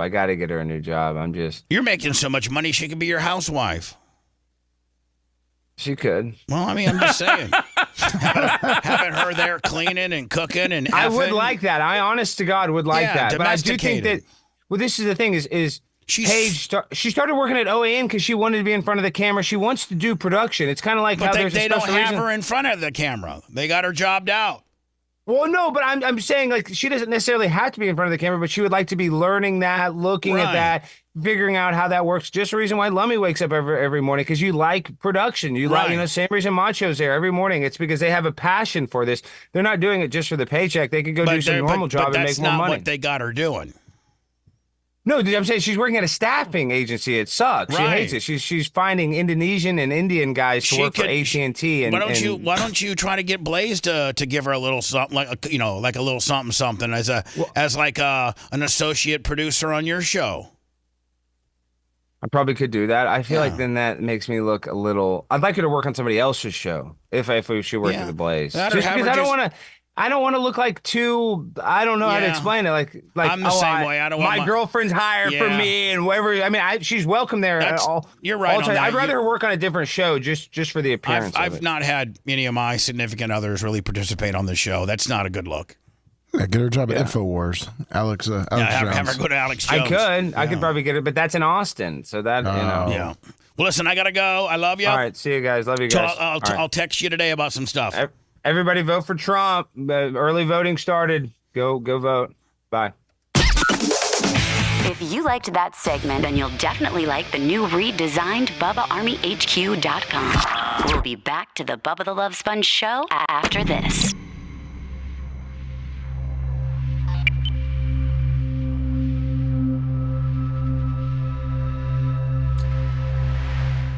Nice or bust.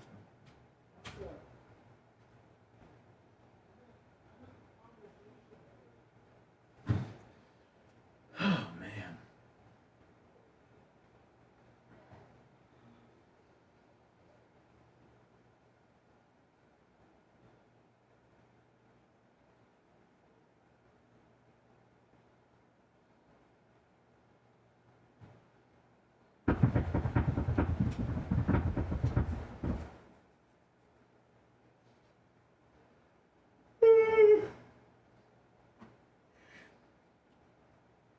We got 2,000 people on X right now. Ooh. That's pretty fucking good. Hey, make sure you guys check out the pigmentation today. It's really good. Don't be a bitch. Free your heart and show some fucking greatness. You know what I'm saying?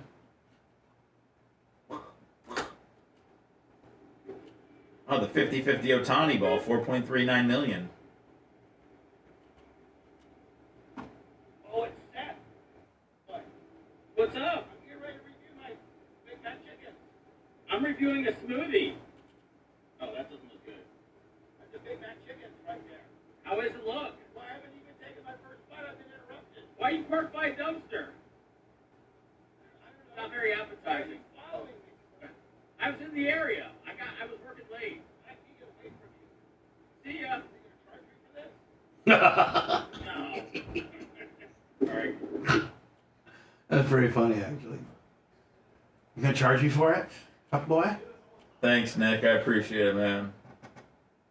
You gonna charge me for it, fuck boy? No, that was good. It was a good singer. Because he's a fuck boy.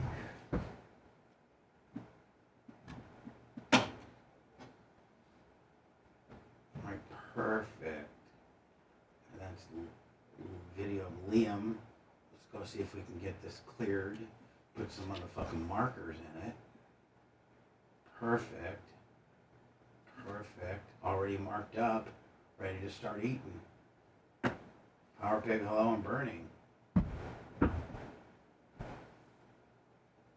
Power Pig, hello, I'm burning, Seth. Hello, sir.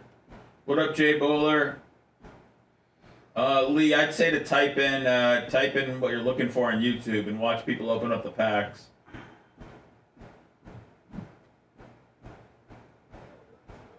And then if they get excited about a card, you should look it up on eBay and see how much it is. You can power pig it? Say it. Oh yeah. Power pig it. Power pig it.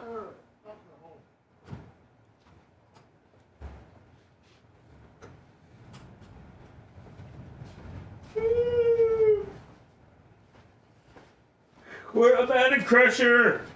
Whoop, whoop. That's the son of the police. Gotta help me, 37 months. Whoop, whoop. That's the son of the police.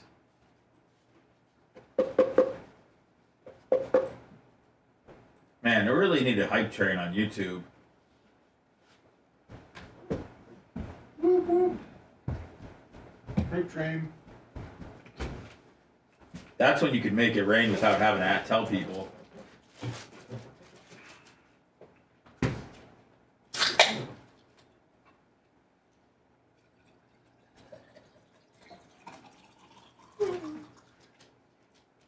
Let's see what we got today on the NBA slate. Pacers played last night with my team. No, they just had 2 games last night. Pacers play the Pistons. They had 7. The Pacers, they made it to the Eastern Conference Finals last year, didn't they? Against Boston. Did they? Yeah, I think so. Man, they got fucking wiped out. Yeah, they're not bad. Whoop, whoop. That's the son of the police. I mean, Caitlin Clark probably pull up for a couple games this year. Man, wouldn't that be cool if Caitlin Clark went in there and drained a 3? I mean, I guess, yeah, that would be cool.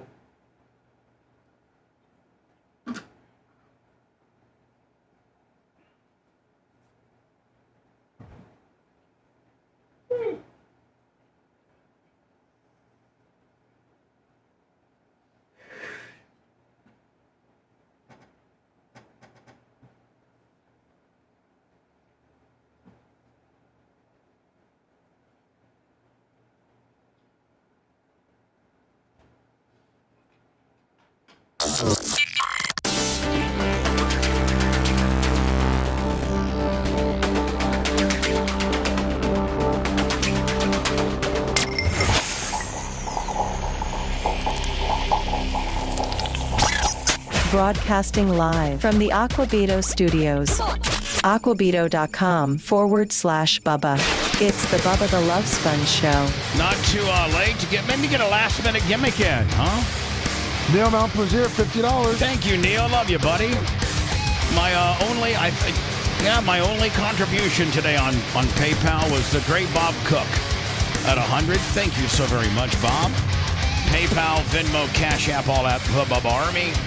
Don't forget the merchandising wing of our business is Bubba Army Store, Bubba Army Shop, and BubbaArmyMerch.com.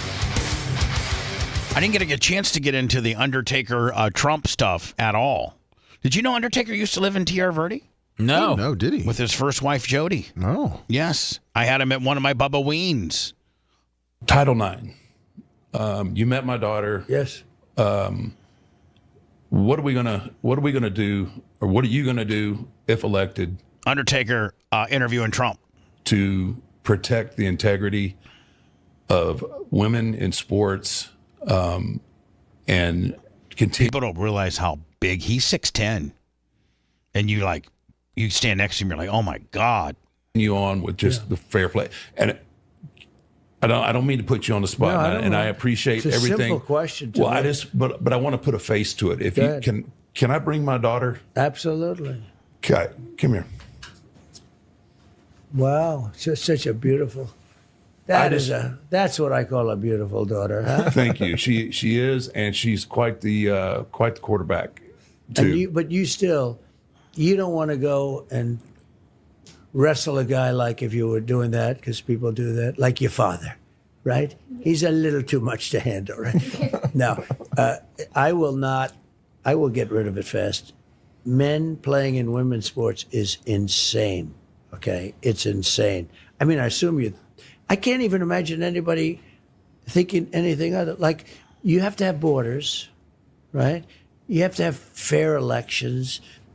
Where are the people that want it? Have you ever met anybody that said, we want men playing in women's sports? I've never met anybody. I know there's got to be some kind of a movement. I'm going to terminate that immediately. I'll terminate it. I'm not. Is that Title IX now? What is now deemed Title IX is men's participation in women's sports? Is that Title IX? I don't know, Bubba. I'm going to go ahead and say sure. Yeah, I think so. I think it is. Yeah. Title IX. You're a billionaire. Yeah. You've got a beautiful wife, very intelligent. You've got a wonderful family. You got people shooting at you. You don't have to do this. That's true. I mean, I don't have to. You don't have to do this. I say, what am I doing sometimes? Why am I doing this? But you are. Yeah. And I mean, I think. You got Calloway and Hogan. With what the bandanas and the. No, what I'm saying is, like, wrestling wise, man, if he could get a John Cena. Well, he's got Kane. And Kane, but I think The Rock is. I don't think The Rock's on board with Trump, is he? The Rock texted Donald Trump after Donald Trump was shot. He got Trump's number from Dana White and texted him. Oh, okay. Yeah. Well, then maybe you got the. I'm just saying, you got Hogan. You got Hogan. You got Calloway. It looks like potentially you might have The Rock. You get Stone Cold up in there. I mean, you got it in Roman Reigns. You got it covered, don't you, Seth? Well, what do you want them to do? I mean, have a WrestleMania with the voter die? I'm just saying with the wrestling community. That's BS. I think Donald Trump. He's got some of the biggest names in wrestling that are endorsing him. I would say the wrestling community, it leans towards Donald Trump, especially with his contributions towards the wrestling industry. Right. People get in the media and everything else, they get everything so twisted. But it takes a special human being to sit on a podium, take a bullet, and get up bleeding with your hand raised in the air. Yeah. And let them know that the moment right now is bigger than that. Yeah. I just. Trump's got a skull on his mic. I mean, I don't know. I mean, what possesses you to put your life on the line when you don't have to? You have a wonderful life, and you've got a tremendous even legacy. Beyond that, I sometimes joke with the crowds because we get very big crowds. We had 107,000 in Butler. That's where the accident took place. We had 55,000 when we went back a couple of months later. We had just the other, 2 weeks ago. We had 107,000. We had 101,000 in California. And, it's incredible. 3 days ago. Big crowds, big crowds. And, abnormally big because no politician ever had these crowds. I don't even know what it is exactly. I can't explain. So many crowds, I can't even count them. I don't even know. They all just run together. I got about as many crowds as they let illegal immigrants in. Why am I getting, it's like, why? Anyway, there's a longer form. I think pigmentation's better, but that's just me. Yeah. Operation Pigmentation goes up today, right? It's up right now. Oh, it's up right now. Go to our YouTube channel. That's very important. Make sure you subscribe and hit the notification bell on our YouTube channel. There's a lot of people listening to me right now, whether it be Fort Walton Beach, Tampa, Phoenix, and that you are not subscribed and get a notification on our YouTube channel. Go to youtube.com and search The Bubba Army. It's at The Bubba Army. Get a notification and subscribe. It's free. And it'll tell you, it'll give you an update or a text or a friendly reminder when we go live or when we're putting new stuff up, including the podcasts, including my food review, including Lummy's goat review, including all kinds of different things. Go there while you can today. I appreciate you. We'll see you tomorrow.